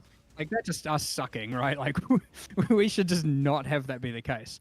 Okay, but you're never gonna not have bugs. A lot of the reason why people want it is because the stuff isn't as observable in terms of like figuring out exactly. The only way that you can not have bugs is if you make everything in the game as simple as Diablo 4 is, and then you're as smart as GDG is, because even with as simple as Diablo 4 is, they still manage to have bugs somehow. But like, that's not going to happen. We're always going to have bugs. That's just how that's going to be. Everything is too complex for you to give it to us without bugs all the time. I promise. Exactly what your DPS is like. Just on like the character stat sheet isn't giving enough information, especially when it comes to something like minions and all of that. And that is all stuff we need to just make better. I know PoE 2 is taking mega strides right now to get that stuff accurate. Like, the numbers you see is what you get. And we probably, once that is in a good place, I could see a world where we do an update on PoE 1 for that to make sure it's done the same. But anyway, it's easy to talk about a single point forever, so we can either move on or not. I mean, you get my stance on it. I agree. A lot of people aren't going to agree with me, and that's completely fine. You don't have to. No, this has been great. And Even maybe when one day I will be swayed. Great. So going up the line, the auras no longer reset on death. Please. We're definitely doing it in PoE 2, so I don't see a reason why we can't do that in PoE 1. That'd be great. I would say that's on the probable list going forward. That'd be great. Fragment stash in map device. Yes. I don't know if I don't want the fragment stash there, because then we're getting even into more. You have to buy it, but kind of what you want is an additional kind of inventory accessible there, which I do see being quite a strong. There's probably after this league I could see, or during this league I could see that being something that we start to really think about and develop, because like a little I can see rucksack. that being a problem. Like I mean, we can little have like a little map rucksack? device rucksack, not a character one. But. The sorting. Well, that's been sorting private stash tabs and inventory. That's certainly been a hot topic internally of late, and we've been back and forthing on that. I'd say you got flip of a coin as to whether or not that's going to make it in soon. So Okay. I don't know if I'd we'll want that see. or not. I'm not personally against that one. I am a little bit with inventory. I don't want that feature to bloat out into like item filter territory where you've got millions of options and customizing of how it works. So like I would be okay with like a basic, this is how it, like it just, here's the sorting algorithm, you're given what you're given, and like, you know, it sorts it in some way, but I wouldn't want it to be you can bring up some menu and get all into that. I don't like that thing. I think that's, again, part of this adding complexity where it isn't really needed. And I know a lot of people are going to ask for that, so even if that feature does happen, we're not going to get into that, so just don't expect it. Cool. Let's see. Larger pickup radius. Well, I've given my opinion on that. I am kind of keen. It's just a matter of getting it right before we do it. So I would say fair. you can expect. I would even not be surprised if 325 can get something there. Oh. Color-coded affixes. Are you talking on items or are you talking under monster affixes? So I've only know, brought it depends this on the up as a point about maps, but I mean, I could see people wanting them on items too, like +1 gems and stuff like that. Both, I guess. Recently someone did ask me about it, and I was kind of like, look, try it out, but I don't want it to like look. It can certainly look real bad and look cheap. And you could argue, well, I don't care how it looks. I just care how it, if I get the information. I agree that is like ultimately the importance, but at the other hand, I'd like to try and find a way that doesn't compromise it to make it just look like a kind of, what do we call it? Like a clown something, you know? Yeah. Your classic just like, well, here's a fiesta. rainbow of stuff on the item, and you're like, oh, what the? Yeah, I it don't can know just make about items that feel either. real inelegant, and it's that's Yeah. the only real hesitancy from me. But I What about understand why symbols? people want it. See where it comes from. The thing they've done where like items are going to stay in the correct order. Like when you press Alt, it usually separates all the prefixes and then all the suffixes. And when you don't press Alt, it just like mixes shit all together. Having that all stay the same will go a long way towards solving this. Not for maps. Well, maybe even for maps a little bit. But like for items and whatnot. Oh, are you still happy, little Bella? I'm fucking... I can't stand up right now. Possibly. Well, this is. It is an option. It might result in the same thing of, again, now you look at an item. That I worry, you look at an item and the item now looks more complex than it really is. And our Right. items aren't exactly simple. So I worry that's. But then you're like, well, put it behind an option. But then you're like, well, the people who need to know it more are probably the people who would have that off by default. The people Yeah. it's most useful for. And then you get into a bit of like, is this actually, you know, solving the problem, and then how much of a problem is it really? But you know, I consider that low-hanging fruit compared to a lot of these, to be honest. That's right. Itemized Ashling Slam. Well, we've done that, but we also took one away, which I know has been a point Yeah. of Yeah. controversy. I did want to talk about that too, and you did mention it during the Ziggy podcast or like the Q&A at the end, but obviously I've seen so much talk about it, and I think I'll get lynched for not asking, but so many people were wondering if we could have both. I would. Well, yeah. My personal thing is still I would like to remove crafting bloat where possible, where it is not like kind of I super agree. I just don't mainstream, think as this in is like the it's bloat. coming from a league or beyond belongs to a league. I agree. But I also don't want to just infinitely add crafting things to the game and never be able to take stuff away, because it is, I'd say, one of the most fearful things about PoE and players coming into the game is the complexity. And I think that ultimately, yes, you could argue the passive tree and whatnot, but I think the item crafting Yes, is probably one of the SRS more can do daunting Ubers. things. Because it is, there are so many different things and you don't know what to really do, and it can be very, very scary. I mean, I know this is like a low, you could argue, it's just one item, you know, we're not talking about a system here. But on the other hand, like any space or design space I can clear to do something else and do it differently and better, I do want to take those opportunities. And design space is valuable. Like it is very, very important for us to clear design space. And like an interesting one, like thinking of just sextants, removing sextants now frees up more design space for us to use things on the Atlas itself. And again, that adds complexity. Yeah. Of course it does. But we still have to add content, and a game at this point, like, you can't just stop adding content. And so, yeah, taking these opportunities to remove things so that we can reevaluate that design space and add something new is a huge victory for us, even though I can see that from a player's perspective. It's like you're taking away because the delayed reaction of the when the thing then gets added in its place doesn't happen at the exact same time. So it happens later. So why is my that? main point is I want people to understand the value of. So there's the follow-up question there that it might get asked. I hope it gets asked. Is if we're aware that that's an issue, it's been an issue in the past. We've had this a lot where they like take something away or change something in a way that doesn't really make sense to us, and it gets us really upset. And then the following league, the second half of the change that actually makes that make sense comes in. Why not wait the league until you've got the replacement solution that you think is better and then do that at the same time? I'm just out of like curiosity. Why not do that? Of creating a gap, and creating a gap, letting people then adapt to the gap not being there to then add something back that's even better. Like this. Is very valuable when it comes to like game design and game development. Unless you just want to actually bloat the features of your game to the point of absolute ridiculousness, which you could argue PoE is getting there. And so like we're certainly in an era where adding stuff can be quite dangerous, because when you go look at like you want new players. You can't just not bring in new players. That's the death of a game, right? Yep. You obviously want your existing ones, but you also need new people, because eventually people are going to taper off.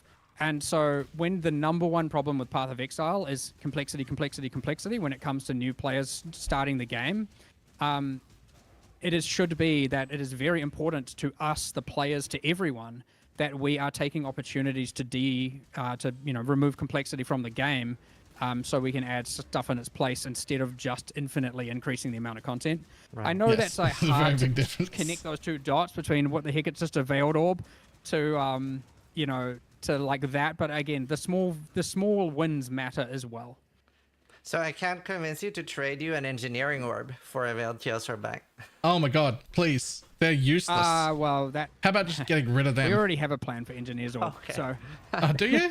'Cause they're we were shit. actually going to do it in this patch, but it kind of got cut. That's fair. Because we ran out of time. But yeah. Awesome. Okay. Right. I know we've been going for ages, and I'll just point out that it might just be at the end of this bingo. We can probably just conclude there, just because otherwise we're going to go forever. I don't know if Yeah. that's all right. I can go forever. I'm Yeah, I still was young. gonna say then- I wasn't planning on going over 2 hours. I don't know how you feel about a quick break, because I wasn't planning to go this long. We could, or it depends if you want to hold out for the rest of the bingo, and then we can just call it there. There's there's- probably the amount of work piling up for me, and Okay. Right. up to you really. If you want to break, I'm easy to do it as well. It just depends how much more longer you're willing to go, because there's a lot of things we wanted to talk about. Well, we're probably just not going to get through it all, I'd say. So I reckon let's just finish the bingo and move Fair on, enough. just because otherwise Okay, there's going to be a let's do bunch that. of changes the game. Let's do that. We don't do break then. We no break. We just keep going. Yep, let's do it. Tank it. Yep. Okay. Well, larger inventory space. You've heard my debates on that one, Yeah. especially with Rucksack, Jonathan, and Chris, and Give me my stuff from rucksack our back. internal battles. I like inventory pressure. You could argue. It wasn't about We're not inventory gonna argue space. this, but you could argue there's too many items dropping, and that's the main problem. And more so, there's too many items that you feel like you need to pick up. Like, there's that huge eternal, like, why are we not reducing the amount of items and making them higher quality? And I still want to achieve that, by the way. Oh, okay. Like, I definitely want to do it. It is just another one of those things I was talking about earlier, where if you remove all the Scarabs, or you mess up all the Scarabs, the game's dead, right? Because the Endgame's now dead, right? If you mess that up badly. Sure. If you mess up the item system, it's also just GG, right? Like, it is not the kind of thing you can get wrong. Yeah. So I definitely still want to do the whole, like, you shouldn't need to by day 2 be, I know I'm talking about in-game people, but you shouldn't by day 2 have to be filtering out 99% of item drops and Yeah. all of that. It's ridiculous. Like, True. I want it to be We do, that though. a filter is, obviously you still always will filter items. I want it to be that a filter's purpose is to format items but not necessarily. And I'm not saying I'm going to change it. I'm not going to make it that you can't hide items and all that. That's not the thing. But I don't want it to be that you're just filtering so much. But I love the formatting. I like being able to change to make certain things look more important than others and change the sizes and all of that. That's absolutely great. But I don't think you should have to need to do this. And so yeah, I kind of just want to have less items that are more impactful, and thus reduce the kind of need for the whole inventory space to always feel larger. But on the other hand, I do believe that is an interesting pressure to have, such that you can't just take everything you want always. I do think that you need that. I know it's similar to like sockets, where people perceive socket pressure as bad, and socket pressure is more that it's imbalanced between certain builds, but socket pressure is good. Like, you shouldn't just be able to have every single skill in the entire game equipped all at once. Not that that's necessarily beneficial. Pressures and limits are good. It means you have to make different decisions, and you have constraints, and you have to actually think about it. And that these are good things that make the game a game you play, as opposed to just a thing that's like background processing. Like, a lot of people after driving for so long don't even remember. You don't remember the drive because it just becomes this kind of, I don't know if this is a good comparison, by the way, but it's just something that came to mind. I don't remember what the hell happened when I drove in this morning, because nothing eventful happened, right? And you want these events to be happening that are actually triggering emotional responses and are causing you to make decisions, not subconsciously, but actually consciously. Otherwise, again, you're not playing a game. You're just like going through some background processing on some things. You should engage, you should play, you should do actions and do things that are meaningful, and not just like, I know there's the argument of like, people have the whole, the TV on the other screen, or some show on the other screen while they're playing. And like, there are people who love that and want that. And I think that is something you earn with good character builds and power, but it can't just be like that all the time. Like, you shouldn't ever just be able to you shouldn't just be able to just completely streamline the game to the point where you don't even need to look at the screen anymore, really. And like, I understand with item filters, you can kind of just play with like a peripheral vision on a mini map and using mini map icons to play, and then your item filter will tell you when a big item drops due to the sound.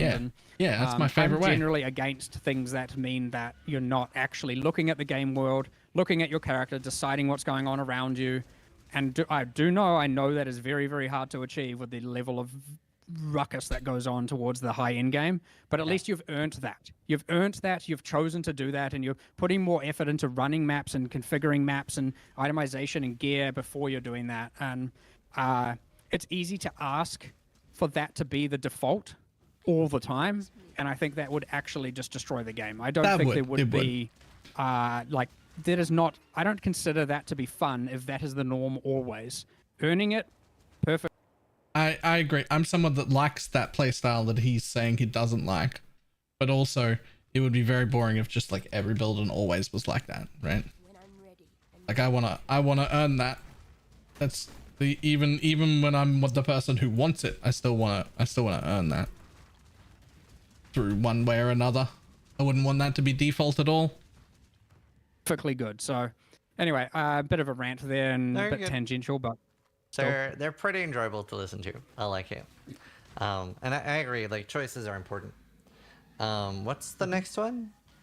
Death recap. So Jonathan's talked about this in PoE2 a little bit, and we definitely want to do it. I've been trying to figure out how to do it lately, and I think the easiest we can do, and I'm curious if this is enough, because I know everyone's going to want like exactly what skill and exactly this and this. Well, most people actually might want a frame by frame replay with logging and all that. And like, there is an easier solution, which is that we probably can do something like either time or the last time you were on full life, and by that I mean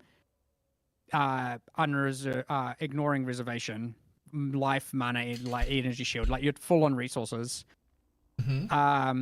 What damage you took from what monster, and at the point of death, what debuffs you had on you.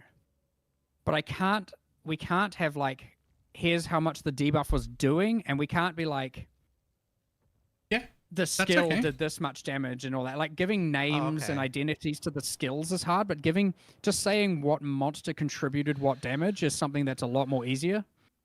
That's or a pretty lot huge. easier. That's No, pretty that good. would be enough. That'd be huge. And then yeah. I guess on the death screen, you'd have something you can pop open. It would have effectively a grid by monsters and by like damage types, probably, and then a list of like you were affected by this debuffs when you died. I would say that is like within reason.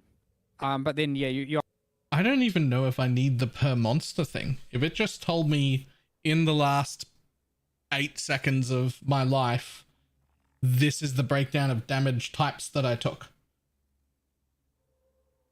And then my list of debuffs that I had when I died.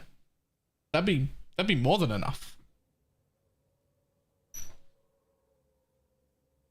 That'd be more than enough. obviously get the whole like even then that has complexities because we have the concept of a daemon, which is effectively an environment hazard or like a lot of the arch nemesis mods and well now just rare monster mods, but you know the whole lightning storm and all that. That's technically not the rare monster doing the damage. That's just like some invisible other monster. So we're gonna have to go through and name all of those correctly so that they appear as like lightning storm modifier and stuff like that. We're gonna have to do, and it'll get some weird inconsistencies. But I think you'll get kind of 90 to 95% of what you want, and that might just be enough. It's just there will be sometimes times where you're just like, I'm dead and I don't know why, and we can't provide the best answer. Like if it was from a dot, you can be like, I was affected by this dot and I took some damage, but you'd have to interpret, okay, the dot killed me. That did most of the damage and stuff like that. And there are ways, but yeah. Anyway, so I'm all for it. It's just been complex, and I don't think that getting it perfect is enough of an excuse to not get it 90% of the way there right now. Right. Cool. Yeah, I mean, I think a lot of people at this point will take anything. We're yes, very today excited for that. There'll be an SRS build today. The next one is larger inventory space. No, we're going down. I was doing some weird pathing. Okay. Assist master mission selection. Well, not a problem anymore. Yeah, it's gone. Yep. Gone. Minimap mechanic icons. I have two states of minds about this one, but mostly, I mean, like we got it added for strong boxes. Someone suggested it in-house. Yeah. I was like, yeah, of course, let's add it. But again, it goes back to that, like, I don't want the game to be, I look at a minimap and I play off the minimap. Obviously, that's very important right now. But I would rather... So PoE 2 does a thing that I think is very, very good, which is that minimap icons do not appear until they are within your fog of war radius. And so right now, there's this thing where area transitions have like a radius of 250 units, which is just freaking megalithic, right? 25 meters or whatever. Mm-hmm. And they just appear, and you're like, oh, now I know where I'm navigating. Whereas in PoE 2, you have your fog of war, which is effectively your screen, and you actually have to see the object before it appears on the minimap. And I think this is very, very, very good. I think that the way it has changed how you play is hugely win. So I'm all for having more stuff on the minimap. Well, I don't actually know how much more stuff needs to be there because I will explain. I don't like monsters on the minimap. Okay. Because I don't want you to just position the monster on the edge of your screen and then just shoot off screen and hit it. And so you knowing it's exactly... You kind of do that already, I understand, but I don't... in some contexts, it's fine. But in most cases, I am actually kind of against having it that monsters are on the minimap. Like, I just don't think that it... Again, I want you to look at your screen and I see the monster and know it's there. And if the concern is the monster's off-screening you, well, that's just us sucking. So let's just not make that a case. And if there are bosses that are off-screening you all the time, then we should fix it. Now, one thing that will solve this, which is another one on here, it's the next one, not really, it's skipping, is the boss health bar. I want to do static life bars very, very badly. Yes, please. I think it is one of the best features in PoE 2. It's very nice. Yes, I love that. I want to do it, and here's the thing. You will know when a boss is nearby because the static life bar in theory should appear. Yeah. And I want that to be a very good signaling and to not have to use the minimap for it. Now, to be fair, that was one of my favorite features of Metamorph was actually seeing the monster packs. Like, that was really enjoyable. Well, I can see why it is considered useful, but I mean, I see people arguing about this a little bit, but again, it's that whole... I want you to look at the monsters. I want you to look at the things, and you could argue you can't, but I want you to actually like... It wasn't anything about off-screening or anything for me. For me, it was like the packs that burrow and stuff. Like, I always found that really annoying, like the sand skitters and stuff like that. I really enjoyed that it was too. so nice in Metamorph. Well, okay, in the context of Metamorph, because you are really promoting, you want to collect all the organs, that's a very different story. But like a random I don't even know what, but like, let's say your random packs that are replaced by map bosses. Like, I don't think those need to have mini-map icons, right? Like, why would they? You just come across it or you don't. It's not needed to complete an objective, so to speak. Whereas, like, on Metamorph, it's kind of like, if you miss one of those, you could spend the next 10 minutes searching for monsters and be like, my God, this is... So it's not, for me at least, it's not so much about like being able to off-screen them or being able to shoot my bow at things. It's more not missing an entire pack or two. Like I want to not full clear, but like mostly full clear my maps. When they don't say less than 50, I feel bad. And having them on the map makes it like that I can do the full clear more efficiently. It's so frustrating. Because you don't want to then do your Metamorph encounter until you've found them all. So I see that. I would say they're different contexts for sure, but there might be some contexts that deserve it that I am not thinking about. Like, I don't want to just be like, no, never in any. It is contextual, and there possibly are. But again, at least for bosses and stuff appearing, I want that to be static life bar driven. I'm going to start doing that, but that's again a thing where the fear has been that unless we do all of them, it's not worth doing any of them. Oh, But I think I just need to get away from that and start doing it in categories. So, for example, we could do anything that's in a fixed arena is easier. But like the trouble I have, okay, you go city square map, you got twinned map bosses, you've got Maven where she spawns 2 extra bosses. I mean, how am I displaying 8 life bars? Right. And so the question is it the 3 closest? And then at what point is it useful? Yeah, Like, the what same if- for the fear. you know, I get that. the UI is going to turn into a disaster. And we might have to figure that out anyway, because I don't want to have it that you can't have a decent amount of bosses in PoE 2. But, you know, you could argue it's the 3 closest or the X closest or the 3 that you've last damaged. But then with AoE, you're going to get flickering like crazy, like just swapping between them, and it won't really be Those relevant. are definitely issues. It could be the 3 that have damaged, or it could be that when one damages you, it overrides one that hasn't damaged you. But I think the simplest is I just try the 3 closest or the X, however many closest, and then we see where that goes, because it's still better than nothing, I would say. Especially for like just even if all we got it for was like the pinnacle bosses, like the Ubers and those, that would make a big difference already, like Cyrus, etc. Yeah. For sure. It's just that once we have the static boss bars, it allows us to do a lot more stuff with like the debuff icons underneath them and all of that stuff, and that is so useful information. Yeah. Not all debuffs, but you know, the important ones that matter, which you can see PoE 2 getting a lot of. Yeah. And I think that is, and so that's where it's like I kind of want them everywhere. But yeah, I was going to start with like Ubers, Pinnacles, and then work down to like Axe bosses, and then, you know, go from there and start getting the more fundamental ones. But it's actually kind of easy to do the campaign because you don't have so many bosses all at once. Yeah. It's when you then, should a Breach boss have it? Should a Legion General have it? Yeah. Should a, like, I don't really know these answers. And then it's like, oh, all of a sudden you can, it's not just uniques. Like, should a Rogue Exile have it? Well, probably not, right? Definitely less what's of the priority point? on those. Yeah. Yeah. So yeah, it's just we should start doing the ones. I'm kind of I'm slating that at least a part way doing it for 325. So Yeah. yeah, that'll be nice. And then you'll know when a boss is nearby and within radius and all that. Which will help, and then alleviate the need for minimap icons on them as well, because there'll be something else on your screen telling you they're there.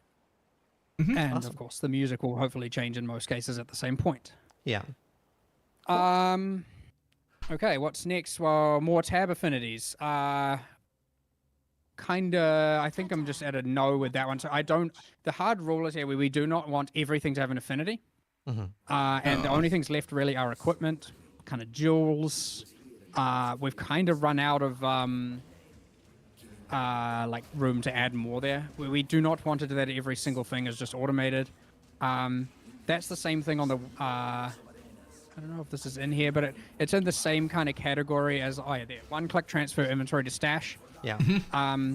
There have been many arguments of item weight, and it is a very nebulous concept, and whether or not it matters and all that. But there are certain lines that we certainly do not want to cross, even at this point, where I am kind of okay with the sorting your stash, because I don't think that actually demeans weight in a way that is substantial. And everyone is subjective. Everyone has their opinion on how much an item should weigh and what that is. And a lot of people think that they should be weightless. And But again, we want it to be that you are engaging with these things, you're looking at these things, you are making conscious decisions about these things, and I understood you putting them into a clicking them into a quad tab. You still later have to sort them out, so you can delay when you're dealing with the weight currently, but at least the weight isn't necessarily removed.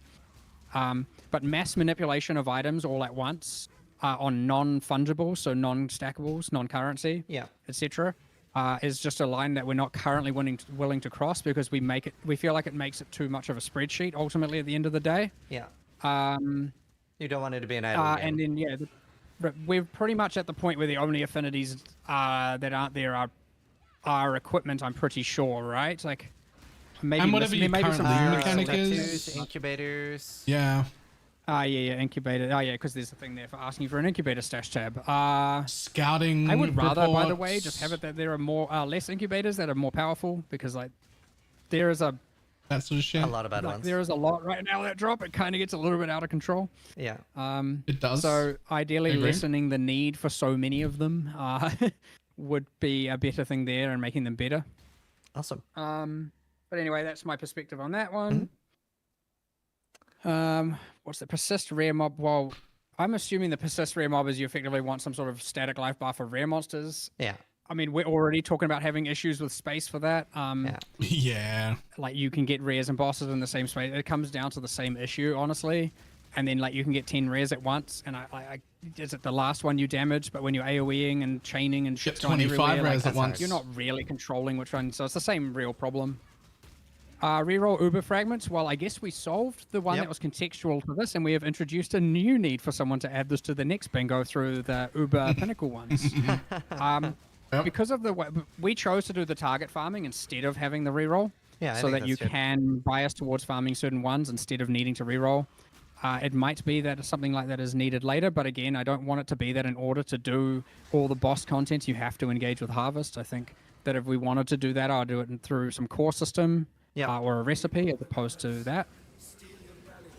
We talked about the one above and the one above. So, passive tree planner. Yeah, because it looked like we were going to get that at one point. Yeah. Yeah, okay. What I want to be able to do is the basic functionality of import someone's tree, if you choose, or just forward plan your own, and that's it. I don't want to try and do what POB is doing, because that is just going to do it better. I agree, and I like that. I saw you updated the point. Taking the new bone barrier over Mistress of Sacrifice. I'm going to talk about that a little bit in my video, and I'm probably going to league start it as well. But I don't think... Yeah, it's Mistress of Sacrifice is the one that I'm thinking about giving up. It's a big question mark. It might be good, and I'm going to try it on league start, but I'm not going to include it in the build guide because... I want the build guide to be stuff that I'm already sure works, not experimental shit. But I'm going to try without Mistress of Sacrifice on League Start. And I go through it all in the video that'll come out this afternoon, a few hours after stream. I got to do one more pass on the Path of Building and the guide before I publish it to everybody. But interested. TLDR interested. We'll see how it goes. And it's also going to just make that screen add a feature that is the most beyond complicated thing you've ever seen ever. But you should certainly be able to just be like, I'm going to import someone's tree, and it's going to show the layout of that and some point allocation, and then you can also just plan the next X points on yours, and that's it, really. I think doing that is a good step in the right direction, and then that's probably as far as we need to go with that one. Yeah. So that goes past. And so that's certainly currently on the planned list, and it might be 325. It really, again, we're going to have to pick our battles for this one. So it's on my list of I'm going to pick here's all the things we're going to pick from. It might be there, it might not be there. Awesome. Colored stash tabs and icons. As in, you want to not... I guess that's a not wanting to pay for the colored stash tabs, so you want them on the default ones. I'm assuming. I don't really know. Icons is an interesting idea, of course, because you want to be like, this is where my blah goes and my blah goes. There's probably a room to do more of that. Obviously, the premium ones come with Oh, it, wait, but wait, you wait, want wait, to, I wait, guess, no. They want colored folders and icons on the folders. No. Yes. Yes. I'll look into that. I'll see. I'm not entirely familiar with what state that's in, to be honest. Yeah, because right now it's just brown. Yeah. I'll just look into. Oh, yeah, I'll look into that. Well, that's not appealing. I would. Yeah, that's. No, I'd like that. That's the least fun default color to have for those because you wanna get that like vibrant. The stash is valuable. Yeah, the exactly. folder is valuable. Yeah. Awesome. Yeah. Okay, incubator stash tab. We kind of talked about like it's a problem with too many incubators right now. I'd say like it just shouldn't There be are necessary for you to way need too many that. incubators. Like I would hate to have to sell that. Like Way. you shouldn't have to pay for that. Way too many. Yet it's not essential for a league, so by all rules, if we were to have one, you'd have to pay for it, and so it should just be we solve that problem the proper way. Okay. We will do the one click to pop harvest node. There's just some small gameplay things I need to work around, but we may as well do that. That one's a pretty trivial. Wait, what at was the that end of one? the I day. missed mean, that. You're just saving that extra slightly delayed click. But Nice. What was that one? halving the clicks matters. So. That does. Vita Corrupt Essence. Well, Vita Corrupt Essence. I'm not. Wait, what was that one? One click harvest open. Oh. Cool. Yeah. Yeah, why not? Not okay with the V, but I am okay with the button. I don't like how many things Yes. conflict with V, and it gets a little bit scary. Yes. When Give me a button to it's corrupt unclear now what essences. V will do in some sort of situations, and I don't just like adding keybinds for hyper-specific content. Absolutely. But Do I it. do want the button. So yeah, we're going to put like a little remnant of corruption symbol next to the essences, and if you have one in your inventory, it appears, and you can just click it.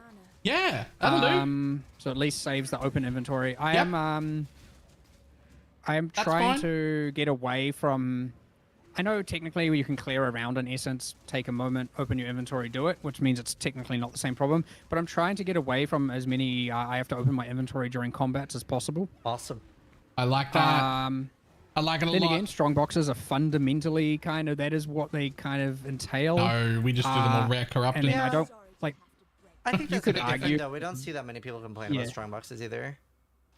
Yeah, and a lot of the main thing there is because you can kind of get them to just be rare by default and stuff like that, and so you don't Yeah. have to feel like you alch them. But also alching them is not even necessarily yielding you an extra alch in terms of rewards. It is worth noting that there are Scarab modifiers on strong boxes now, so like you'll get Scarabs through that means as opposed to strictly on the operatives box. Yeah. I think we actually removed the operatives box and moved all the mods to everything else. Oh. But yeah, I'm not. I Yeah, don't fair. feel too. I don't feel like That's that okay, one's actually. necessary personally either. But the essence thing is certainly more annoying for sure. The remnant. So. Yeah. Anyway, I I agree, think that's the essences are whole set of those. inconvenient. So yeah, Yeah. there's a good handful of them that should be looking like a 325 feature. Maybe even more. And these are This things is again. I just great. want to remind like we wouldn't have budged on this a year ago, even 6 months ago necessarily. And you know we are certainly. Taking a slightly different stance, and especially PoE 2 is the thing causing us to do all of that, to really reevaluate our core beliefs and make sure that we're not just holding on to or becoming the dinosaurs, as we like to say. Well, I have a few quick-fire things I can ask you about as well that people are very curious Sure. about. Warcries, can we use 2 of them, like automating? No, I believe all the descriptions have been updated to be more clear as well, but Okay. no, because it's That's fine. the same as call to arms, so they all share a cooldown. If you can only put one with call to arms, and then it goes off. And I think it's probably the first one in the sockets is my guess, but Yeah, it would be for putting sure. 2 is pointless. Right. Okay. Melee and like, for example, feeling forced to use like the ancestral totems. Also problems with socket pressure. Agreed. Mm-hmm. Very hard to solve. Hard to disagree. I've been trying to think about this for a long time. I'm going to raise it's on my 325. It's a tier 1 feature on my 325 list okay. of things I want to get sorted. That doesn't mean it's happening, but like it certainly means I'm taking it seriously. And I don't just mean the totems. Like you could argue nerf the totems, buff everything else. There are more problems than that. And it's a very There are, but that's a big hard one. to get right. Everyone has so many different opinions of what's wrong with it. And like it's scary. There is some stuff we can do, and we should take small strides instead of the right ones. But I just need to make sure that instead of the big strides, just because they're probably right. But like, we built PoE 2 to fix melee. You know what I mean? Like, it is so hard to actually. It depends what you mean though, because if you want it to feel like moment to moment visceral melee combat, you can't have that in a game that is this fast. It's just not possible because it's too fast. Your strikes can't matter. Your like the feel of your hits aren't going to matter. Well, It's just not. Grand Slam Impaler was honestly did feel really good even in a fast game. To be fair. Right, but okay, so that's where you come down to like, Yeah. we add builds that promote playing slower. Yeah. But again, it depends what you're after and what you mean, because a lot of people just mean like, the problem with melee is the totems, and some people's problem with melee is just that, I don't know, it could just be a numerical balance problem simply, and other people's is just the feel and clunkiness, and there's so many. So I want to make sure I definitely understand the problems that are the most problematic, and then go from there and see how we can. But I do think it needs something pretty grand to really shake that up in a way that makes it not just. I don't want to band-aid the problem, and I don't want to just push it down the line by 3 months again and again and again. I want to find something that is just much better overall. And I don't know what that is yet, but I acknowledge the problem for sure. A lot of people here do. And obviously, just to clarify, the solution to it is not to slow down the game. It's to create reasons you might. One way could be to create more motivations as to why you might want to play with less attack speed and stuff to make it feel more visceral. But like, that's still at the end of the day your choice, and we're not taking away from that. It's just an option. My favorite line. Does anyone else think it's funny that he's talking about playing PoE while watching someone else on another monitor? It's literally a PoE streamer's job, reading chat and other stuff on another screen while playing PoE, while also reading chat and engaging with it. And earlier I was walking on a treadmill at the same time. Drugs are fantastic, by the way. When I say drugs, I mean prescribed drugs in this case. ADHD meds going into overdrive. Awesome. Another thing, I've seen so many people asking about it as well in chat. Corpse heals been very strong for very long. I mean, the simple thing is, yes, they probably need a change. The reason why that the reason why some of these things don't shift in the meta as much as other things is because, like, we like playing them. Ultimately, it comes down to the same problem of here's all the changes we feel like we need to make, and here's the ones we actually have the time to make. It's mostly resourcing, I would say, that is the main issue. There are not many people who are very good at actually assessing what to change and how to change it. Yeah. So you can't give it to anyone. And sometimes it's like, okay, can I just fix this with numbers, or does this need something a bit more grand, like a redesign, or does this need a system change? You need someone who's good at making that decision, and people who can make those decisions well in a way that, again, isn't just band-aiding things or playing this kind of cat and mouse game of it's slightly nerfed and then something else gets slightly nerfed and buffed. And like, doing that is fine, but doing that, ideally you design a system around that doesn't achieve that, require that to be necessary. Right. But yes, sometimes it is still the right answer to band-aid until we do that. So I would just say that it is probably just a matter of it's been missed on time. It is just a resourcing. I would say it honestly is one of those things where, again, it hasn't really actively crossed my mind too many times. It's really only a problem in hardcore. It's not a. I'm looking at bigger problems, grander scale. So, but look, if it's an issue, if we get it on the list early, we can get ahead of things. So, sure. Cool. And then I guess as a final thing, which we would now kind of cover even half of everything we planned out, but you wanted to mention a few teasers for things that could be possible for the next gauntlet. Yeah. Well, you and I had a brief discussion, but again, like, the main issue we've had, honestly, is that the sooner I know, the more I can do. Because I can work that around. I can do, if I like the ideas enough, I'll do it in my free time. Like, I'll just go home and do it, right? Instead of playing one night, I will just do stuff there one night because it's fun. Good luck. So yeah, I mean, we discussed doing don't work for free. Having it so that for the gauntlet we customize like the designs, what the skills of the bosses do, and so you get like the different version of the Exarch. Maybe his bullet hell works differently. You're adding different skills and stuff like that. Like we may as well. Like it's pretty easy to do. So doing a whole new animation on the creature is expensive. That's a new animation. That's a new, probably new effects, new audio, heaps of stuff like that. But reusing existing effects, reusing existing animation. So like changing the shape, the pattern of a bullet hell, trivial. Spawning minions, trivial. Changing how minions are spawned, trivial. That's things interesting. Like, for example, the Searing Exarchs, like barrage of mortars. You could certainly have a thing where they impact the ground, then they sit there, or they maybe turn into proximity mines, or they turn into volatiles, or they, after a delay, will do the mortar again and delay again. And so, like, you could even have it that they have a 20% chance that every single time they hit the ground, then for the rest of the fight, they will every X seconds bounce again, targeting you every time.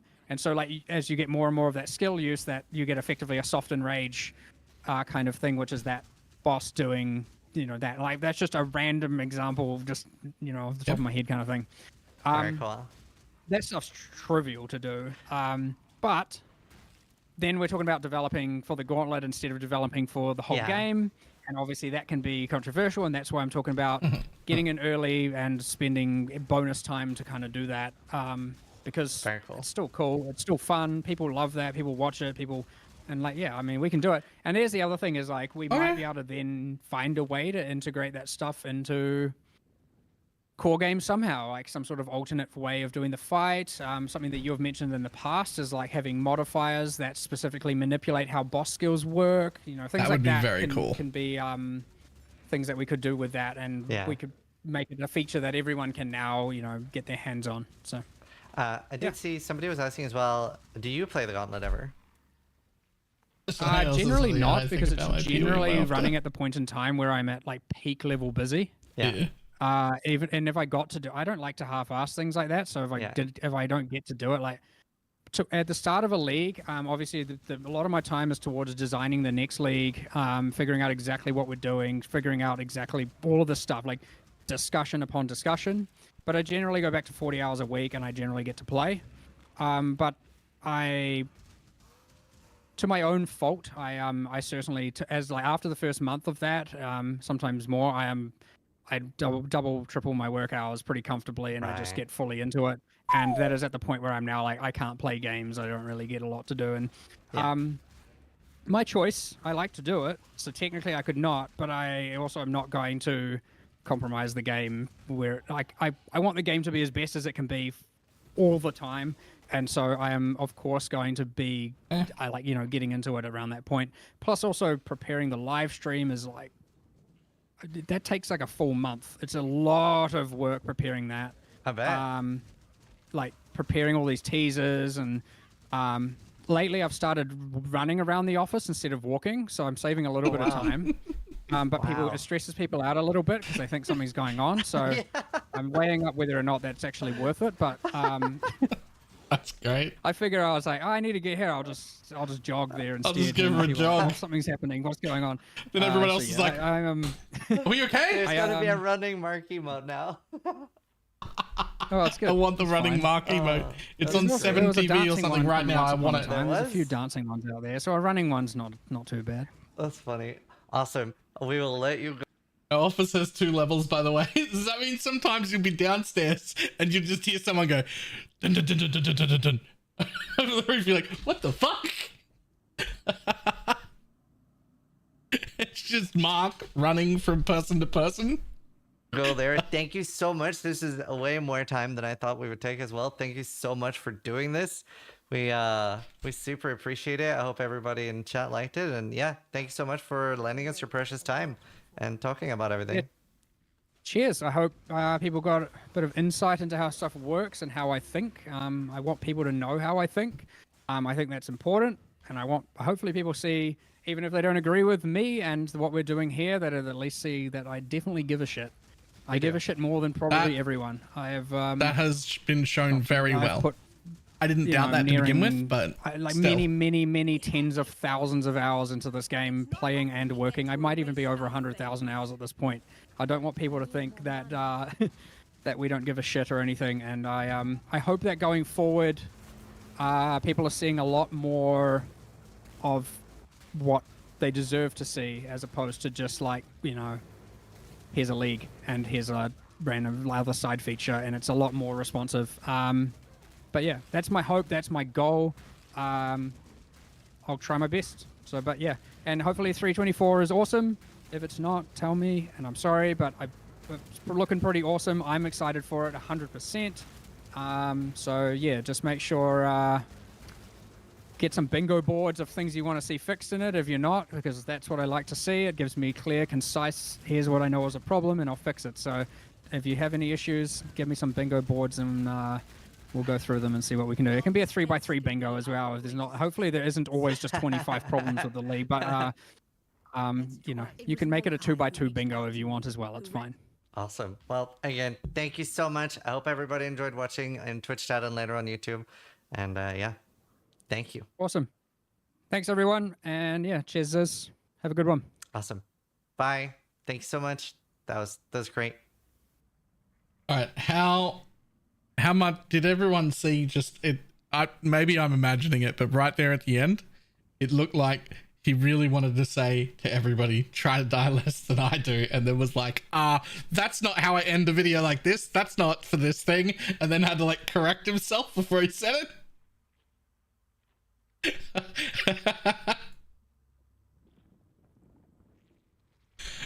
That was very good though. That was very good. That might be the best interview we've had yet.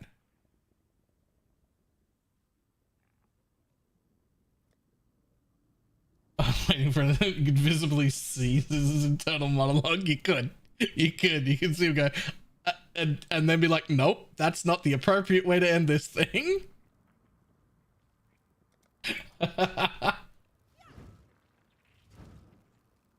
Look at the arrow scarabs. We looked at the scarabs already.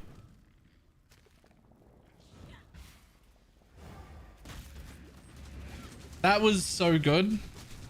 And I already didn't doubt, mostly. Okay. I also had a problem of before ExileCon 1. I also found myself often thinking, do they play? Do they care? Like some of these things don't make any sense. Like, are they playing the game before they make their decision? Like, a lot of those things that you see on Reddit that are stupid. I also found myself thinking some of them sometimes back before I went to ExileCon 1. Once you meet everybody in person, that thought leaves. That's never been a real thing again since then. It's absolutely not. So I knew already that they very, very, very much care. But I do think that this particular interview especially did a very, very good job of showing that to more people. Even the things that I disagree with, because there were things that he said that I was like, I don't think that's the right takeaway. I would happily sit in a room and discuss that because I think it's wrong. But even those things, it's still the way he talks about them makes it feel like he already understands the other side. He's not ignoring me or people who agree with me or the problems that we think is happening. They're not just being ignored. They've been taken into account, and they've been understood before they were taken into account, and that makes me feel like way better. That makes me feel way better.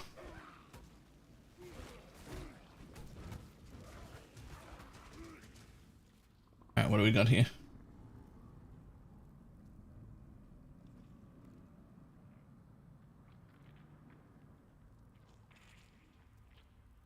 Find it a lot easier to listen to over long interviews. Yeah, I think he did a really, really good job. That's also, I think he said at the beginning that was his first like one-on-one interview.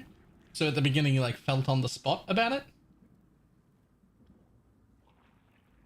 Like it was his first time like a lot, and I think he did a really, really good job.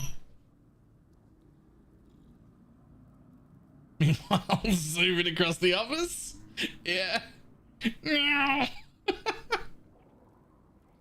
That's a great emote. Okay, what is this? In this thread, we ran up some questions. Oh, so these are questions from the thing. We knew this. These are just that was just a change regarding randomly spawnable mechanics have no chance to appear, or that you can't force mechanics.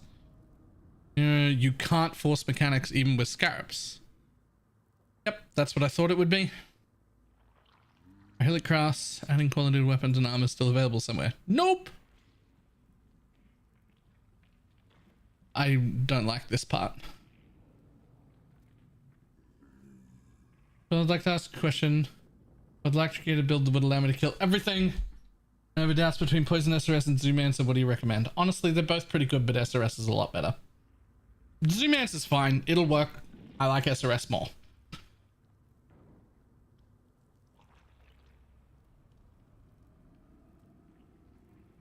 How many collectible courses can we... Depending on how much juice you've got, scales, it'll matter. A rough estimate is maybe 3 from a rare map.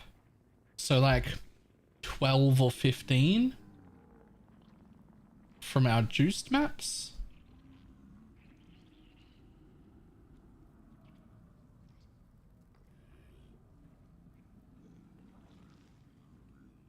Can you imagine if the self-resurrecting zombies make it into the tier 17s? The moment I find out that Dave still exists, my whole plan goes out the window and all of my effort goes into making Dave with 9 of them. All the effort is like straight into, oh, excuse me, I need 9 exploding specters. I don't even care if it's not that good. Like I would need, must have. That's a must have is what that is.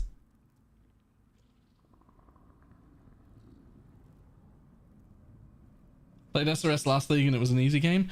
Spoiler for the video that comes out later today. It got better. Significantly better. It's been buffed. Okay, how many corpses can we store? 64. Can multiple All Flame members be used in the same area? Yes, we already saw that in a video. 270 maps affected by your Atlas tree? Yes, huge. What about Absolution Necro as a league start? If you're more interested in playing Absolution than Poison SRS, then it should be pretty good. Absolution's not bad at all. Outcome when corrupting? Yes. Will existing Maven invitations in Standard League be deleted? Yes. Maven items and itemized drops will be provided by...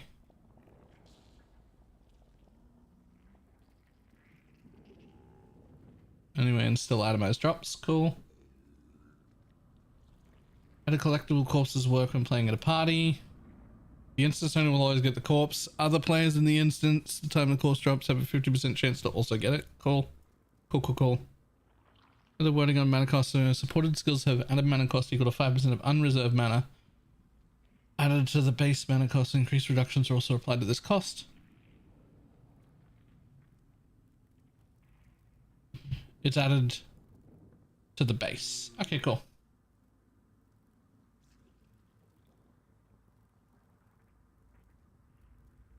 So you get boss fragments, things like Eldritch Decay, because Uber Elder Fragments are boss drops. Huge. Okay. 270 mass cannot drop corrupted. Cool. Alright. Easy.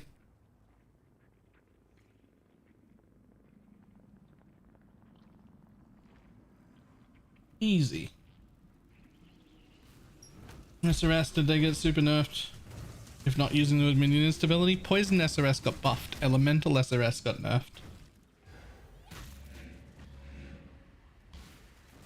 Whew, that's a lot. Alright, we're gonna kill Malachi here because I'm here. But after that, I think we need to run away and finish polishing up those guides and like launch the video because we're getting that question about every 8 minutes, so I think it's time and people need the guide. Greatest form, and I'm gonna be honest, I was hoping to have it all finished yesterday, but learning the back end of the website took far more time than I thought it would. Like far more time. Like I was planning on finishing SRS yesterday and then at least starting a second one. And I don't even think there will be time to start a second written guide this league. I think if I do that, I'm gonna overcommit, not get any sleep, and be fucked for league start. And a lot of it is still just like learning the back end. So I guess we update this one and then we work on expanding more later.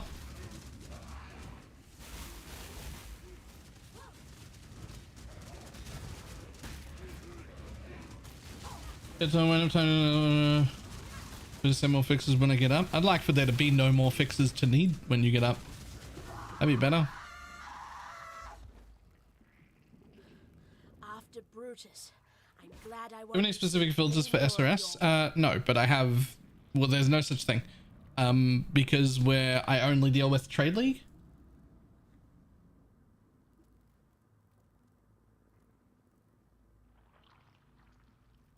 Can you just prepare text and ask Gazi and the Vault team to update it at the same time? So I don't actually know what I can and what I can't ask the Vault team to do.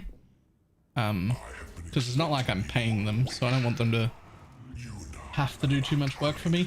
But also, Gazi was nice enough, and he did not have to do this at all.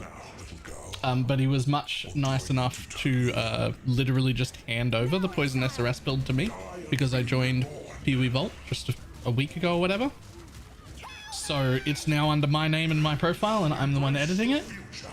And I will be adding more guides to that, and like now I have a place for written guides to be. But because I have to learn the back end still, you're probably only getting Poison SRS this like before the league start happens, right? Because I have to learn the whole back end of the website at the same time, and I'm not ready to get somebody to like help or take over or anything like that, right? Like I might in the future if there's enough of them and I know how to do it by then, and it's making enough money to warrant somebody's time. Same as YouTube, right? You might like hire an editor for it, someone who's good at that shit, and give them half the profit or whatever.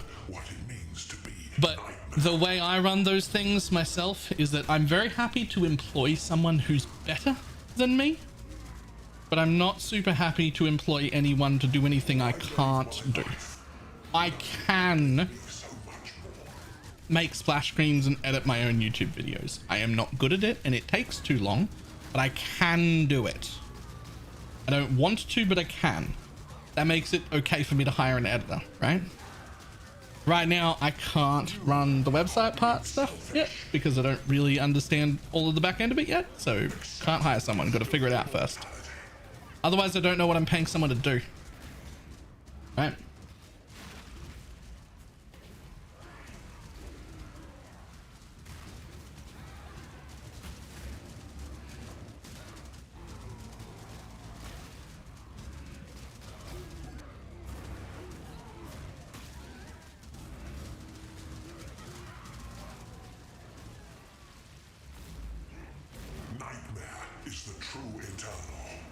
So you will pay only the stuff that you know how to do. Look, not like religiously, but I feel like I should have at least some understanding. I should be at least okay at, like at least capable of doing things that need to be done in this industry before hiring someone to take over, right? Like that wouldn't be the same in my like IRL career before this, right? Because there are like people spend years and years and years and years mastering things that I'm not going to master. But What cannot?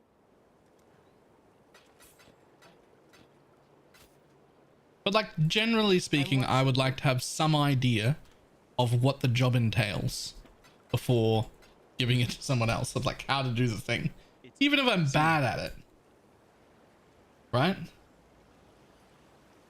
That's also very specific to like this career, right? Because these are stuff I should know.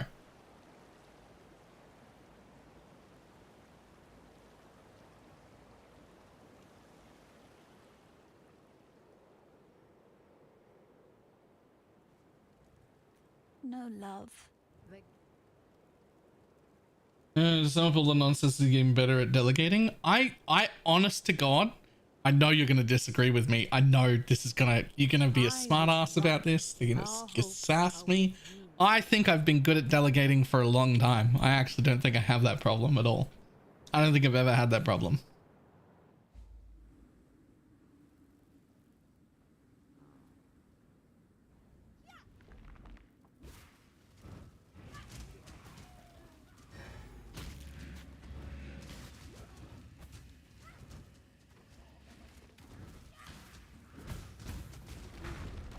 Oh god, that was a good one. Tell us another. I have not had a problem with delegating. No.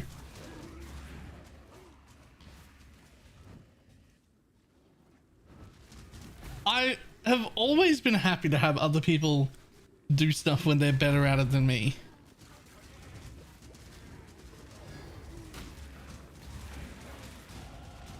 How can you say that with a straight face? Because I believe it.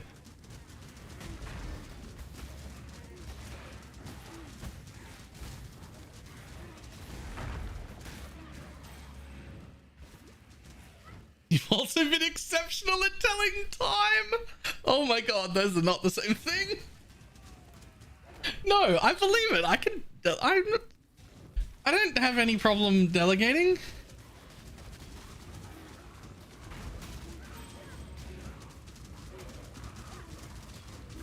Oops, clumsy me. Name the last thing you delegated. Just my entire YouTube channel.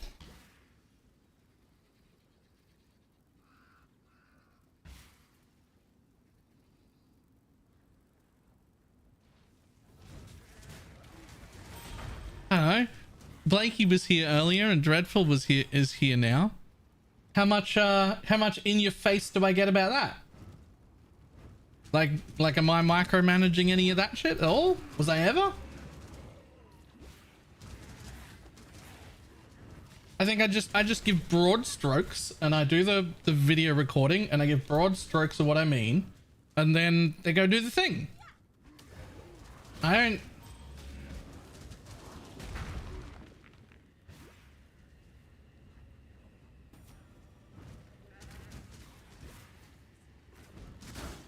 When I'm ready and not before. After other room is. Doesn't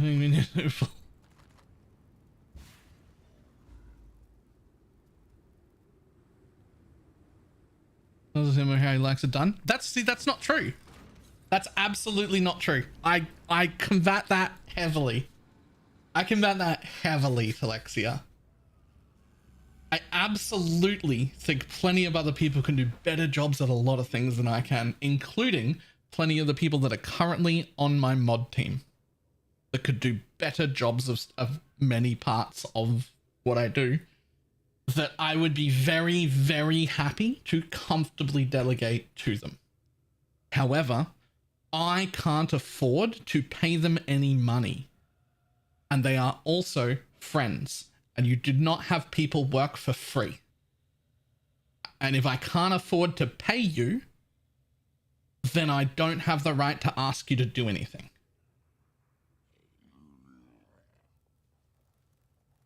That's the problem. Not that I don't trust people.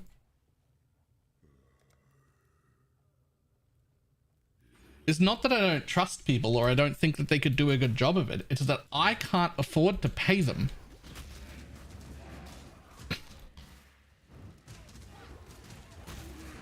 To be clear, that's a joke. Dreadful does get paid. Although some months, not a lot, because I don't do YouTube content somewhere. Let's ask the mods, when was the last time you were asked to do something? Wait. Why don't we go the other way? Why don't you go the other way? Because of course I'm not asking them to do stuff because I can't afford to pay them. When's the last time I refused to let somebody help or take over part of anything when offered.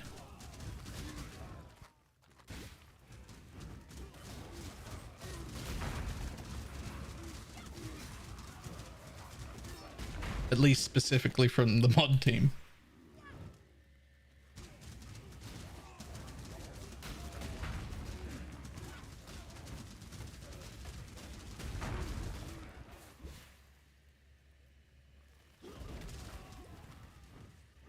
You never let me help. Also, two things.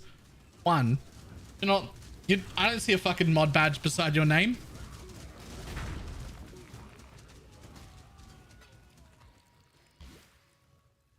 And two, I don't remember you ever offering.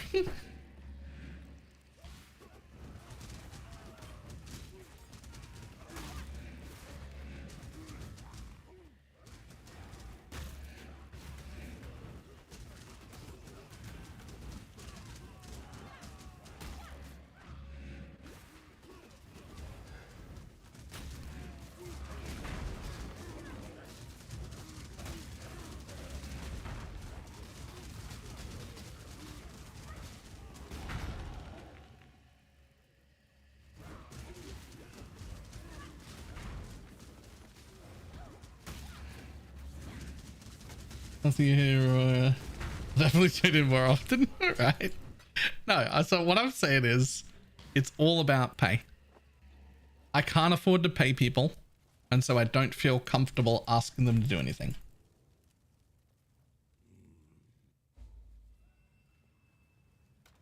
Like, I'm happy to accept help when people feel like it, and sometimes Shads just does stuff because he feels like it. And that's great, and I appreciate it. But I would never go and ask him to do something. And thank you. Because I can't afford to pay him to do anything. It's not his job.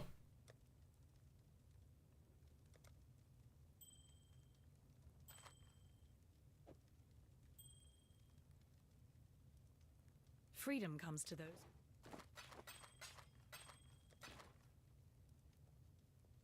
Unlike these, a soul. Sometime now, where was I? Blood for vengeance.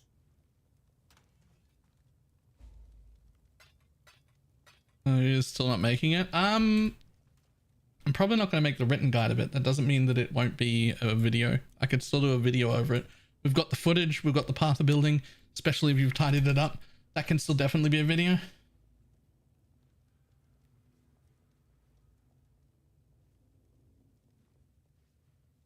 How about you gently ask for more subs? I cannot afford to pay people, but I would like to. I would very much like to. I would absolutely very much like to be able to pay people.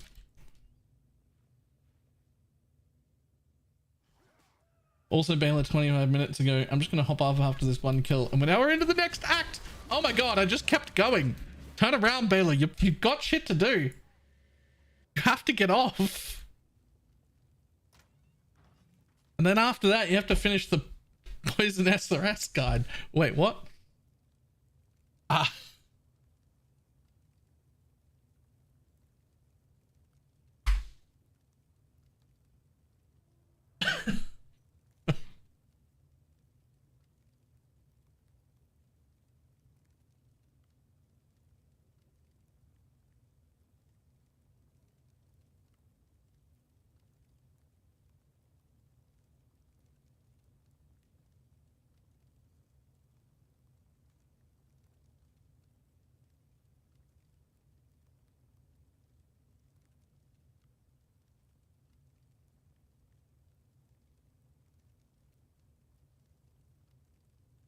Building straight over here, right?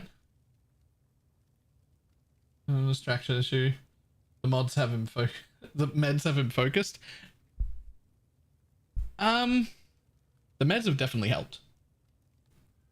The meds have definitely helped, but it hasn't stopped me from getting distracted. It's more, I probably get distracted half as often, but more important, I usually catch myself getting distracted and going down rabbit holes within like a minute or two. My brain goes, aren't you supposed to be on task? And I go, oh, right. And I go back to the thing. Whereas before it would be like 3 hours down a rabbit hole And then I'll be like, ah, fuck, now I haven't done the thing I was meant to do.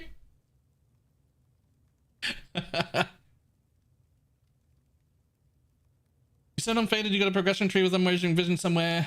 Can I get that somewhere? Yes, absolutely. There's a YouTube video on it. The second last YouTube video I did. It's on the YouTube. There's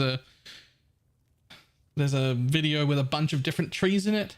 There's a link to a document in the description there that has all of the trees linked, as well as I go over them and why you would pick them and in what order in the video.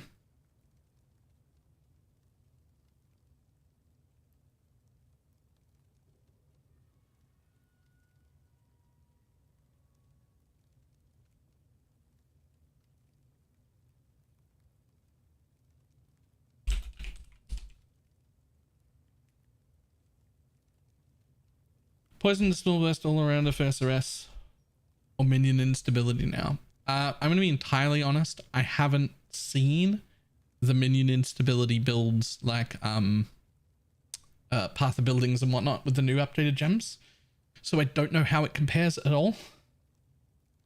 But Poison SRS got pretty massively buffed, to be honest. So I'm still pretty tempted to say it's that.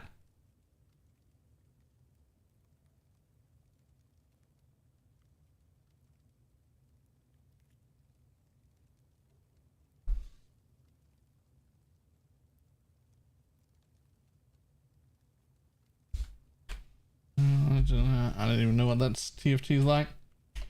This ability I'm looking about roughly 80 million on the high end. So I'm more worried about its league start variants and whatnot. Like, how's it look when it first gets to maps? How's it look when you first get your Uber Ascendancy? How does it look when you first get to tier 16s? Like that level of, because it's a league start thing. Because min-max Poison SRS hits about 52 mil and it just stops. You really can't go past there, which is poison cap plus the amount of hit DPS that you do while achieving poison cap, and then that's pretty much it. Anything past there, you're not scaling poison anymore, only the hit portion, and it's not really worth scaling damage past there. I'm just trying to get more guardians. Yep. All right, I'm gonna jump off.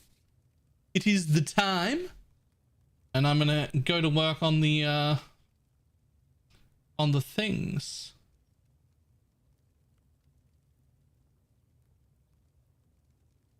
All right, I will see everybody tomorrow.